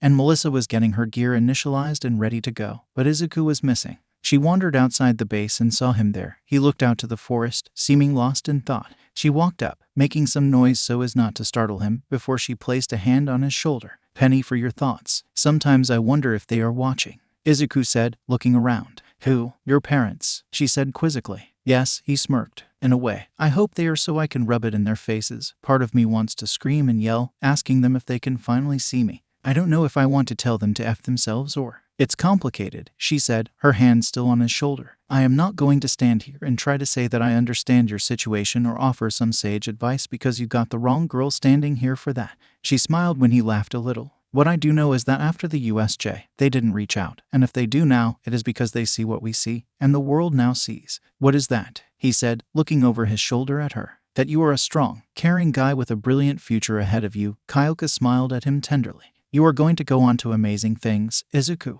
If they reach out now, it is for the wrong reasons. I want you to know I am here for you. I am not the type of girl you need to put on a false front with. That is what I like about you. Just be you. He noticed a faint blush dusting her cheeks. He turned and touched her shoulder. Thank you, Kyoka. He leaned in and kissed her cheek quickly, causing her to go nuclear, but distracted her enough to let him escape her retaliatory strike. I am so going to get you for that, she yelled, chasing him back into the fort. Plans. The forts had giant tables. The group could stand around with a medieval-looking map marking the castles. So, everyone knows where everyone else is, at the very least, Ochako said, looking down at the map. I think they are looking for larger encounters. Ribbit, Sue added, pointing to the open area in the center. But I highly doubt that would happen. Not till things get later. I agree, Itsuka said. There are smaller trails and stuff that run through the forest. I bet everyone is going to sneak through trying to catch people off guard. Technically, we don't have to do anything, Hitoshi smirked. We can just sit back and let them come at us. He looked around the table at his teammates. But what is the fun in that? Just taking our armbands would be enough for a team to move into second place, Melissa said as she leaned over the table. It is impossible for us to lose first place unless they take our castle flag. That won't happen, Izuku said. We are going to be a huge target, Melissa continued. My points are enough to sway second place. She looked at her 2K armband. So, we should just sit back and play defense. That would be the smart thing to do. The people at the table just nodded. But what is the fun in that? Hitoshi repeated, and everyone smirked. Let's show up and show out. The table looked at him. Look, if Izuku says the castle flag is fine, we are all guaranteed to advance. But they aren't, he said, pointing to the other classmates' fort. There is no way Bakugo will play defense, Momo said. Shoto will try to talk to him about point values and what they should do, but Bakugo is too hot-headed. He isn't stupid, Izuku said. He just believes that the only way to be a hero is to beat the villain no matter what. So he is going to go out there and beat his chest, Mina said. He is going to go after the other forts for the glory of beating them and showing them their place, Mina added to the air quotes. It is going to split their forces, Fumi said. Some will follow Bakugo, others Shoto. I believe we should wade into this battle, Dark Shadow said. I want to ensure that those from 1B do not advance. I don't like Bakugo, Sue said, holding her finger to the corner of her mouth. but I like the others enough not to let them fall because of him. I say we march to the middle of that clearing, Melissa said, and let them all know if they want some. They can come get some, the rest of the team said.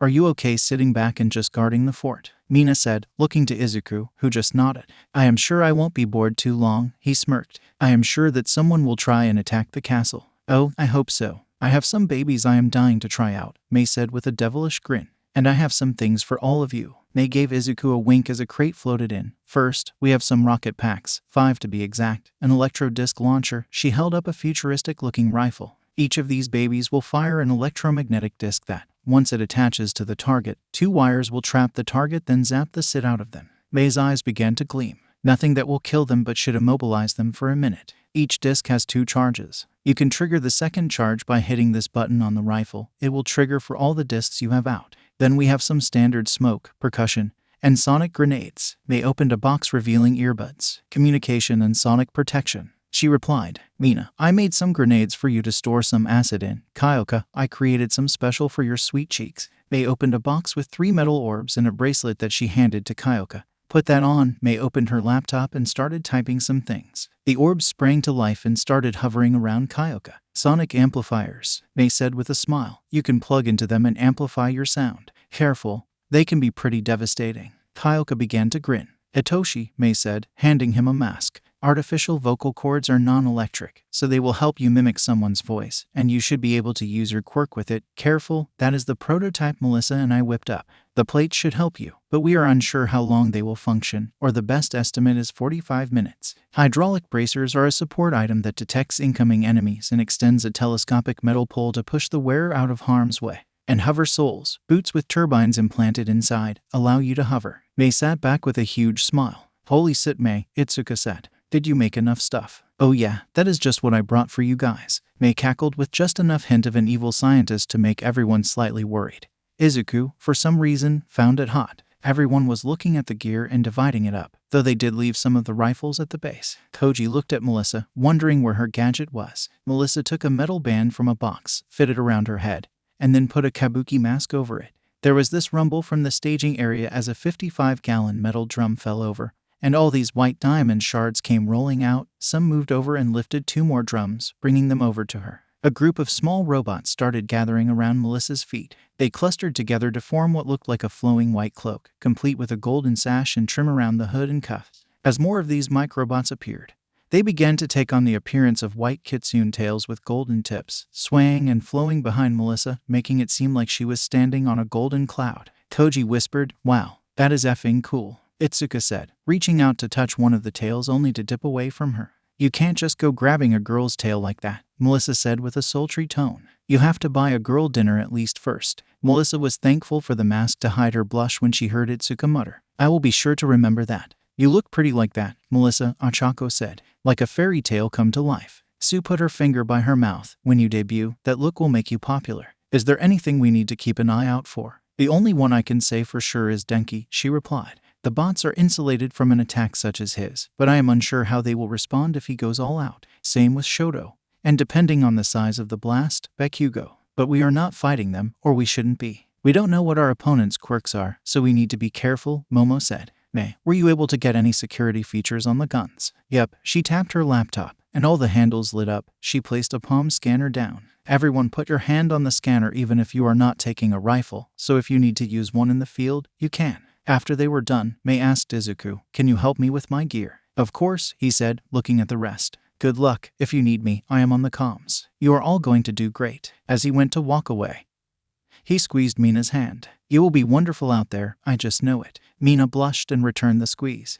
"The future winners. I bet those cowards are just going to turtle in their base." Bakugo growled as he slammed his fist on the map. "So we are going to take everyone else out and show that arrogant piece of shit we don't need his effing help." "You are acting too rashly," Tenya said, pushing up his glasses. "If we leave the base undefended, we stand a large chance of having our flag stolen." "What the hell you say, Four Eyes?" "First, his name is Tenya," Shoto said, "and he is correct. You are proposing that we attack 20 other Hero Course students and 9 others from General Studies, all of whom we have no idea what their quirk is. Couldn't you just freeze all their castles?" Denki inquired. "Then we can walk on up and take the flags. And if they have a counter," Shoto said, "listen, you can stay here and guard your precious flag."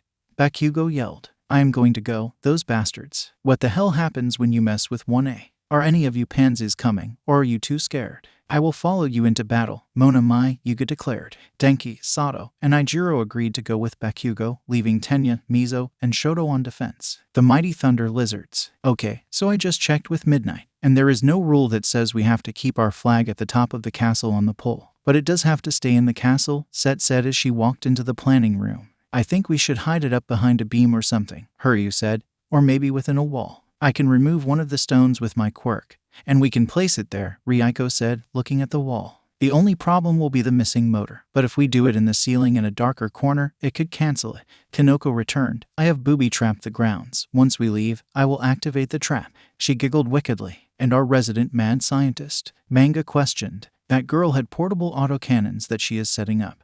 They are firing rubber bullets, but still, Nirn said, shaking his head. I like her, Yui said, smiling. She is inspiring, added Pony. I think we should hide the flag and go offensive. Nito will try to come for our flag, right? Yui said to Set. Should we take his? Set thought about it. Okay, we will go with hiding the flag and trusting our defenses to deter people or at least give them big ouchies if they get in. We promised Washu she would get a chance to fight that Mei chick. If that Melissa girl shows up, we get Ryuko close to yoink her points, and I will run them back to base to get recorded. She pointed to the future winner's castle. If they come out to attack, we go after their flag. We try and swipe Nito's flag. If we pull that off, we turtle up and fight our asses off. If we get Divine Right's flag, we trade it back to them for some top point people's armbands. We just need to make it to the next round for now, Nirn said, smacking his hand into his fist. Unless the top team has a total breakdown. They are advancing, we need to target the others to ensure we advance. So we head to Divine's castle to see if we can steal their flag. Let Washu get her inventor to fight on, seeing if we can yank some armbands. If that fails, we go after the others, Set said, looking around the table as her team nodded in agreement. Team Domination. We force Divine Right to come out and fight us by taking out their classmates. Then we show Set and the others what happens when they betray us, Nito said, standing on the table, his arm outstretched dramatically. After we crush them all, we will ensure that we and our allies advance to the third round. Juzo and Ibera will guard our castle, the rest of you with me to glorious victory. His team cheered, ready to go out and show these glory hogs of 1A just how great 1B was. The future heroes of Japan. Minda stood before his team. They have what we want, they have what we deserve, and we are going to go out there and take it. He yelled. They look down on us. Well, once we take their seats, we will look down on them. He received a smattering of applause. Do they, though? Pamela whispered to Nathaniel. She pulled her long reddish-brown hair into a bun and stabbed a pencil through it to keep it there. Her beautiful green eyes and pale skin had caught the attention of their leader, to which she was indifferent. He could stare all he wanted. It doesn't matter, Nathaniel responded. He nonchalantly tousled his brown hair. All I needed to do was make it to this event. His brown eyes stared off to the sky. This is just another step to my glorious future. Right, Pamela said as she walked away to look at the map with the general studies students. Your friend is kind of weird, said a girl with aqua-colored eyes and blue-black hair. She was one of the more excellent people Pamela met during this event. We are just in the same class, Pamela said dismissively. What about your leader? The girl laughed. He came in about talking about respect, about us earning our place and stuff, so I just went to see what the whole thing was about. Then they started talking about war and this other bullshit, how they looked down on us, and that pissed me off the girl's side. Then that Izuku guy gave his speech, and that inspired me. At first, I didn't even want to be a hero, but now. So a hot guy gave a good speech, and now you want to be a hero, Pamela said, teasing some. Sounds like a crush Suijin. He is hot. I mean, if he asked me out to dinner, I would say yes, super fast. She giggled and twirled some of her hair around a finger. But he is right. Everyone can be a hero. We must work for it. I didn't realize I had put myself in this box until he started talking. I don't want to live in a box. What about you, Pamela? I believe we need to do more for the planet, she said. Getting this far will get my business proposals looked at more at tomorrow's expo. I talked to plants, not very hero-worthy material. Not in the conventional sense. I like that he talked about innovation, pushing boundaries. Dale leaned over. We should be ready for battle, he said. His voice was deep and rich, and he was very intimidating due to his size, standing at 67 and with a broad build. Let us prepare a battle plan. Pamela and Suijin smiled and nodded, expecting him to say something else. Instead, he walked out of the room. Then they just laughed. Bungie shook his head and ran out after Dea. Bungie was only barely 50 feet tall, very short for a boy. His black hair was kept short and proper, and his looks were completely ordinary. He had been roped into this whole escapade by Dea. The two had been friends since kindergarten. Dea, though large, was not as strong physically as his size would lead you to believe. It was his quirk. The balloon allowed Dea to inhale air stored in his body's pockets. He could use it to float or exhale. Unfortunately, it wasn't with a lot of force. Bungie could accelerate very fast, but only for 2 seconds, and then it took a bit before he could do it again. Miu came in, wiping her brow and pushing her snow-white hair away. Her storm-gray eyes greatly contrasted her tan skin. Okay, Suijin, I made many puddles for you. The grounds around are soaked. I found a few barrels, but those are still filling up. Miu's quirk allowed her to make rain clouds. It sounded terrific, but the intensity and size of the clouds were minimal. If used in conjunction with her best friend Suijin's ability to control water, they made a good team. Koki came over to the table and sighed. We are so going to get beat up. He pulled his long stone-gray hair back into a ponytail. I don't know why I let mine to talk me into this. All I can do is turn into a statue, not even an unbreakable statue. I believed it when he started talking about how all the girls would think how good-looking you were if we won, Miu said, laughing. I swear that is all the two of you talk about, is wanting a girlfriend so bad. He lamented. Yes, when you ask out 5 girls on the first day, Suijin replied. Koki groaned and hung his head. Did he ask out 5 girls on the first day? Pamela said. Suijin nodded. He asked Miu out. Then me, while we were sitting next to each other, and he has already asked every girl in general studies. Koki groaned louder and let his head thud on the table. When you say it like that, it sounds so bad, he said, trying to defend himself. Because it is. Miu, Suijin, and Pamela all said. Between that and Minta, Suijin added at the end. Are we talking about Koki asking everyone out? Said their last teammate. For lack of a better description, he was ordinary in every way. No one would look twice at him, and you almost forgot he was there, like now. Everybody jumped at his voice. Holy shit, Tim. How long have you been there? Koki yelled. I have been here since the beginning, he responded. He then recounted snippets of everyone's conversation up to this point. And that was the exciting part. His name was Tim. It wasn't short for anything. There was no other name, no last name, nada. Right there on his school-issued identification was Tim. Everyone just assumed that was his quirk. In fact, no one had asked him exactly what his quirk was, like now. No one asked, and they forgot he was there again. Miu, Suijin, Pamela said. I want to talk to you both after this if we don't advance. I have an idea for the 3 of us. The 2 girls nodded as they heard someone clear their throat. All right, troops, Minta said, standing on a table. Dea, Bungie, Koki, and Nathaniel will join me in a glorious battle. Miu, Pamela, and Suijin defend the castle. What about me? Tim said. Holy shit, Tim. How long have you been there? Koki yelled. After Tim told them he had been there again since the beginning and recapped the conversations, Minta shrugged. Defend, I guess. Control booth. Is that boy supposed to be on the field? Midnight asked over the comms. Who? Came Snipe's response. That kid right there with future heroes. The ordinary-looking one. Midnight replied. I don't see him on the list, Present Mike said. Aizawa was also looking over his paperwork, wondering if he missed anything. Nezu, we have a possible situation, he relayed. I heard everything and I'm looking in on it right now, Nezu replied as the silence filled the air. No, he is a student, and he did qualify. So what do we do about it? Snipe said. Do we address it? If no one else noticed till now, we should just let it go. The teams have been picked and are already in the planning stages. Doing so now would cause havoc and unnecessary delays. Who are we talking about? Snipe called out over the radio. I forgot, replied Midnight. But it is time to get this show on the road. All Might, the #1 hero in Japan, was, for the most simple of terms, annoyed. His conversation with Melissa had gone, for lack of a better word, terrible. Mirio had gotten into a fight with Izuku over Mirio's belief that Izuku had somehow poisoned the mind of his young Hado. It would match up with what All Might wanted to believe about Melissa. The way she looked at him, with such anger and hurt. She had been right that he hadn't even considered giving her one for all. It never crossed his mind. The worst part was he didn't have an answer to that question. He had been injured years ago. He could have trained her up and passed it to her well before the entrance exam. He knew what type of girl she was. Her desire to be a hero burned so bright that she stepped out as a quirkless hero before the world. He and Mirio had returned to their seats after being released from the medical wing, and an official complaint was filed against Mirio for his actions. He knew Mirio was supposed to be confined to his quarters, but All Might didn't want to leave the boy alone stewing in his thoughts. Mirio was staring daggers at the screen, but he saw his protégé eyes soften when he saw Melissa appear on the screen. This could be salvaged. All Might thought Melissa was just confused and needed to be shown a better way. She was angry, but hopefully they could work past that. Maybe Mirio was the answer. Mirio, furious, was not the correct answer to his feelings, but it was part of it. He was embarrassed, not only for his actions but because he had lost control and lost to Izuku yet again. He was getting fed up with that bastard. filling Nejire's head with nonsense. He had all but confirmed that she was this special kohai she kept talking about.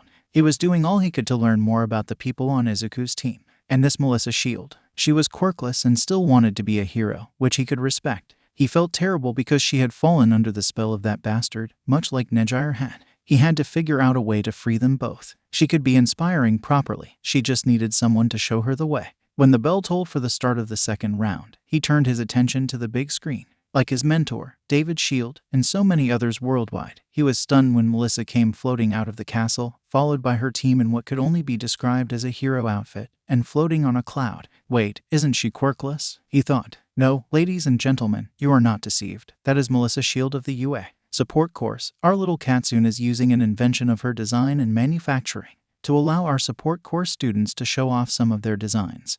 They are allowed to create items for their use and teammates' use. President Mike called out. Now, can you believe this? It seems Divine Right, led by MS Shield, are not only leaving their castle but are heading straight to the clearing in the center. What do you think of this Eraserhead? Illogical, they have the most points to lose. Their armbands can shift the balance for second place. Not to mention they are leaving their castle defended by only 2 members, Aizawa said. They should be focusing on defense. Even if they lose their castle flag, the individual flags plus some others would be enough to secure that they advance to the next round.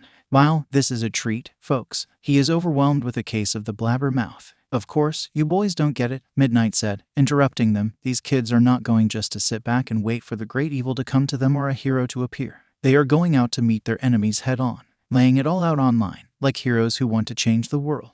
These children, oh how inspiring. She cooed. Nirio. Once he heard Midnight's commentary, he could see it spreading throughout the crowd. The crowd roared, watching them come out and head to the center. Not only had Izuku made such an inflammatory speech, they were fighting out their fighting to back up his damn speech. While all the time he sat back in the castle, he knew that Izuku was powerful, but he hoped to see him swarmed under for being such a cocky bastard. Maybe that would help show his teammates, Nejire, and the crowd that he was talking. Nejire. She pouted some, not seeing Izuku marching out with the rest of his team, but she understood that with just him and that pink-haired girl he was kissing in the locker room, someone was bound to attack the castle. She wondered just how strong her kohai was. Then she thought of the kiss, how hot it made her feel. It still lingered even after all this time. YU still made her for running off like that. But she explained to YU that her kohai had multiple girlfriends and could be one, but she had to get to know the head girlfriend first. The head girlfriend was beautiful and seemed to be interested in kissing her. So it was possible that not only could she get a super sexy boyfriend but also some super sexy girlfriends. Nejire was trying to explain how excited she was at the idea and how when she kissed her kohai, yes with permission, it made her so wet she would have let him do her right then and there. YU just held her head in her hands before she reached into her bag and took a bite of a special brownie Duncan had made for her. Of course, it was all part of the plan, and Nejire, lover of all things sweet, immediately asked for some. YU needed to calm Nejire down so she didn't do something crazy, and so she could get a better explanation. Izuku Midoriya, self-pity is never good.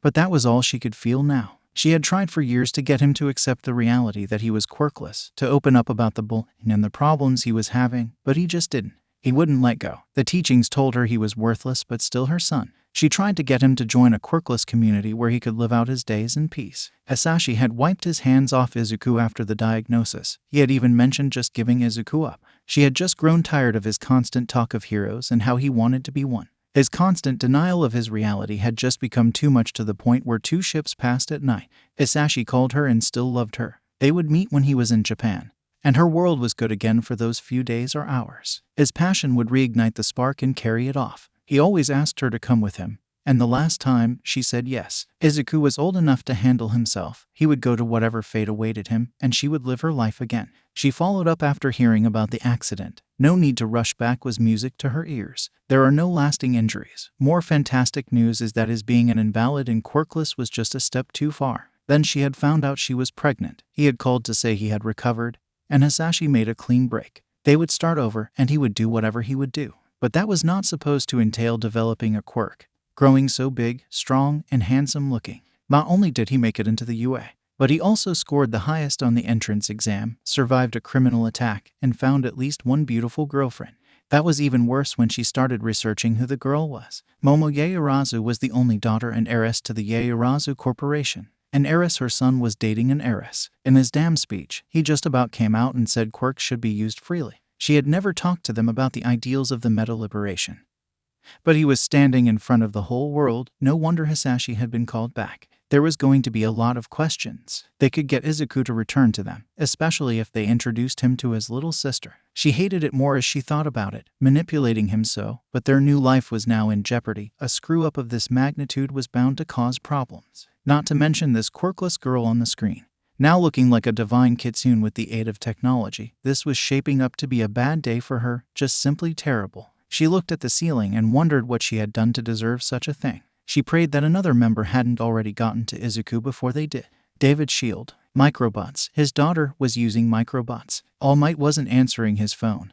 What was happening in the world? Veronica, do you have that information yet? He yelled. I have the basic information on Izuku Midoriya. I am having trouble bypassing the UA firewall to connect to Melissa's computer. David's shield just stared at the screen. Clearing. Melissa's team made it to the center of the clearing. They saw some of Bakugo's and Nito's teams come bursting into the clearing, followed by some general studies teams. The second team from 1B was mysteriously absent. Maybe they were attacking the castles. You fools, prepare to meet your fate for your arrogance. Naito yelled as he raised his hand to the sky. Stay out of this while I show this piece of Sid his palace. Bakugo yelled. Naito and the general studies made a break toward Melissa and the others, and Bakugo and his people raced to intercept.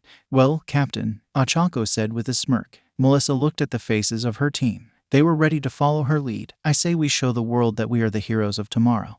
And we don't need anyone to save us. She raised her hand and pointed at the groups carrying them. Let's kick some ass. What is going on? We have a battle royal erupting as Divine Right is charging into battle with Team Domination. It is pandemonium, folks. Where is Team Thunder Lizards? Team Thunder Lizards. Set. Shouldn't we attack the other castles? Nyrn asked as they made their way through the forest. No, we stick to the plan. If we can get their flag, we can retreat then we hide till we can redeem the points at the last moment. Set grinned. We can do this. You up? Draw her off so we can launch our attack. Washu smirked, holding her bracelet to her mouth. Deploy Goliath, my location. The crowd cheered when a giant metal cylinder launched from behind the lizard castle and came crashing down just on the forest's edge. The cylinder popped open, smoke shrouding the capsule. Washu raced into the smoke. The crowd was in stunned silence when Washu emerged from the smoke in a giant exoskeleton armor. She stood over 7 feet tall now. On the right arm was a giant Gatling gun, and the left arm had 2 mechanical pincers that held a large metal shield.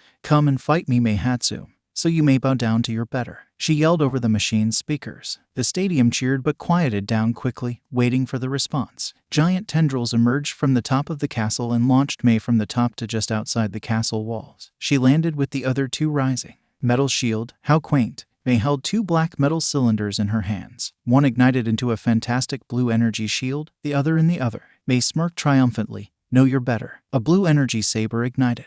Behold my plasma blade. Is that a lightsaber? Present MIC yelled. It is as close as anyone has come to one, Eraser said in awe. You want some, Washu? Come get some. Mei yelled. Set. Yes, Kanoko. What is going on? A mech with a Gatling gun is about to fight a metal octopus with a lightsaber, Set said, stunned. Okay, good. For a second, I thought I ate the wrong mushroom, Kanoko said as Washu's armor hovered off the ground slightly and shifted left to draw Mei away. The crowd went wild. Infinite Arcana. I am effing in love with those 2. Infinity yelled as the popcorn bucket flew. They are amazing, Sylvia replied. The mighty Thunder Lizards. They came charging out of the clearing. Satsuna split her body and took to the air, heading towards the flag. Ryuko, with Pony and Nyrn flanking her, raced to get in range of the flag to rip it free. Manga out, and the words kaboom appeared overhead, falling towards the castle walls. The crowd cheered. Set raced over the smoke towards the flag, and Hiryu came out of the forest to the left, racing to attack from a different angle. Yui attacked from the right. She threw a handful of pebbles that suddenly turned into giant boulders mid-flight. An unknown force suddenly grabbed Set and Hiryu. The boulders stopped in mid-flight, and Ryuko, Pony, and Nyrn were violently flung backward into the air, all by this green energy. Manga heard the whispered words goodnight. As he collapsed, Izuku Midoriya emerged on top of the castle, one hand extended glowing green. He smiled and snapped his fingers. The boulders went flying back towards Yui, who dived for cover. Hiryu was sent crashing into where Ryuko was. All of Set's body parts, including the hand that she had sent to attack from the south and steal the flag, were all smashed together there in front of Izuku. I am hoping that after this, we can try and talk, but unfortunately, that blonde asshole in your class pissed me off." Izuku smiled. Set grimaced as it felt like every part of her was being squeezed. Izuku waved his hand and sent her barreling in a ball into her group. Ryuko tried to pull her in a different direction, but his quirk was too strong for her, till suddenly she felt her quirk grab hold of Set. She looked up to the castle. He had let her save her friend from being hurt badly. Yui saw her life about to become a world of pain as one of the boulders was about to hit her, only for it to shift in mid-flight and narrowly miss her. Huryu braced for impact with the ground only to feel his momentum lessen before impact. "Clever girl," Izuku whispered. Suddenly, all around him erupted in green fire. Kinoko felt herself grabbed and thrown towards her group. "You guys are excellent. Too bad Big Mouth messed it up for you." The crowd cheered at the power display, and the heroes watching immediately pulled out phones and started to call their agencies. This kid had just repelled a very complicated assault on his own and may have just demonstrated 2 quirks. "What was that?" Mike yelled. Not only did what is bound to be the front runner to win this whole thing put on an amazing display power, he can make fire. Kinoko Komori of Class 1B.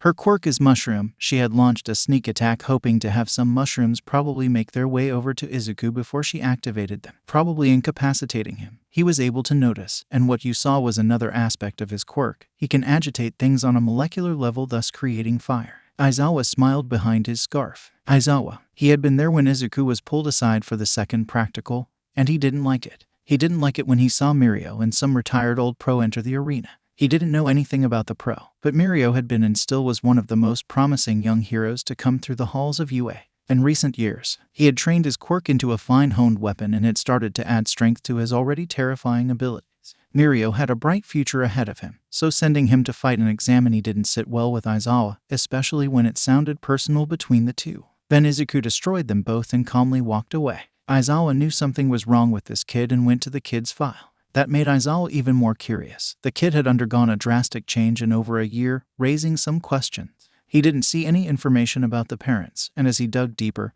they were gone. Dad left when he was 5, Mom left when he was 16, accident, change, all the details he could find.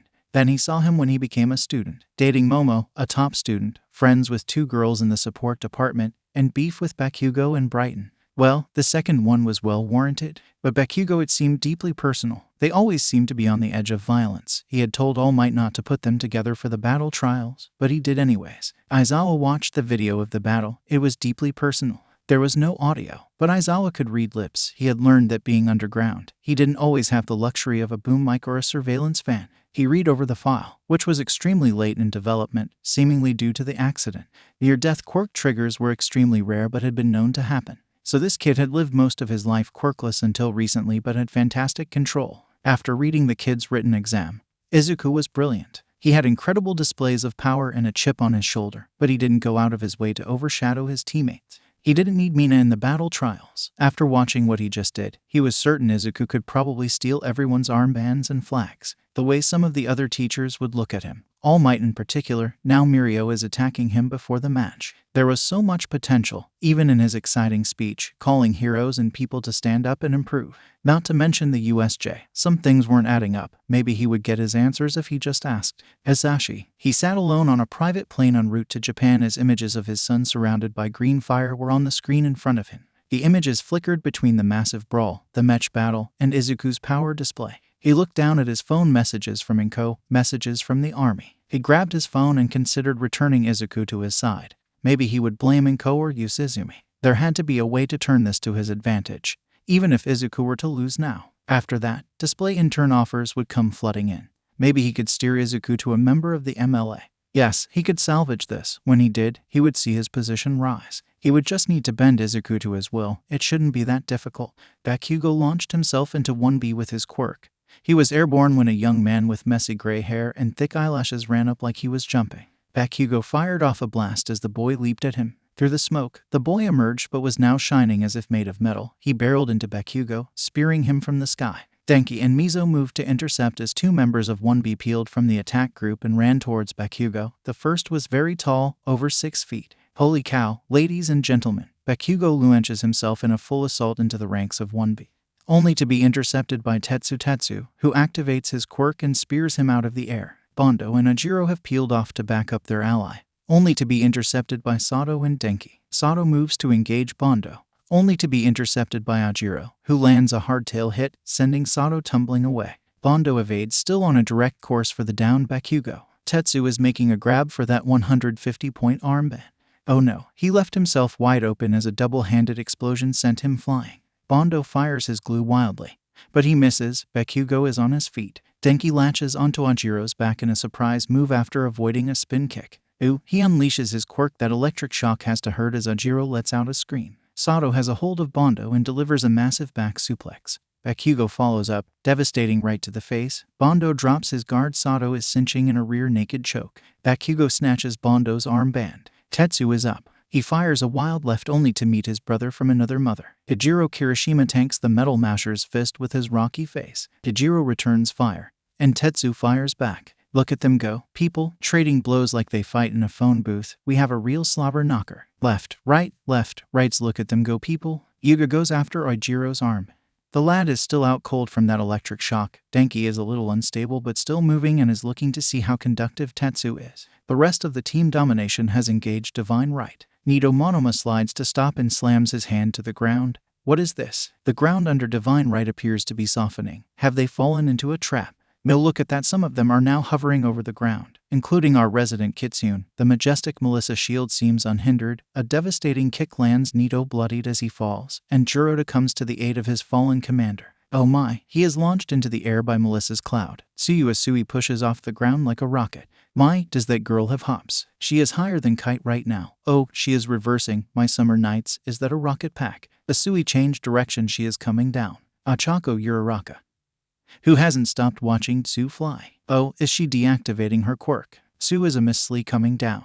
Jiroda roars, trying to punch the girl descending like a Miss Slee. His arms are grabbed by a dark shadow, and Tsu's kick lands right to his face. Away swings and misses, swings again. Mina Ashido dances out of harm's way. Her acid flies. Look at that acid grenade out of nowhere. And weapons begin to melt. Yaoyorozu moves in to finish the job. Oh no, she is interrupted by Sen. That is a mighty quirk that boy has. Yaoyorozu seems to be trouble. But what's this? Sen stumbles as if hit. It looks like he is shadowboxing and losing. It must be Toru Hagakure, everybody. The invisible girl just took out another member of 1B. Togaru seems enraged. He runs in. What's this? Hey, yells something to Itoshi. He is frozen, not moving. Itoshi seems to have frozen him somehow. Oh no, that is a supersized fist courtesy of Itsuka Kendo. He is down and out. Everyone watch out for the bunnies. What are they doing? They are running off with the armbands. Yuga makes a play for the bunnies only to be tackled by Koji. The two boys are wrestling on the ground, and the Frenchman fires a naval blast.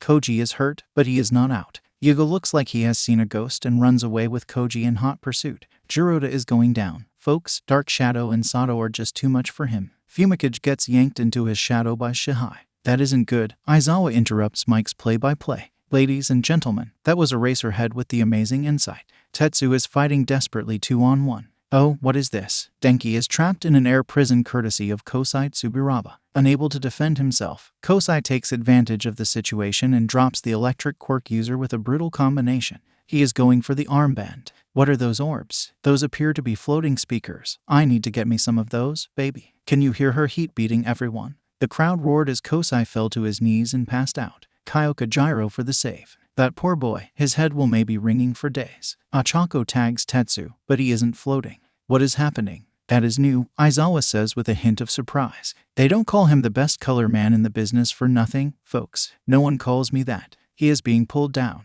Did she increase his gravity? Hitoshi and Achako pull out rifles. Now they are firing. Discs. They are shocking Tetsu. Portable, binding, tasers. I think the Meihatsum is going to be the belle of this ball. Nito is watching it all fall apart. He looks frazzled. He roars in frustration. And look at that, he is going all Jiroda now. He rushes to a surprised Melissa shield. She is on her back foot. He lands a brutal right, sending her down. He goes for the armband. And her tails grab him and yanks him down. Wave after wave of her tails are now slamming him without mercy. A rotating windmill of tails is driving him down. Oh, the humanity. What is this? Yaoyorozu has a passenger as Minto Monoru is stuck to the girl's back. Though the look on his face makes me question intent right now. Shihai comes out of the darkness, and he is not moving, folks. Dark Shadow is not happy. Oh no, he seems to be going out of control. Koki goes for a sneak attack on Itsuka Kendo. He activates his quirk. Oh my stars and garters. Some poles just pushed out from that strange get-up around her waist, yanking her out of the way. What in the world are those? Koki deactivates his quirk, hoping he can try and do something, only for Tsu's kick to his back to send him sprawling and Itsuka's punch to the back of his head to end his afternoon. Nathaniel attacks Melissa. Something is happening. A pulse goes off. Her tech seems to falter. He tries to wrestle her armband off. Without missing a beat, she headbutts him, sending him down, and it looks like he is out. Dea comes running at her. She tries to move, and he blurs and slams her down, and she is dazed. Melissa's shield is in trouble. Folks, her 2,000 points will go a huge way in altering the course of this contest. Hitoshi comes to her aid, spearing Dea off. Those two are now in a schoolyard brawl, and here comes Bungie. He is kicked by Tsu like she was kicking a soccer ball across the pitch, and he is out of here. Folks, no, seriously, someone should grab him. Nito stumbles to his feet, only to see Katsuki Bakugo, and with a right hook Nito Monoma appears to be out. What is this? Katsuki Bakugo and Melissa Shield have words. Divine Right's friendship with Mei Hatsum and Melissa Shield appears to be paying dividends. The support gear has benefited them greatly, Aizawa said. Unlike the Thunder Lizards, who support Course Edition and have chosen to engage in one-on-one combat with Mei Hatsum to showcase her genius, Mei has done the same and showed how she could help other heroes with mobility issues, non-lethal restraints, and defense. You've heard it, folks. Listen to Eraserhead just gush. I am not. Bakugo and Melissa. Damn quirkless beach, Bakugo spits out. Just because you are all on that freak Izuku's dick doesn't mean you deserve a place in the hero course. What's the matter? Melissa replied, mocking. Are you jealous that not only did Izuku get a girlfriend before you, but the ladies are beating down the door to see if they can get a piece? I don't give a f what pathetic beaches he has chasing him. Bakugo roars. This is where you end. There is no way a Yuzo's quirkless beach like you can even dare to be a hero. I am going to teach you your place. Bakugo sprang forward with a right hook. Melissa barely managed to dodge, but his follow-up left-handed open palm explosion sent her flying back. Momo created a metal tower shield from her back, tearing her uniform as it knocked Mina free. He narrowly managed to dive free to avoid being crushed. He looked up with a devilish grin, seeing Momo's exposed back. With a look very unbefitting of a hero, he dived for the heiress who had fallen to her knees, holding her uniform in place. Ochako came out of nowhere with a knee to Minta's face. A sickening crack was heard as they launched in the other direction. He tumbled wildly but got to his feet. I will not be denied my slice of heaven, he yelled, his eyes fixed now on Ochako's buxom frame. Ochako dived over the top of his grab and tagged him on his back.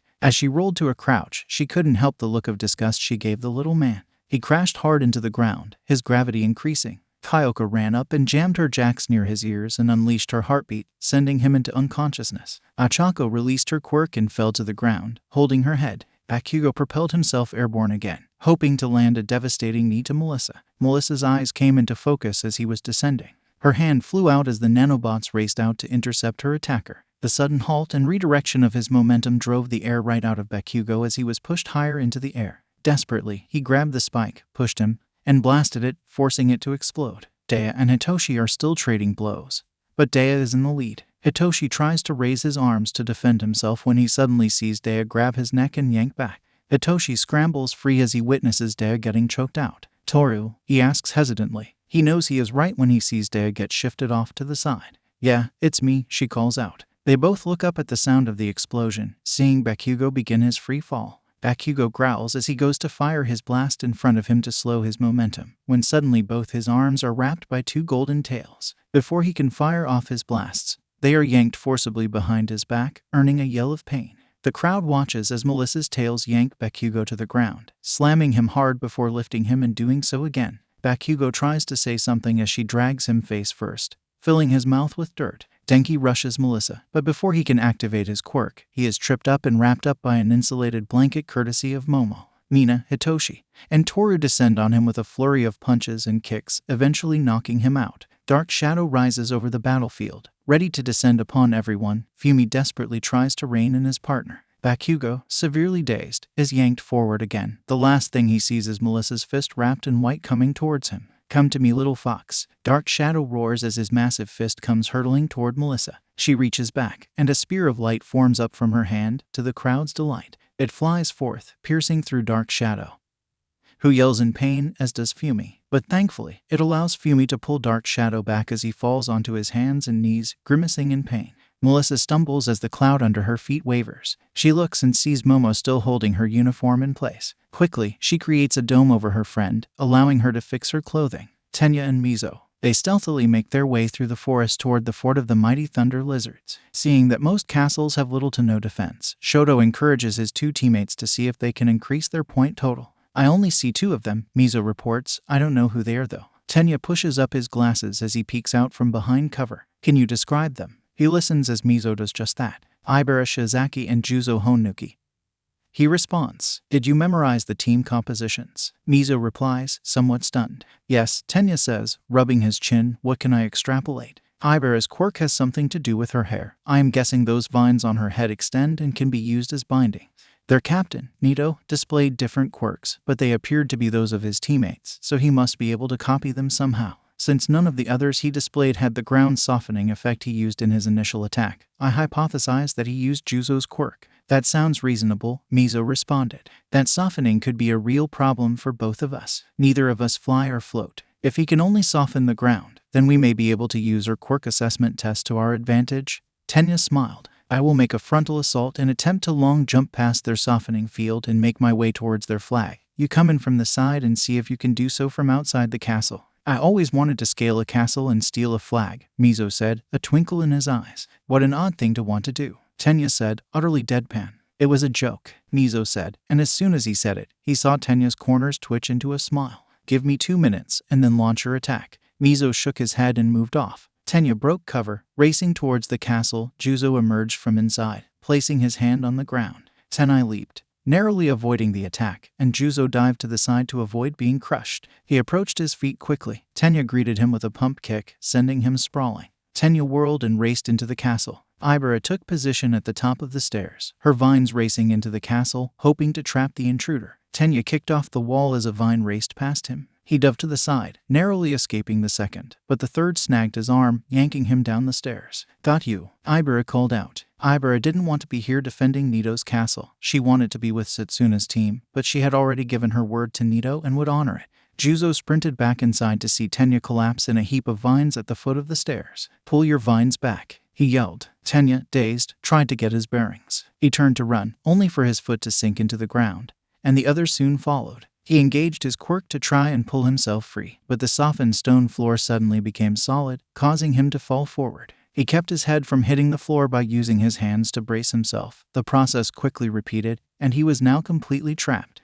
Juzo reached down and snatched his armband. Thank you for your donation, he replied, walking away toward the treasury. Ibara came down the stairs. Seeing the intruder trapped, she said, Great job, Juzo. In a stunning turn of events, Team Domination's flag has been taken. Juzo and Ibara froze, so has the Thunder Lizards. Oh my. Control booth. Does anyone have any idea who took the Thunder Lizards' flag? Their turrets didn't even go off. Or the traps. Midnight radioed in. It was that kid from the Future Heroes. Snipe radioed back. Who? Cementos asked. All the boys are knocked out. Only the girls are defending the base. What are we talking about? Midnight said, confused. I don't know, I forgot, Snipe replied. Thunder Lizards. Set. Huryu said, panicking. We will have to deal with that later. Only one person is defending that base. We can't fail this time.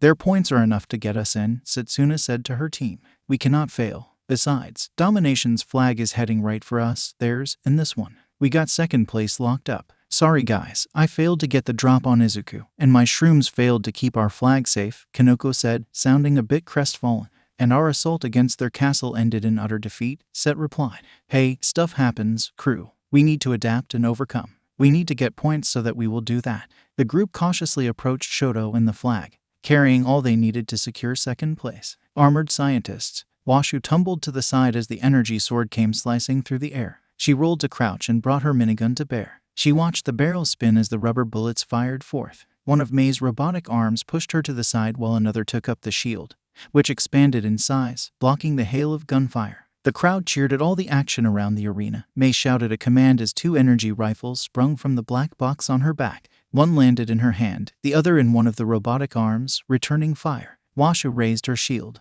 When she heard the thunk, she knew something was wrong. A dozen electronics discharged, short-circuiting part of her system. Washu attached some sticky grenades and threw the shield in Mei's direction. The grenades exploded in midair, filling the area with tear gas and smoke. Washu set her armor to sentry mode as she focused on rerouting around the short-circuited areas. Sweat beaded off her brow as the gun began to fire. She looked up as Mei flew out of the smoke, leaping towards her. Her suit sprang to life. The minigun shifted to a shoulder position as she caught two of Mei's robotic arms. She tried to push the girl back, but the two other arms held Mei steady. Washu's fatal flow of an open cockpit was exposed when Mei, still holding the energy sword, brought it swinging down towards her exosuit. Washu panicked, releasing her hands. She grabbed Mei's arm in a desperate attempt to stop the blow. Mei saw the minigun rotate down to fire at her point blank. She sent the mental command. The two arms holding her from getting pushed back released and forcing Washu's armor to stumble forward. One of Mei's arms snaked up and forced the minigun up. The other grabbed the front leg of Washu's armor and yanked it forward, twisting them so Mei was on top.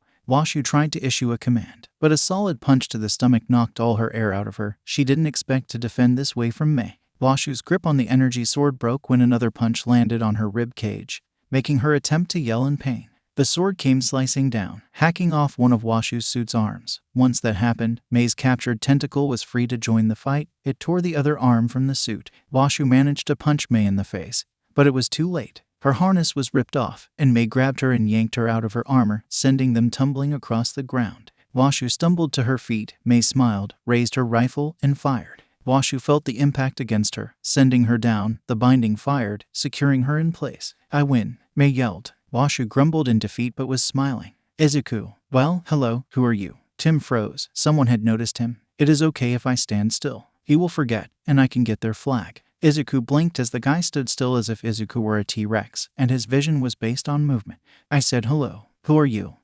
Some call me Tim," he said, raising an eyebrow. "Well, Tim, it is nice to meet you," Izuku replied. "Now, if you have the holy hand grenade of Antioch, I would be most impressed." Tim smiled. "So I guess my quirk isn't working?" "No, actually, it worked well, scary well," Izuku replied. "I didn't even notice you crossed the perimeter or enter the castle. It wasn't till I saw you that I realized you were here. So, if I close my eyes and open them again, will I forget you are here? If you stop focusing on me, then probably," Tim replied. "That is how it works. People forget about me unless I call their attention. It is called imperceptibility. I cannot be perceived or remembered by pretty much everybody except my mom."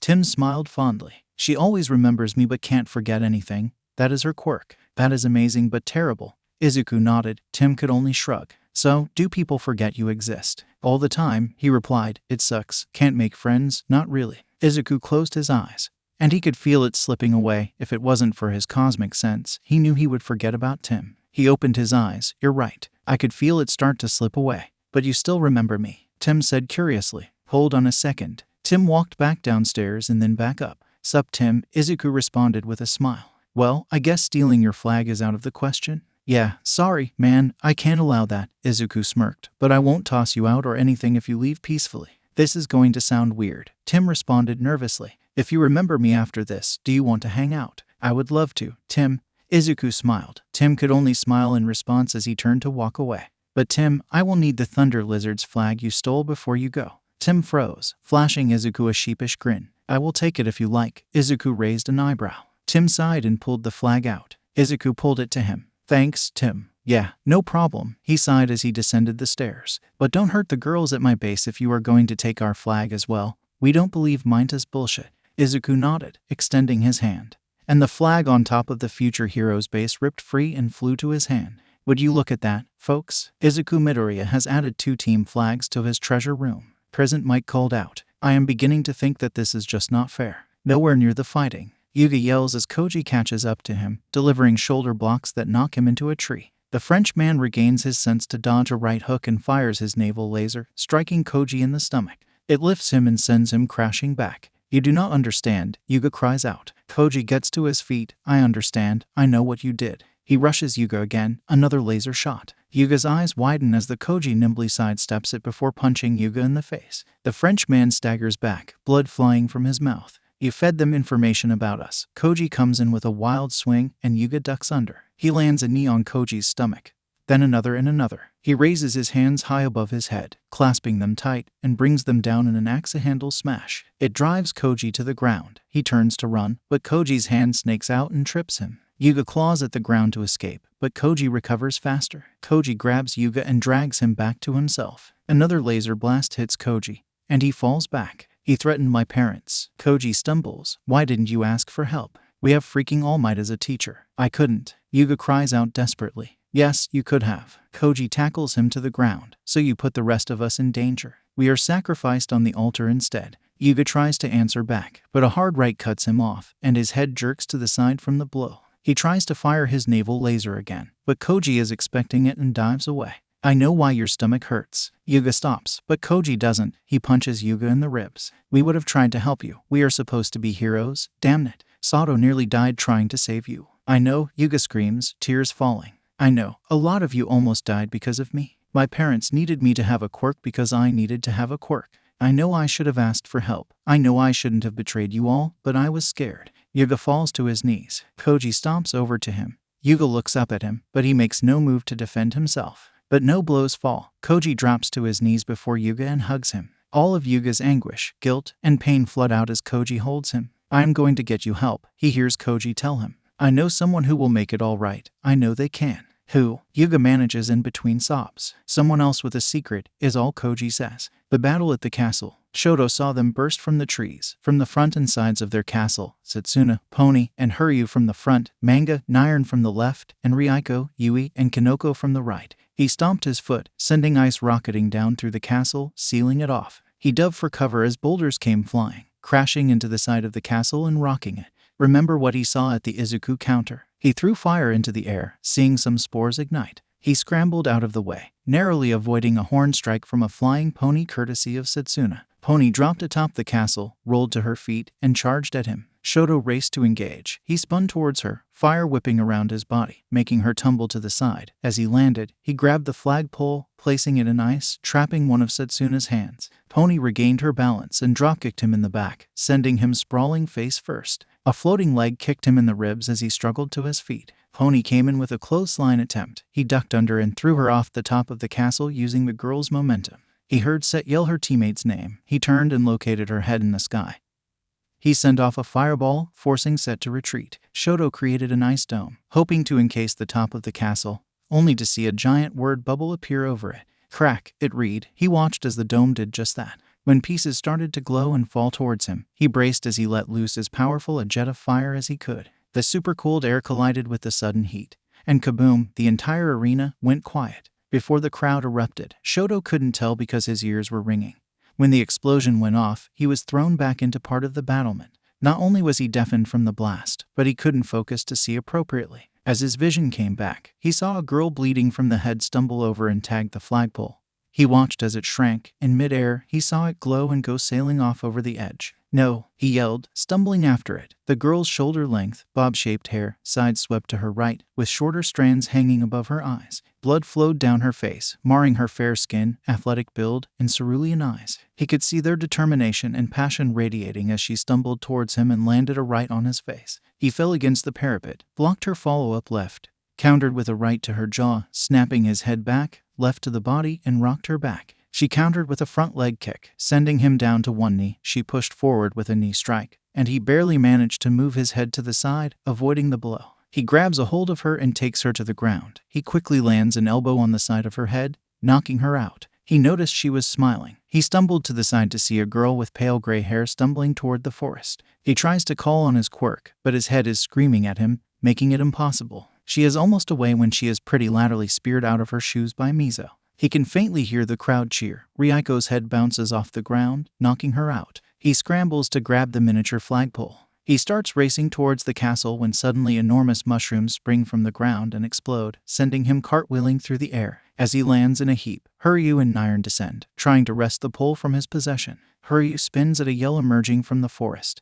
He fires his quirk to no effect as Ejiro weakens and, fueled by adrenaline, comes barreling out. Mizo's multiple hands are clasped around the flagpole as he curls into a ball. Nairon activates his quirk, double impact, as all his previous strikes trigger again, but Mizo does not falter. Ejiro closes the distance and tackles Huryu to the ground. Denki, who uses Ejiro as cover, is hot on his heels and goes after Nairon. Kanoko runs in with a spinning kick, sending Denki sprawling. A tiny mushroom sprouting all over Mizo. Like a zombie, he uncurls and releases the flag. Her victory is short-lived as she hears Set call out to her. Kinko spins and sees not her friend but Hitoshi. It is now her turn to be a zombie as he forfeits the flag to him. He turns to run only for the real Setsuna to descend upon him on a tornado of limbs. She snatches the flag and spirals into the air. Too late, she realizes that floating orbs are triangulated around her. Kyoka lets loose her sonic attack, and Set tumbles from the sky. Momo and Ochako come racing out with a floating net to save the girl from crashing too hard and to bind her. Kaboom falls from the sky in the chaos, sending everyone flying away. Kanoko, free from Hitoshi's control, looks around desperately, spotting the flag simultaneously with Mina. The two girls race towards their goal. Manga prepares another attack, only to be tackled to the ground by Tsu. Itsuka comes out of nowhere with a diving swipe and takes Kanoko's legs out from under her. Kanoko tumbles, mushrooms trailing behind her, a green gas erupts, and Itsuka stumbles out of the gas, vomiting. She spies the flagpole as Mina picks it up. She goes to move and freezes as she sees acid come out of Mina's hands, destroying the flag. Peanut Gallery. Myro watched the chaos of the second event of the first-year sports festival. He loudly cheered one bee's assault upon Izuku, and it died in his throat at Izuku's display of power. He watched from his vantage point of All Might's VIP box as the heroes below immediately went to their phones, sending out internship offers. He saw so many doing so that it made him sick. He watched how casually he stole two teams' flags, adding them to their total. He didn't need to do that. He is just piling on now, that despicable piece of shit. He is just humiliating them. Myro ceased, but then he saw the fight at the center, the way the other members rallied around Melissa. He was memorized watching her go in her majestic kitsune garb. The engineering and intelligence she would have required to design and create such a complex system were breathtaking. The woman herself was breathtaking. He just needed to help her see the light. Once she did, she and Nejire would finally understand. She is quite the woman to behold, is she not? All Might said after seeing the look on his protégé's face. She is, sir, Mirio responded instantly. I hope she makes it into the hero course. She has the potential to change so many hearts and minds. She can be a real inspiration to the masses. My thoughts exactly. All Might agreed. She is a bit lost right now, but maybe the right person could show her the way. Should you require any assistance with training during their heroic class, sir? I would be honored, Myro said, smiling at his mentor. I knew I could count on you, All Might said with a smile. Time, Midnight called out. Divine right and the future winners advance. But let's give them all a huge round of applause for leaving it all out on the field today. We will have a 1-hour break while we get the arena set up for our third and final round and allow our contestants to rest up for the tournament to crown this year's winner of the UA's first year's sports festival. Nejire, you see that YU, my special Kohei, did so good, she said calmly, sitting in her seat. He showed up and showed out without even leaving his base. I can't wait to do all sorts of naughty things with him and his girlfriends. All night, baby, all freaking night. Cool, Yu responded. Hey Nej, can you feel your face? Nope, Nejire responded, starting to giggle. For some reason, YU began giggling. And before they knew it, they both couldn't stop laughing. Maybe he needs another good luck kiss. But if you can't feel your face, then you won't be able to feel his kiss. YU counter. You're right, Nejire said with a pout. Unknown location. I can see now how he was able to destroy the high end, a voice said amid the whirl of machines surrounding him. I find this exciting, Doctor. Yes, Master, a short man in a lab coat responded, his bushy beard twitching. I have pulled his information as you requested. And it appears I was correct, we did collect a K from this young man. Then why does he have a new quirk? Then the man snarled. I do not know, Master. It appears his quirk registry was updated after he had some sort of accident, the doctor said. Dr. Garaki, you and I both know that the only person who can change such a person's quirk status is me. The man growled in annoyance. Instruct our mole to discover everything they can about this Izuku Midoriya. Get close to him. I want to know what he holds dear so we may use it against him. Of course, sir, Dr. Garaki bowed. I want you to create a few Namus that are resistant to him, the man said, leaning back in his chair with annoyance on his scarred face. His entire head and neck were covered in scar tissue, leaving no visible features except for the outlines of his eye sockets. He leaned back in his oversized chair, her black suit as always immaculate as the data from the screen fed into his brain. As you command, all for one. It shall be done, Dr. Garaki smiled, his blue eyes shining. What of this quirkless girl? Leave her be for now. I had wondered if this girl would have been that oaf's successor. But that is not the case. We need to track down whom he may have passed one for all to, if any, all for one said before he paused, lost in thought. I have changed my mind. I want her brought to me. She can be of great use to us. She and Izuku Midoriya seem close. I will instruct Tamura to bring her to us. Very well, Dr. Garaki said as he bowed and set about bringing his master's desires to fruition. I would like to withdraw from the competition, May called out as she approached midnight right after the conclusion of the third round. The mic was still live, and the audience heard her. There was an audible gasp. That is your right, but may we ask why? Midnight said. I came here to support my friends and team. May said as much to the crowd as Midnight. I wanted to showcase my wares and help my friend achieve their dream of making it to the hero course, and I believe I have done that. I do not wish to jeopardize anyone's spot in the hero course. That is not where I want to be. So I hope everyone enjoyed the battle that Watsu and I put on for you all. And I would love the chance to meet all of you at my support booth tomorrow. May waved to the crowd as they applauded her. May entered the tunnel to see her friends waiting. She hugged them all and wished them luck as she went to the locker room to get changed. Melissa, Momo, and Izuku smiled and went to the cafeteria to get food and rest before the tournament started. They joined their teammates at the table, and a nervous energy surrounded them. They all wondered who would have to fight first. Shoto came and sat beside Izuku, fresh from the medical wing, just moments before the brackets were announced. Ladies and gentlemen, we have our brackets. The future winners are going to have an extra hard road to live up to their name's sake today, ladies and gentlemen, as they will be fighting each other to get into the tournament properly. Present Mike's voice rang out. In our first wild card round match, Katsuki Bakugo will take on Ijiro Kirishima. The second match will feature Tenya Iida versus Yuga Aoyama. Shoto Todoroki versus Mizo Shoji is in our third bout, and Denki Kaminari versus Rikito Sato is in the fourth and final. All the action starts in 30 minutes. So ensure you are ready as the future winners take center stage. Shoto stood up, walked over to Mizo, and extended his hand. I look forward to sharing the stage with you. Mizo looked at Shoto's hand. His mask made it hard to tell, but he smiled as he shook Shoto's hand. I look forward to it. Tenya smiled and followed suit, offering his hand to Yuga, who took it hesitantly before declaring that Tenya should remember to bring sunglasses lest Yuga's dazzle lead to blindness. This led to some laughs. Denki playfully elbowed Sato. I'll try to take it easy on you, big guy. Sato laughed. I'll make sure not to break anything permanently. Iger looked at Bakugo, but Bakugo said, I don't effing care who they put in front of me. I am going to show all of you in the world that I am the future number one. He slammed his fist on the table before storming out. And boom goes the dynamite. Ijiro sighed. That guy needs to lean to relax just a bit. You think? Kyoka called out. And they all started laughing. A bit of the pressure was off, as everyone else had a first round bye so that they could relax. Ijiro approached Izuku. Hey, can I talk to you for a minute? I in private.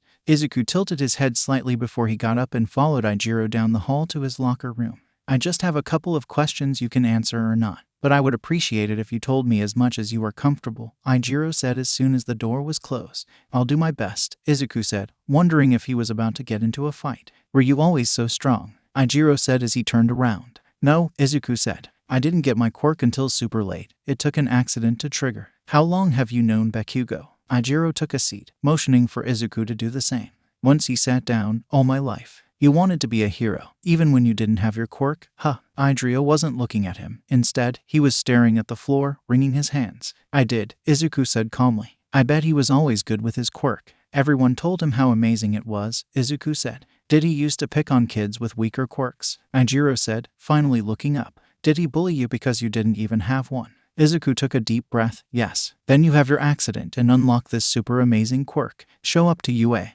And show out, Izuku nodded. I bet that pissed him off.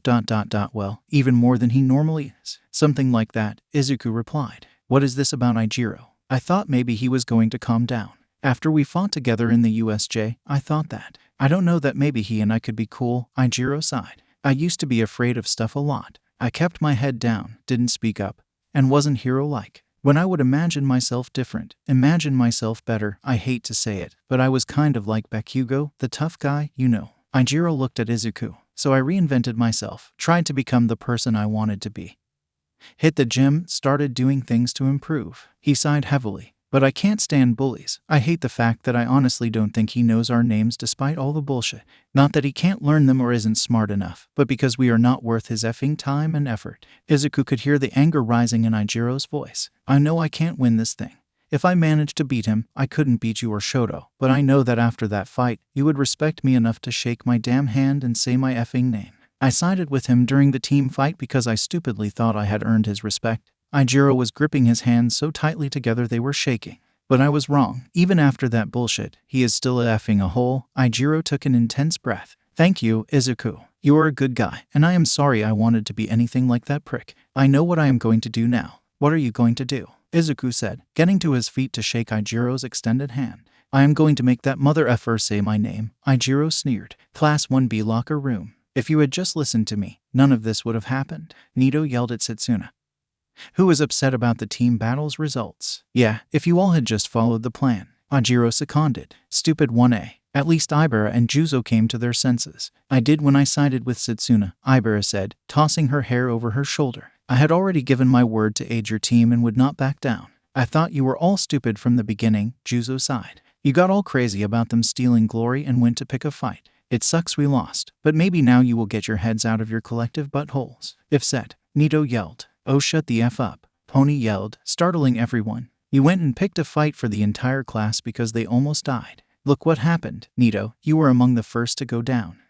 She pointed to her team. We followed Set because you're a effing idiot. If you hadn't run your damn mouth, some of us might have made it to the third round. Setsuna yelled as she stepped in front of her team. Nito stepped before her. If you had just listened to your better. He never finished that sentence as Nirn stepped past Set and punched Nito in the mouth. The room descended into chaos after that. Vlad was called in before more than a few dozen punches were thrown. Anjiro versus Bakugo. Ladies and gentlemen, let's make some noise for our first matchup of the wildcard round. Mike called out as the crowd roared its approval. Coming to the stage, we have one of this year's favorites to win the explosive king, Katsuki Bakugo. Katsuki emerged from the west tunnel, his hands shoved in the pockets of the UA athletic uniform. He didn't look towards the crowd or interact with them in any way. Instead, he stomped towards the stage. He gave off an air that this whole thing was merely a formality and that he was annoyed for having to come out and fight his opponent.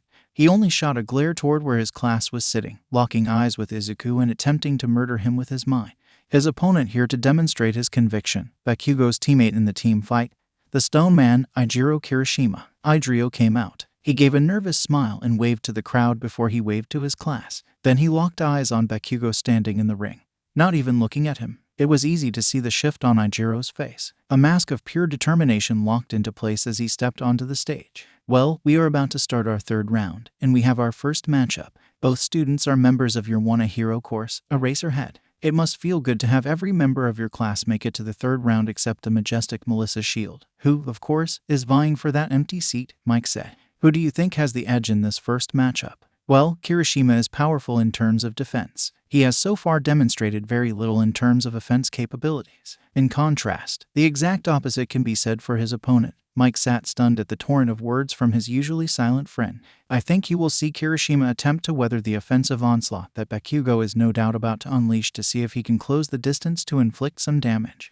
The close range, though, will allow Bakugo to attack with more impact, so despite a good showing from Kirishima, I expect Bakugo to advance to the tournament and miss Shields' presence here in the third round, Mike said, still a bit stunned. I think it is very admirable that she has chosen to push and fight to enter the hero course. There would be some doubt as to her legitimacy if we hadn't witnessed her ability to fight not only as part of a team but one-on-one during the castle battle. Eraserhead was leaning forward looking at the stage. I think that she has an amazing chance to not only make it to the podium at the end of the day, but depending on her opponents, she may be the one on top. By the sound of that, would you support her entry into the hero course? Mike asked. Of course, as you and the world know, the measure of a person or a hero is more than their quirk or lack thereof. Eraserhead leaned back, signaling he was done talking. Well, I'm glad that we have that on video for all time. Mike smiled. Let's turn this over to our referee and MC for today. Take it away at midnight. Superb, Midnight cooed. Listen up, everyone. This is a single elimination tournament.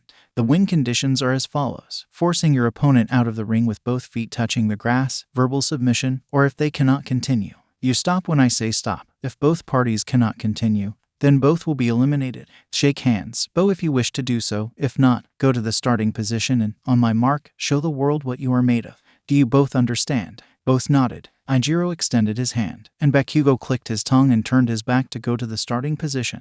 Boos rang out, seeming to annoy Bakugo even more. Ijiro stared at his hand for a moment before he balled it into a fist. As he took his position, the sounds of the crowd seemed to fade away until there was silence. All he could hear was his muscles tensing under his skin, his heartbeat beginning to pound in his ears. All he could see was Bakugo, the small explosions flickering around his hands, and the utter look of dismissal on his face. Midnight stepped back, her hand in the air. Begin. Bakugo slammed his wrists together and held his palms in front of him while spreading his fingers apart. He then released a two-handed explosion, hoping to end the fight in one shot. However, Ijiro was quick to dodge and charge towards Bakugo. Bakugo attempted to attack again while stepping back, but Ijiro jumped over the attack. Bakugo rolled back, holding the same position with a confident sneer, and fired again at the descending Ijiro. Got you, he growled. Ijiro smiled, activating the quirks on his arms, head, and upper torso, using them as a shield to block the attack. His momentum continued as he came crashing into Bakugo, tackling him around the waist and taking him to the ground.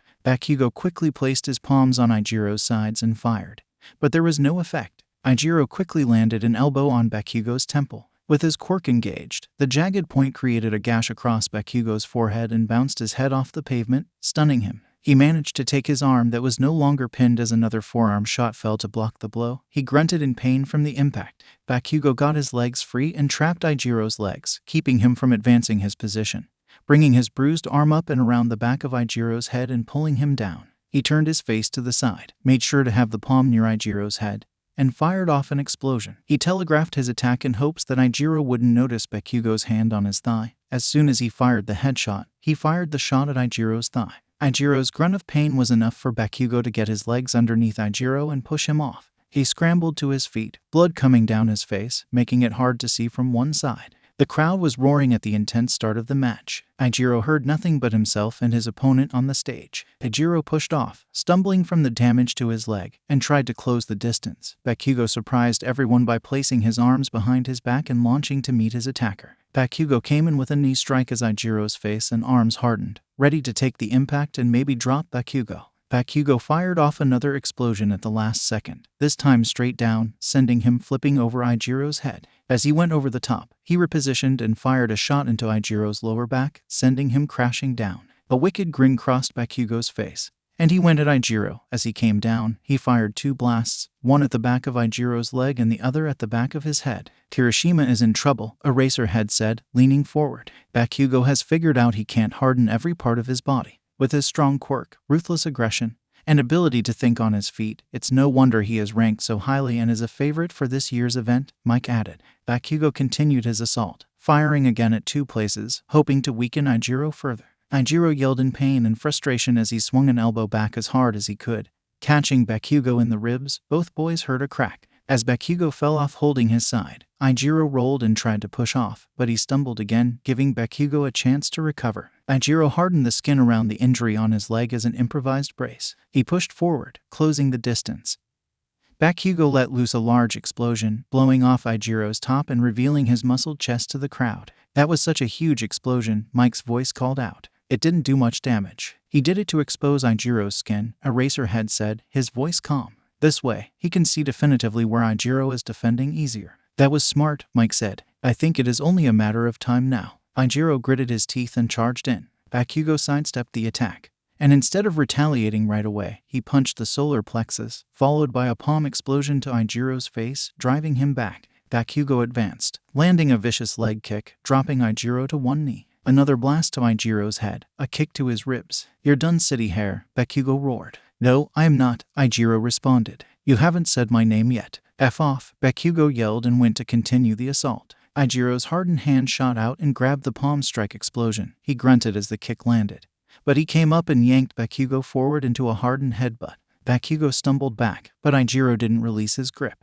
No, you don't get to run now, mother effer, Ijiro growled. What is my effing name? Bakugo fired off another explosion, hoping to break Ijiro's grip. They both heard the crack, but Ijiro didn't let go. Instead, he yanked Bakugo towards his hardened elbow across Bakugo's jaw. Bakugo saw stars. He landed a kick to Ijiro's knee, sending him down for a moment. He placed his other hand over where Ijiro was holding him and fired off both explosions. Still, the grip didn't break. Ijiro roared his challenge again. What is my name? While the battlefield was absent from the crowd for Ijiro, the class wasn't lacking in watching their classmates fight. The field mics picked up Ijiro's challenge. His class was stunned, but they started chanting for Bakugo to acknowledge Ijiro. Izuku was quiet, watching the battle unfold, his conversation with Ijiro playing in his head. Ijiro didn't stop. He launched forward into Bakugo's side, spearing his opponent and driving him to the ground. It was Bakugo's turn to yell as Ijiro's attack hit him in the broken ribs. Ijiro drove his fist into those same ribs. Bakugo gritted his teeth and fired a double explosion again on the hand holding him. Ijiro screamed as his hand cracked violently. Still, he held fast. Ijiro raised and punched Bakugo in the side of the head, bouncing it off the ground. Another two-handed explosion. The cracks raced up Ijiro's arm now, he screamed, his grip finally releasing. Ijiro's quirk faltered, and blood began pouring from his arm. Ijiro was no longer armored anywhere. Bakugo swung with an overhand right, and Ijiro dodged the swing and landed a counterblow. Bakugo reeled back from the punch before returning fire with a left-right combination that knocked Ijiro back. He wobbled but didn't fall. He moved forward with a clumsy right jab, and Bakugo slipped under, left to the ribs, right to the chin, spinning kick to the gut. Ijiro fell. You are done, Bakugo yelled. I want to know if you remember my name, Ijiro demanded as he stood up. You shouldn't underestimate us or dismiss us so easily. He took a wobbly step forward. I'll make you acknowledge us. And by the way, he spat a glob of blood at Bakugo's feet. You've hit like a beach. I bet Melissa punches harder than you. Izuku would have already beat me.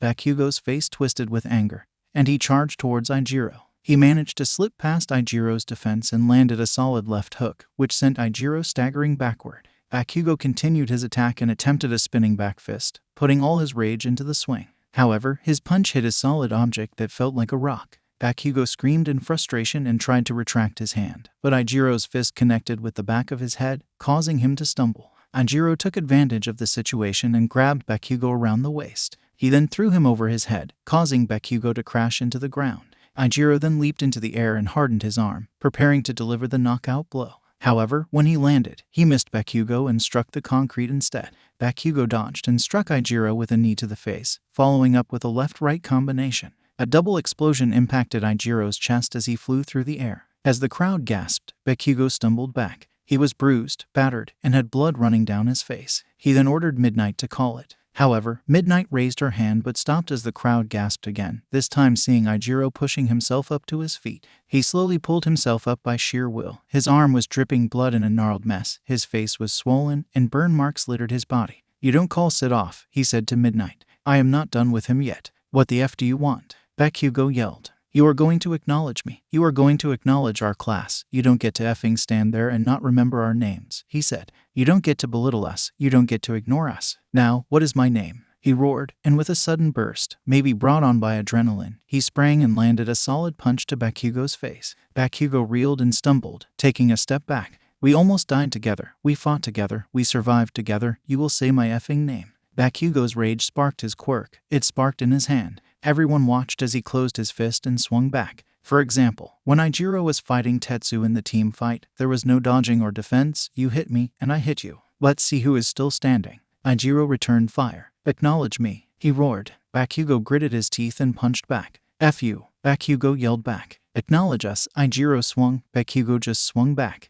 The crowd cheering went silent as the two boys, no quirks, just stood there toe-to-toe, putting all they could into every punch. Ijiro stumbled. Bakugo saw his opponent's eyes glaze, but he saw pure will bring Ijiro back. Again and again, he saw Ijiro about to stumble, only to swing back, his punches weakening. Ijiro threw another punch that barely tapped Bakugo. What is my name? Ijiro slurred out. He stumbled and was about to fall, but Bakugo caught him. Ijiro Kirishima, Bakugo said as Ijiro's eyes closed. Bakugo looked to Midnight. He is out. The crowd watched as he laid Ijiro down on the ground. Match. Midnight yells. Bakugo wins. It wasn't cheers for Bakugo that rained down. Chants of EIJIRO rang all over the stadium and at home. Pro heroes immediately went to their phones and sent out internship offers. Unknown apartment. Oh god, yes, so much blood. Yes, more, give me more. Toga moaned as she watched the battle. Magni sighed. I am going to get a drink. You better finish it by the time I get back. Magni yelled, storming out. Oh, so many to love, such pretty red hair, such succulent blood, Toga moaned.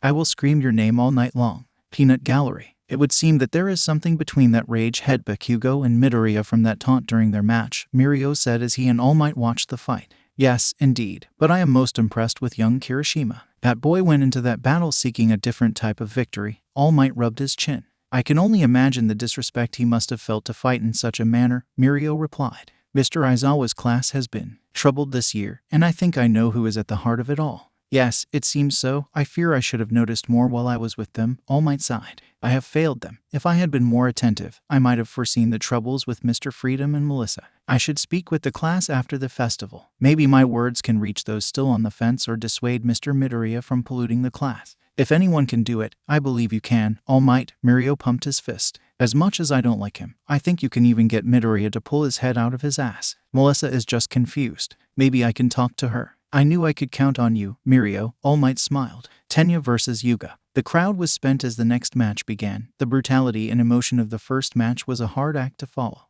The crowd didn't see it, but Izuku felt it. All the staff of the UA was suddenly on high alert. He immediately stiffened in his seat for a moment, catching the attention of his team seated around him. Mei, who had returned to watch the spectacle of the first match, just shook her head. If he wasn't him, he could have such a promising future. Mei sighed, watching Bakugo walk off. Izuku, Momo whispered, her voice concerned. Izuku quickly realized the focus was on the stage rather than somewhere around the arena. It's okay, I just got an odd feeling for a moment, he said loud enough to put the others at ease. He then told Momo, May, and Melissa what he felt and had noticed. They turned their attention to the field, wondering what either of their classmates could have done to warrant such a response. Tenya and Yuga both acknowledged the crowd as they entered. Unlike the first fight, both boys bowed to each other at the start of the match. As expected, Tenya's quirk roared to life as he rushed Yuga. The Frenchman turned and fired his naval laser to the side, pushing himself safely away from the attack. He even posed and winked as he did so. Tenya was forced to slide under the blast that had gone across his path like a trip wire. Tenya planted his hand, twisted his body, and went to re-engage, only to have to shift at the last possible moment to avoid a direct hit from Yuga. Instead, it hit him in the shoulder, spinning him like a top. Yuga placed both hands on his hips and fired a more extended blast, targeting the ground in front of Tenya and moving up to catch the speedster. Tenya rolled and got to his feet as Yuga repositioned himself and his pose to fire off another quick shot. But as he did, he stumbled and grabbed his stomach. His chronic stomach aches, Tenya thought. Izuku leaned forward, studying Yuga. Why does his quirk affect him like that? He wondered. What do you mean? Melissa said. Most quirks have a drawback that has to be managed, like Momo and her calorie intake, Sato and sugar, etc. May nodded. Momo paused. But most of those consumption intake requirements. As far as I am aware, there isn't anything Yuga has to eat to use his quirk, but he requires the support gear constantly. Her voice trailed off a bit. Izuku tilted his head back over the seat. Kyoka, he said. The girl turned to him, her mouth full of popcorn, making her cheeks puff out. I'll wait, he laughed. Kyoka blushed and took a big drink of her soda. Sup, she said. When your quirk came in, how long did it take for you to get your hearing under control? Izuku asked. I mean, I know you still have a problem with loud noises, but was it worse when you were a kid? Any noise was a pain in the ass, Kyoka said, confused as to the questioning. I had to wear noise-canceling headphones just to not be in constant pain. Then it was a gradual step down till I adapted to my quirk. Tenya accelerated towards Yuga with a quick burst. When Yuga fired his naval laser as expected, Tenya saw him shifting to the right. He leaped and twisted himself over the beam, igniting his engine again, and landed a vicious kick that sent Yuga tumbling across the stage. Yuga pushed up, muttering some choice curses in French, quickly. He rolled to the side to avoid another kick. He sat up and fired a shot from a seated position. The shot wasn't as concentrated. Instead, it spider-webbed out, striking Tenya and the stage. Barriers courtesy of Cementos sprang up to keep the audience safe. Izuku smiled. Thank you, I understand now. Okay, she said, confused. He wasn't born with that quirk, Izuku said telepathically amongst the girls. What do you mean? May responded. We don't even know if you can bestow a quirk on someone. His body hasn't adapted yet, Momo said suddenly. If he was born with it, his body should have adapted to it by now, so he shouldn't constantly suffer stomach trouble. That support gear was not designed at UA. He came in with it, May said. It isn't expected to wear support gear for your quirk to work correctly constantly, but some people have to do so due to the backlash. He is tearing a hole every time he fires it, Izuku said, reading the energy coming from Yuga. That is some effing dedication, May added. I mean, he puts on a fantastic front to hide the pain if this quirk is tearing a hole through him every time. And he plays it off as stomach trouble. The question is, why do it? And who gave him the quirk? Melissa said. I bet it isn't something good. With the way the faculty is paying attention to this match, I doubt that their focus is because of Tenya, Momo said, as the others agreed. Tenya was knocked back, but he pressed forward. Yuga went to fire again. Iida went low and swept his legs out from under him. Yuga slammed face first into the ground. Iida came to his feet, cartwheeled over Yuga, and activated his quirk. He launched to the poor boy halfway between the stage and the crowd. Yuga braced as best he could, but he bounced a few times. Match. Midnight called out. Winner, Tenya Iida. The crowd cheered. The match was entertaining but didn't have the high-stakes drama that the previous one had. Iida jogged out of the ring to check on his fallen classmate, which earned a rousing round of applause, especially when Iida put Yuga's arm over his shoulders and helped the boy walk out of the arena. Shoto versus Mizo. Make sure you leave no doubt in anyone's mind that you are going to win this thing, Endeavor said as Shoto walked out of his room. Now that you have embraced your fire, the only threat is that Midoriya boy, who cannot even hold a candle to you. Izuku is my friend, Shoto said. I am going out there to show the world the type of hero I choose to be. I hope I meet him in the tournament, but disregarding the others fighting ignores all their hard work and dedication to being here. I shall face every opponent with respect. Shoto walked away from his father. Now, ladies and gentlemen, we have another of the odds-on favorites, the son of Endeavor, the dual threat, Shoto Todoroki. Mike said, and his opponent is a definite underdog but ready to leave it all out on the field. The student with more arms than you shake a stick at Mizo Shoji. How do you see this panning out? Mike asked his colleague. Todoroki and Shoji have both been training hard. It is good to see Todoroki embracing his fire side more and trying to harness his quirk properly. Mizo Shoji, I feel, will put up some resistance, but the combination of fire and ice, I think, will be too much, Eraser replied. Mike cut the mic briefly. When did you become such a chatty Cathy? Look, you asked the question. Those kids have been through hell and are still putting it all on the line. I can at least answer some questions about my students, Aizawa said back before flicking back on the microphones. Shoto and Mizo bowed and took their starting positions. At Midnight's signal, they immediately began. A wave of ice raced at Mizo. He activated his quirk. 5 arms sprang to action on his right side as he stepped forward and threw a straight right into the ice wave, making the attack fall short. Mizo smiled behind his mask. He knew Todoroki could have frozen the entire arena, but he wasn't trying to humiliate Mizo. Mizo leaped over the ice before him to land multiple left hooks as the extra arms on that side fused into a giant fist. Shoto ducked under the attack, moving behind Mizo as his fire side erupted. It made Mizo flinch from the flames being so close. He didn't see Shoto fire off another ice attack until it trapped his legs and lower body. Mizo looked up, and Shoto's hand was extended and wrapped in flames. Mizo sighed, I yield. Match. Winner Shoto Todoroki. Shoto stepped forward and put his hand on the ice, starting to melt it. I will have you free quickly, he said. Your ice alone is scary, but factor in your fire. Mizo shivered. It is unfair as hell. This contest is skewed towards those with powerful or offensive quirks, Shoto said. Do not take this loss to heart. You will be a fine hero. Thanks, Shoto, Mizo said, finally free. I will buy you a hot beverage to help you warm up, Shoto said with a smile. Denki versus Sato. Denki and Sato took to the arena, ready to do their best. Begin. Sato jumped back as he poured a sugar packet down his throat, activating his quirk. He saw Denki charge him. Electroshock. Denki yelled as electricity fired wildly from his fingertips. Sato tried to dodge the best he could, but the random nature of the attack made an escape path unpredictable. Unfortunately, one of the attacks struck him in the leg, making him trip and roll to the ground. Denki went airborne, diving at Sato 1.5.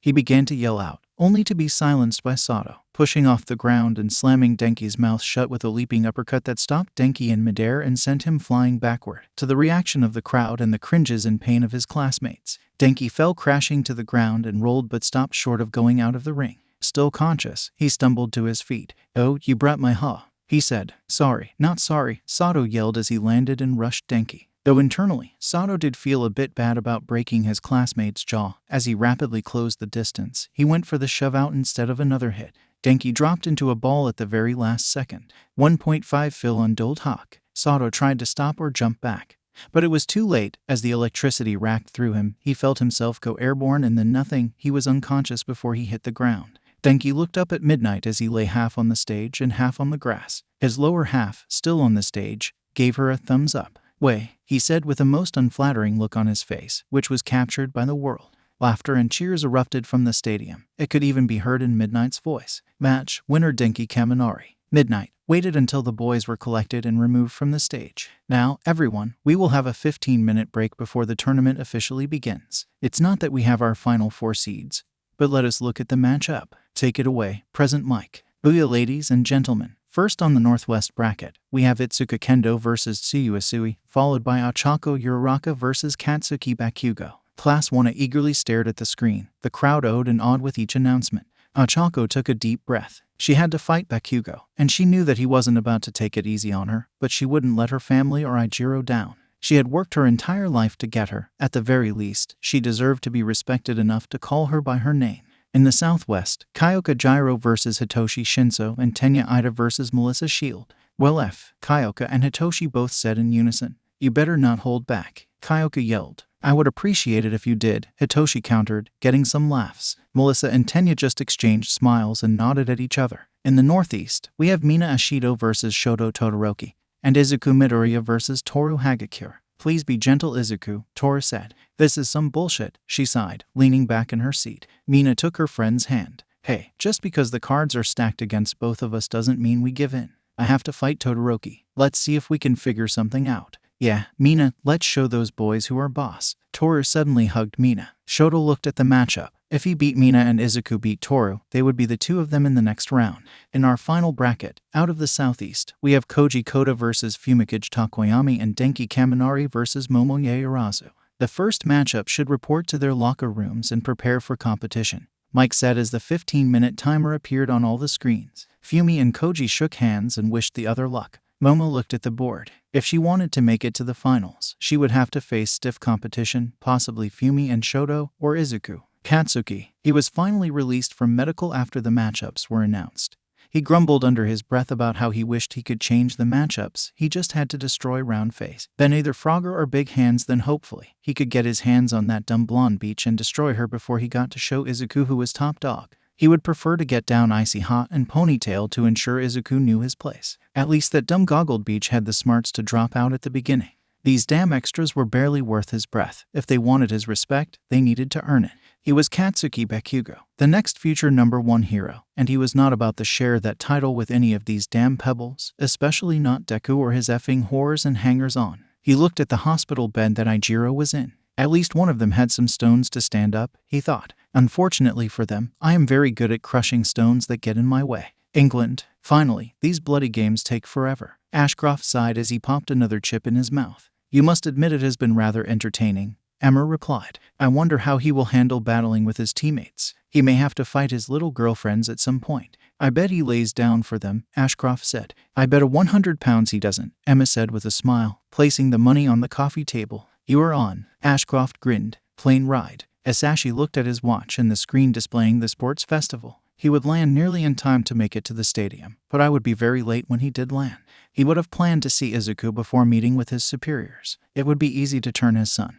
The idiot boy would probably weep at seeing him. He could play the sad parent or the humble parent, and he could turn this thing around. Yes, everything would work out perfectly. Itsuka Kendo versus Tsuyu Asui. To the crowd's delight, Itsuka and Tsu shook hands before they stepped back. Itsuka took a traditional fighting stance while Tsu crouched low, one hand on the floor and the other behind her. Begin, shouted Midnight. Tsu's tongue launched immediately towards Itsuka's legs. Itsuka jumped forward, her fist enlarging, as she tried to deliver a downward punch, hoping to knock Tsu out. Itsuka's eyes went wide when she saw Tsu's tongue begin to retract, and she rolled forward, sprung off her hands, closing the distance while Itsuka was airborne, delivering a rising kick. Itsuka managed to get her other hand in the way to deflect the blow, enlarging it to absorb more of the impact. It did the job of preventing the Tsu from driving the air from her body, but it couldn't stop the force from sending her upward. Tsu twisted in midair, her tongue coming out again, wrapping around one of Itsuka's legs. She yanked her head and slammed Itsuka to the ground. Itsuka landed back first. She tucked her chin to avoid being knocked out. Her vision was dazed, and she barely managed to prevent Tsu from coming down with a tremendous axe kick that cracked the concrete. Itsuka spun low off one leg and swept Tsu, sending her down. Tsu rolled to reach her feet. Itsuka met her with a fist that sent Tsu tumbling. Tsu pushed off the ground, turning it into a tumble. She slipped to the right past Itsuka's follow-up attack, countering with a knee to the gut and an upward elbow strike that knocked Itsuka's head back. Itsuka stumbled. Tsu launched herself like a bullet, spearing Itsuka in the stomach. Both girls tumbled. Itsuka felt Tsu grab the front of her uniform, and her leg slid up to launch her away, most likely out of the ring. Itsuka grabbed Tsu's leg to avoid being launched and landed a hard punch to Tsu's face, making her release her grip. Both girls got to their feet, both were bleeding from their mouths, and both were smiling. The crowd erupted. Itsuka moved first, firing off a 1-2 combination.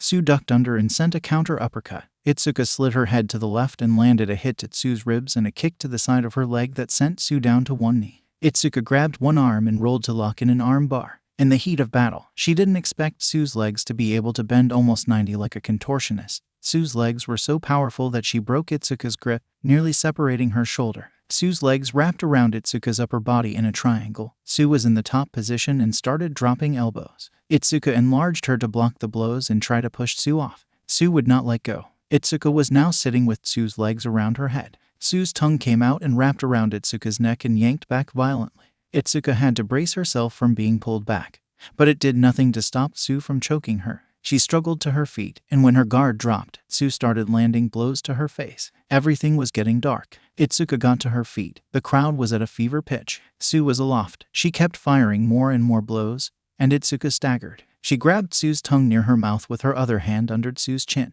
She enlarged both hands, suddenly dropping to the ground in a sit-out slam that bounced Tsu's head off the concrete, ending the fight. Itsuka quickly uncoiled Tsu's tongue from her neck as Midnight declared her the winner. The medical bots came to claim Tsu as Itsuka walked next to the stretcher holding her neck. Ochako versus Bakugo. Ochako took a deep breath. Why did I have to draw him for my first match, she thought. He is such an ahole, a muscular ahole though. That always seems to be the case. The aholes are never weak. He has to be hurting from that fight with Ijiro.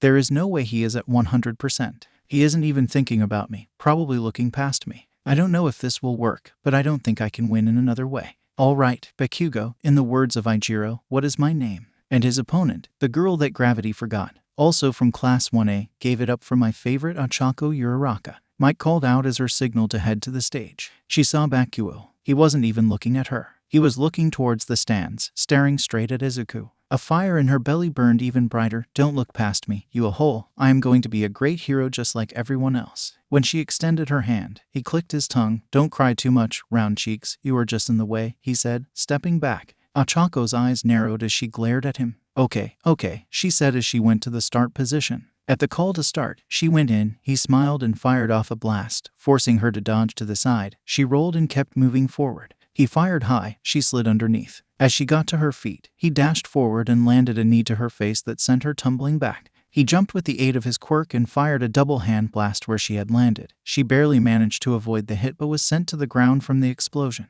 He landed, running up and kicking her in the ribs. She rolled and got to her feet. She came in, slipped past a shot, and swung, hoping to make contact. He slid to the right, and a left right to the face sent her down. She spun, sweeping his legs. He fired at the ground between them, sending more debris and smoke into the air. She cleared the smoke and landed a kick on his chest. Trying to press her advantage, she went to tag him again. He fired at the ground, knocking her back and exploding a large chunk out of the stage. Ochako kept pushing forward, trying to get to him. His explosions were getting stronger, but she could see that his movements were getting labored. Huge chunks were missing from the stage. Dust clouded the view as she kept going. Bloodied and bruised from where his attacks landed, she stumbled forward and saw him come to blast her away again. She went to dodge left. He smiled. Both hands came up, and a loud blast erupted, sending her flying back into the cloud of smoke. Got ya, he said. Call it, he yelled at Midnight. Ochako, can you continue? She called out, struggling to see through all the smoke and dust. Yes, F him, Ochako replied. Bakugo suddenly heard footsteps from the left and then the right. She is using the smoke, he said. Then he saw it in her uniform. It's over. He fired, hitting center mass. It was just her uniform top. The smoke began to clear, and he barely heard it. Release. Bakugo quickly scanned around when suddenly a sick feeling washed over him. He looked up, and above him were hugs and chunks of debris. He finally realized her plan. She hadn't been just relying on tagging him. The crowd barely erupted as he raised his arm to the sky and fired a massive explosion. Nice try, he thought. STARFALL. Ochako called out. Katsuki saw his blast tear out, the rubble above him flying apart. In the panic of what would befall him, he had to use everything he had to save himself. He heard Ochako's words as the most significant piece of the stage fell apart. There was Ochako, coming down at him. She had used the debris to absorb the brunt of his blast as she came crashing down with a gravity-enhanced punch straight to Bakugo's face. It drove them both into the ground, leaving a sizable crater. The crowd was going wild. A hush fell, waiting to see who was still standing. Ochako's hand came up out of the hole. She pulled herself out, burned, bloodied, wearing a black sports bra and as she had sacrificed her top in her gambit for victory. Winner. Midnight yelled as Bakugo was unconscious. What's my name, Beach? Ochako said as she stumbled to the side. Midnight caught her. Damn impressive, Midnight whispered, making Ochako smile. The medical bots had to collect them both. Hero course. She effing won, yelled Toru, as the hero course erupted. Holy shit, that was metal, Kyoka said. I effing told him, Izuku laughed. I told him if he got past Ochako serves him effing right. I wish Ijiro had put him in his place, but I am glad that Ochako was able to. Momo sat back. She had 3 plans. I wonder if there was a 4th. They came up the stairs. Our girl is ready. Momo and Izuku held hands while waiting for Melissa to take the stage. Melissa versus Tenya. I am so freaking nervous, May, Melissa said as she paced the floor. What if I mess up? Then you mess up, May said, taking Melissa's hands. I won't be the end of the world, but it will hurt and it will suck. But nothing will change. Izuku will still love you. Momo will still be your best friend, and Melissa could feel the change in the air. It was different as she watched May hesitate. And, Melissa said, for some reason she could hear heart pounding in her ears. And I will still be in love with you, May whispered. She leaned up and kissed Melissa softly on the lips. May was happy when Melissa slowly returned the kiss. We can talk later, May whispered. Melissa nodded, their foreheads resting against each other. May, Melissa started to say. May put finger to her lips. Don't worry about it, Melissa, May whispered. No matter how you feel, I will still be here, by your side. Go out there and win, chase your dreams. Everything is moving so fast. I just wanted to let you know that no matter what happens out there, you have to people who are in love with you waiting for you. They heard Tenya being announced as they separated. When did it happen? Melissa said at the door. It started during the attack, May said. You didn't run away, you fought back. No quirk, nothing, you went for it. Tenya stood on the stage, watching Melissa enter the arena to the crowd's roar. Like many others, he was mesmerized by her appearance. Although unfamiliar with her, he respected what she was trying to accomplish. He hoped her defeat at his hands did not cut short her dream of joining the hero course. Melissa blushed under her mask as she entered the arena. The crowd loved her aesthetic and cheered her on. She could also feel pressure. She was quirkless, and here she was, carrying the dreams of others like her or those who had been told they couldn't live their dream. She looked towards the stands and saw Izuku, Momo, and May all cheering wildly for her. Her mind drifted to the chaste kiss that she had shared with May. It brought a small smile to her lips. She looked towards the VIP section and could see All Might and Myro looking at her. She felt conflicted, so angry at her uncle and father, but that quickly faded as she remembered her meeting with her uncle between rounds and hearing what Mirio did. She paused at the stage, taking the stage before the whole world. And nothing but victory would suffice. She wasn't guaranteed anything except the love of her friends in this very moment. But that wasn't enough. She wanted that chair, she had to have it. With a renewed sense of determination, she stepped onto the stage. At the call to begin, Tenya sped right at her. She quickly sent a pillar at him, hoping to use his speed against him but driving the wind from his body. Tenya saw the attack and flipped over it. He spun off the pillar, launching into a spin kick. Reciprocal kick, he yelled out. The engines on his legs illuminated a brilliant blue, bringing his foot down with incredible speed and velocity. The cloud under Melissa disappeared, coming up to catch the kick. Her tails wrapped around her fist as she swung like a giant extension of her hand, and his ribs cracked. The cloud bots around his leg wrapped and coiled up, taking him and swinging him overhead down to the ground. It yanked him up before he could recover and did it again. It wrapped around both legs now. He fired his quirk. Microbots fell to the ground, but she still held fast. She spun with him and released him, sending him flying out of the ring and into the wall. It spiderwebbed from the impact as he fell to the ground in defeat. Kyoka versus Hitoshi. Well, this is some bullshit, he said, standing across from Kyoka, who just smiled with her lips pressed together. Begin, Midnight called. Hitoshi dodged out of the way of a wild left hook. Deep dope is overrated, he yelled. Kyoka opened her mouth to say something but stopped herself. Their guitarist and bassist are like the 7th best. Not even in the world but in Okinawa. He didn't dodge as he ate a right hook and a knee to the gut. He grabbed one jack before it landed in his ear. The other stuck true. He stumbled to the side and yanked her down by the jack, eliciting a yell of pain. He got to his feet. Hendrix is mid at best. He dodged the jab but not the leg kick. A crisp elbow to the jaw nearly turned his lights out. I will tell Izuku you have the hots for him. I do not, she yelled. God, he was saying as his quirk took hold. Her jacks plunged into his ears, and her very rapid heartbeat sent him down before he could give an order. Midnight walked over and checked them both. Winner, Kyoka Gyro, she called, touching the girl and snapping her out of her trance. Kyoka was blushing as she left the stage, not wanting to look at the stands. Mina versus Shoto. Mina stepped out of her locker room to see Izuku waiting for her along with Toru. Toru ran over and hugged her. You got this, girl, Toru said. Go out there and whoop his butt. So after I whoop his butt, she said about Izuku, we can meet up next round. You got it, Mina said as Toru ran off. Hey Izuku. Izuku walked over and hugged her. You can do this, Mina. Do your best, and no matter what happens, I will be right here, okay? Thank you ... for everything, Mina said softly. Summoning her courage, she kissed his cheek and ran to the entrance. Cheer for me, she called out. Izuku smiled and went to his locker room. He took a deep breath when his phone chimed. It was a text message from Nejire. He nearly dropped his phone. It was a picture of Nejire without her shirt. Nejire, every match you win, I lose a piece of clothing. Sweet baby, Izuku muttered. Momo looked at her phone to see a message from Nejire. She wondered how Nejire had gotten her phone number. Nejire, since her boyfriend is busy tonight, would you like to have dinner so we can get to know each other better? Melissa is also invited. Momo showed the text to Melissa. Well, she knows what she wants, Melissa said. We probably should give her a chance. I mean, Mirio isn't a hole. Momo, sounds good.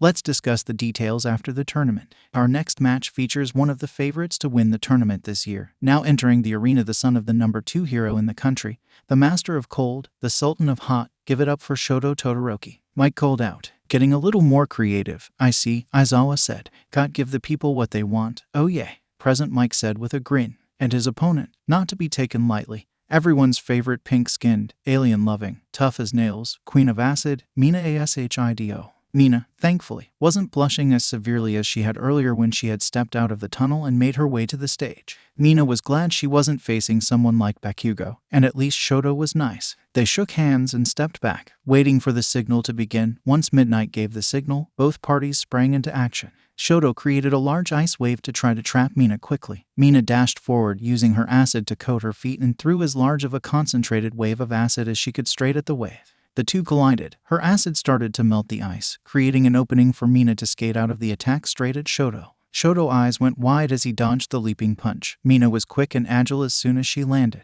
She planted off her hands, and the donkey kicked him in the chest. The acid on her feet was not that concentrated, so it didn't burn through his uniform, but the kick hurt like hell. He tumbled and came to his feet as Mina streamed acid at him. His fire sprang to his call, creating a wall between them and intercepting her attack. He was about to try and follow up when he felt a burning in his lungs and eyes. He stumbled back, gauging from the toxic cloud. Mina sprang out from around the firewall, planted off the wave of ice, and tackled him to the ground. Shoto got his arm up to fend off an elbow. He hit her shoulder with a palm strike backed by the ice portion of his quirk. Mina was knocked to the side. He scrambled to his feet. Mina grabbed his ankle and yanked, bringing him crashing back down. She grabbed his arm and wrestled it behind his head. Pinning it there in a triangle position, she took her free arm and began to rain blows to his face. He got his other arm in the way to deflect the blows while scrambling to get free. With his arm pinned, he could use his ice quirk. His other arm was free, but he was hesitant to lose his fire as his control was lacking. He brought up his flames, hoping to startle her so he could break free. It worked. She flinched back, and she raised her hand defensively, acid coming with it.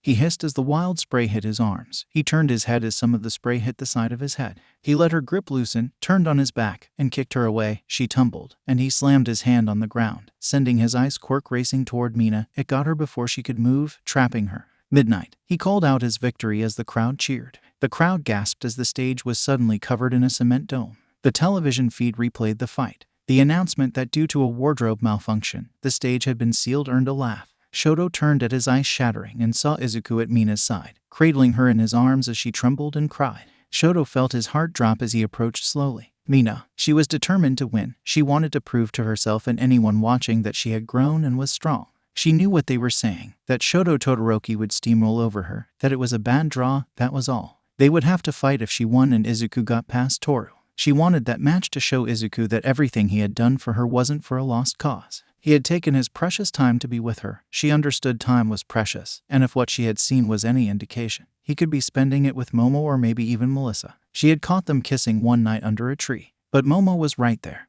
and she felt a sudden wave of relief. During those nights he had spent with her, he never tried anything and never behaved inappropriately despite their situation. Most boys would have wandered a little bit, but he never did. Those nights chased the nightmares away, made her feel safe, and encouraged her to continue and take her time.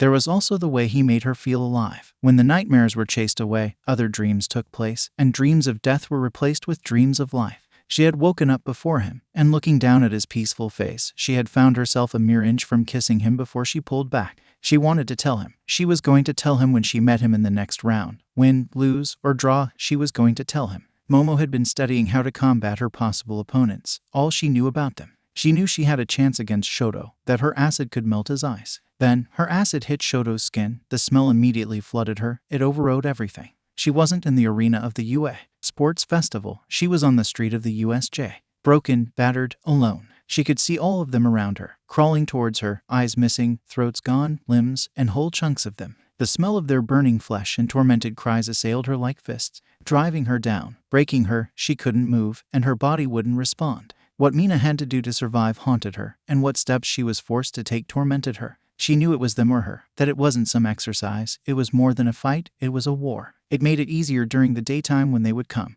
When the visions would invade her mind or the smell would manifest out of nowhere, she would look around for it in a panic, close her eyes to try and shut out the mental torment. She would be about to break and fall, then he would be there. He would take her hand under the table, or this feeling of calm would suddenly wash over her, and her phone would read, "It's okay, I am right here. You are safe." She would look over and see him looking at her, and he would smile. That smile made those words stick, telling her she was safe. The smell would go, and the visions would retreat. It was like they were afraid of him and what they might do if they didn't leave. It wasn't just him. Sometimes, Momo would take her hand if he wasn't near or just come over and flop on her, asking her about some random thing. Once Mina answered, Momo smiled and asked for more details, pulling up stuff on her phone and showing Mina how to keep the conversation going. Momo knew how Mina felt and told her it was okay and that she was alright. Mina didn't understand but didn't want to be that girl. Momo was encouraging her, and Mina was helpless against him. She was consumed again before she broke down the whole world. And then she felt it. The cold wrapped around her was gone. Warmth flooded her body, familiar arms held her, and the smell and visions ran away. She knew who was holding her. His soft voice whispered her favorite phrase, "It's okay, I am right here. You are safe." She put her arms around his neck as the trembling subsided. Her eyes slowly opened, and he was carrying her there. Shoto is right at his side, looking so worried. "It is okay, Shoto," she said. "You didn't do anything." "But Mina," he protested. "Did I hurt you?" Mina asked, her head resting on Izuku's shoulder. "No, I am all right. It just burned some," Shoto said, trying to smile for her. "You nearly had me. You can throw a mean punch." Seeing Mina's smile made him relax. He laid her on a stretcher. In the tunnel, Momo was there and took her hand.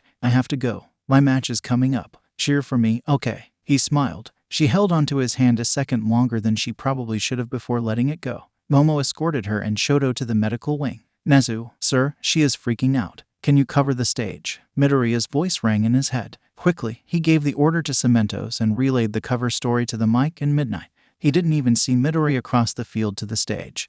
But there he was, cradling Ms. Ishido and carrying her away. He looked at his camera feeds, and his gaze hardened when he saw Mirio sitting in the All Might's booth. "Snipe, have All Might and Mr. Mirio report to me immediately," he said. Izuku versus Toru, and her opponent, this young man, needs no introduction. After his rousing speech, he asked you all one question: will you fight for him? Mike called out. "Yes," the crowd responded. Mike was on the desk. "Fight for a better tomorrow." "Yes." "Fight for those next to you." "Yes." "Oh yay. Ladies and gentlemen, it is Izuku Midoriya."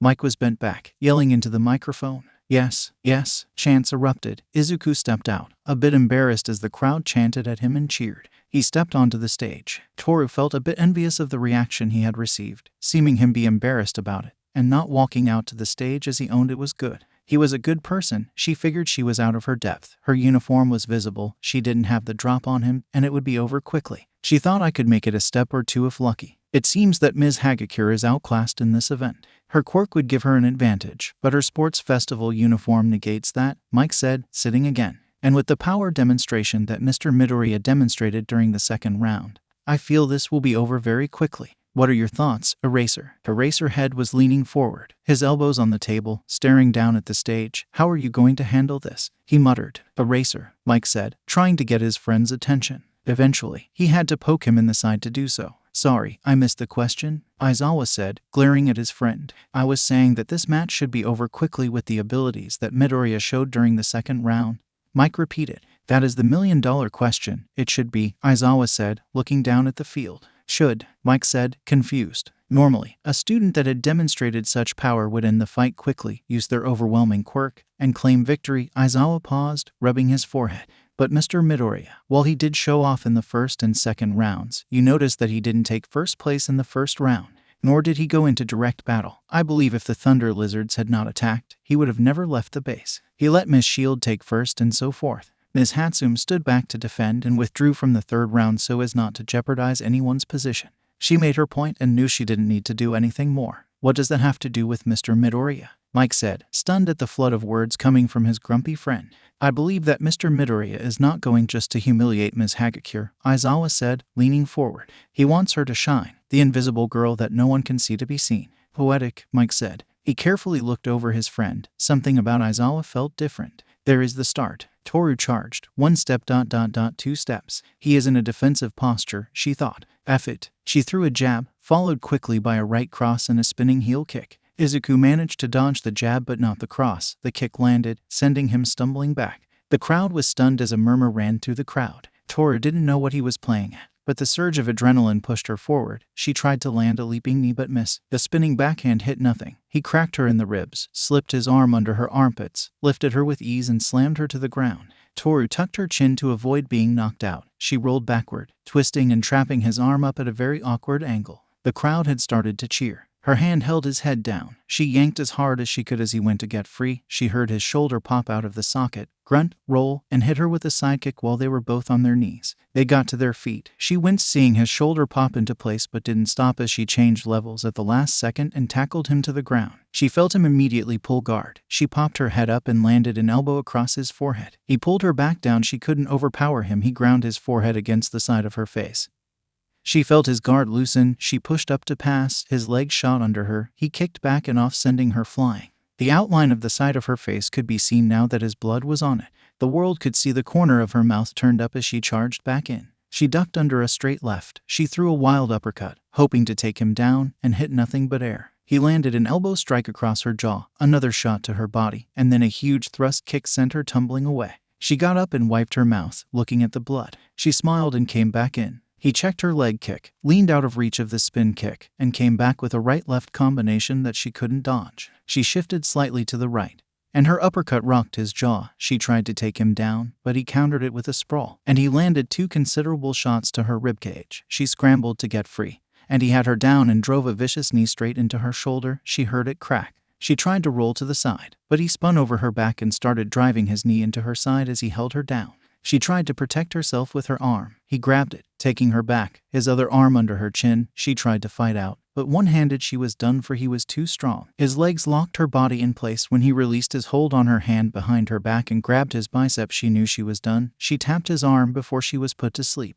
The crowd was watching this fight with rapt attention, which they hadn't been expecting. Then Izuku released his choke hold, and they held their breath. She tapped, he said. Toru, Midnight said. I tapped, she called out. Winner Izuku Midoriya. Midnight yelled out to the crowd's delight. Izuku helped her to her feet. Why didn't you just grab me and throw me out? She asked as they walked from the stage. She could hear people calling out her name and yelling encouragement or good job. You deserved your time to shine, Toru, my friend. Yes, I am here to win, but I am not here to humiliate people. Like I said, it is going to take more than one person to change the world. And I don't want to do it alone, he said. Thank you, Toru said, punching him in the arm as they entered the tunnel. Good luck with Shoto in the next round. Cheer for me, he called out as she walked away. Hell no, she laughed. I hope Shoto kicks your ass. Izuku couldn't help but laugh as well. Peanuts Gallery. Why did he do that? Mirio wondered aloud. Why indeed? All Might thought. He could have just thrown her out of the ring from the get-go. He can stop Mirio's quirk and stop a punch from one for all. Was he trying to be humble or some sit? Mirio said. Or does his quirk have some limit? And he saves it for later rounds. That is possible, All Might said, stroking his chin. Everyone gets tired. It could be that using his quirk taxes him like everyone else, and he showed off early to garner attention. Now, he has to be careful in the future. That is why he had to end the second exam quickly. A prolonged fight, and his quirk would falter, Mirio said, smiling. That may be the case, All Might said. But what if, and that is a big if, he didn't want to humiliate his classmate. He wanted her to have a chance to shine. If he were thinking like that, it would suddenly make All Might uncomfortable. The door to the suite opened, revealing Snipe. Neza wants to see the both of you right away. We shall be along shortly, All Might said. Sorry, partner. Snipe pushed the brim of his hat with his finger. He didn't say when it was convenient. Unknown apartment. Did you see that? Himiko shouted. He could have just tossed her out, but instead, he fought her straight on, giving her a chance. Oh God, I love him so much. What in a hole? Magni replied. He just beat her at her own game. Gave her hope and yanked that sit away like in a hole. No, you don't understand, Toru said, rocking. I bet he wouldn't even flinch at my need for blood. I bet he would let me drink and drink. Magna's eyes widened as she grabbed a squirt bottle and sprayed Himiko. No again, damn it. Nejire Hado. She shook her poor friend as she extolled the virtues of her kohai. Why you shoved another piece of brownie in her mouth to calm Nejire down again. Momo versus Denki. Momo stood across from Denki, who was feeling nervous for 2 reasons. The front of Momo's uniform was unzipped. It was freaking Momo, and if he won, Izuku would be mad. Pushing those thoughts from his mind, he knew he had to go big, or he was boned, and not in a good way. 1.5 million indiscriminate shocks. He unleashed his quirk as soon as Midnight said to begin. He saw Momo's chest glow, and then his brain was out of commission. It was all a question of whose quirk was faster. It made Momo think of an old American Western duel. His quirk and hers activated. Her insulated blanket sprang from her chest and back as she huddled down. She was fast enough. She peeked out and saw him stumbling around. She gently guided him to the edge, pushing him off the stage with a soft shove. The crowd laughed before they cheered for the victor. Momo smiled and waved as she walked away. Izuku was waiting in the tunnel to congratulate her. Way to go. Quick draw. He eyed her open top with a smirk. Little extra there, my love. I just had to loosen the holster some, she smirked, claiming her victory kiss. She took his arm as they walked back to join their class. Koji versus Fumi. Now, for our final round fight. We have a man who can finally answer whether you have domesticated your cat or if they have domesticated you. The animal whispered. The giant who showed he is more than just a whisper in the second round. Give it up for Koji Koda. Mike smiled as the timid boy stepped out of the tunnel, waved quickly, and power walked to the stage as quickly as possible. And his opponent, the master of Macabre, the prophet of Po, the disciple of the night, never alone. Give it up for Fumikage Takoyami and Dark Shadow. The crowd cheered as Dark Shadow held Fumi's hands aloft as they walked onto the battlefield. Koji tried to see if his Ana voice would work on Dark Shadow or Fumi, but while it made them hesitate, it didn't stop Dark Shadow from wrestling him to the edge. Birds had just started to descend to attack Fumi, but it was too late. Koji sighed as he was forced out of bounds. The crowd cheered at the anticlimactic fight, but when Mike called for them to give a hand to all their combatants so far, the crowd erupted. Dark Shadow had his arm around Koji's shoulders as the trio exited the stadium, smiling. Now, ladies and gentlemen, after a 10-minute break, we will be right back with the second round. We will start with the two young ladies who fought to win their first round fight. Achako Uraraka will be taking on Itsuka Kendo. The first quirkless participant not only won her first round but has captivated the minds of millions worldwide and will be taking on our mistress of sound, Melissa Shield versus Kyoka Gyro. Following a much-anticipated match, we will see Shoto Todoroki collide with Izuku Midoriya. Our final second round match will see the lovely Momoye Urazu take on the Master of the Dark when she steps onto the stages to fight Fumikage Takoyami. Mike announced as the matchups were displayed. The class members cheered for the combatants as they prepared for the second round. Nezu, I know that you may be uncomfortable with being told what to do when you are on my campus and under my roof, but that is exactly what you will do, Nezu said, staring at All Might. Mirio, you are to report to your dorm immediately. Snipe escorts him. Should you leave there before the morning light, further disciplinary action will be taken.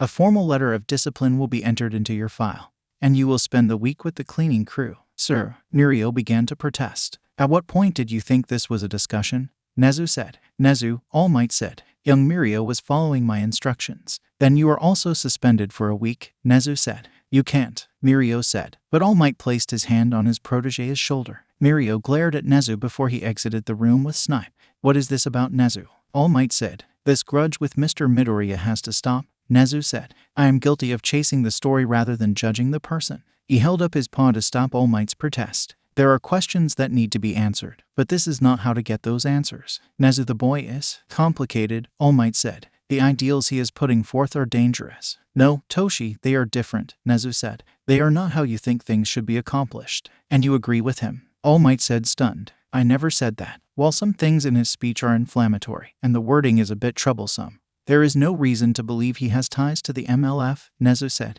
It is different than what we have been living under, but that doesn't make it dangerous, it just makes it different. Maybe we have settled into a comfortable way of doing things, letting things go, or not pursuing things as we should have. All for One is not dead, Nezu, Toshi said. There is only one person who could create that beast from the USJ. Only one who can take a quirkless person and give them a quirk. There is no question that the riddle of Izuku Midoriya needs to be answered. But pursuing it in this manner is just going to make an enemy of a very powerful and charismatic young man, Nezu said. Forcing that answer will alienate him and those who stand with him. While you may be outside the court of public opinion, you have benefited from it. Your protege will enjoy the benefit of your endorsement, but he will forever be in your shadow. Should he walk alone, that shadow is a cold and lonely place to stand. If you want Midoriya to toe your line, he needs a reason to do so. He doesn't like you or trust us, so we have given him no reason to do so. Yet he is still reaching out. Instead of demanding an answer, ask, All Might said. And when he says no, Nezu said, and he will ask what we have done to earn that answer. Okay, sadly the chapter is over. And if you enjoyed the video, just leave a like and subscribe with post notification, so when the next chapter is ready, you will be notified. Okay, see you in the next video. Bye.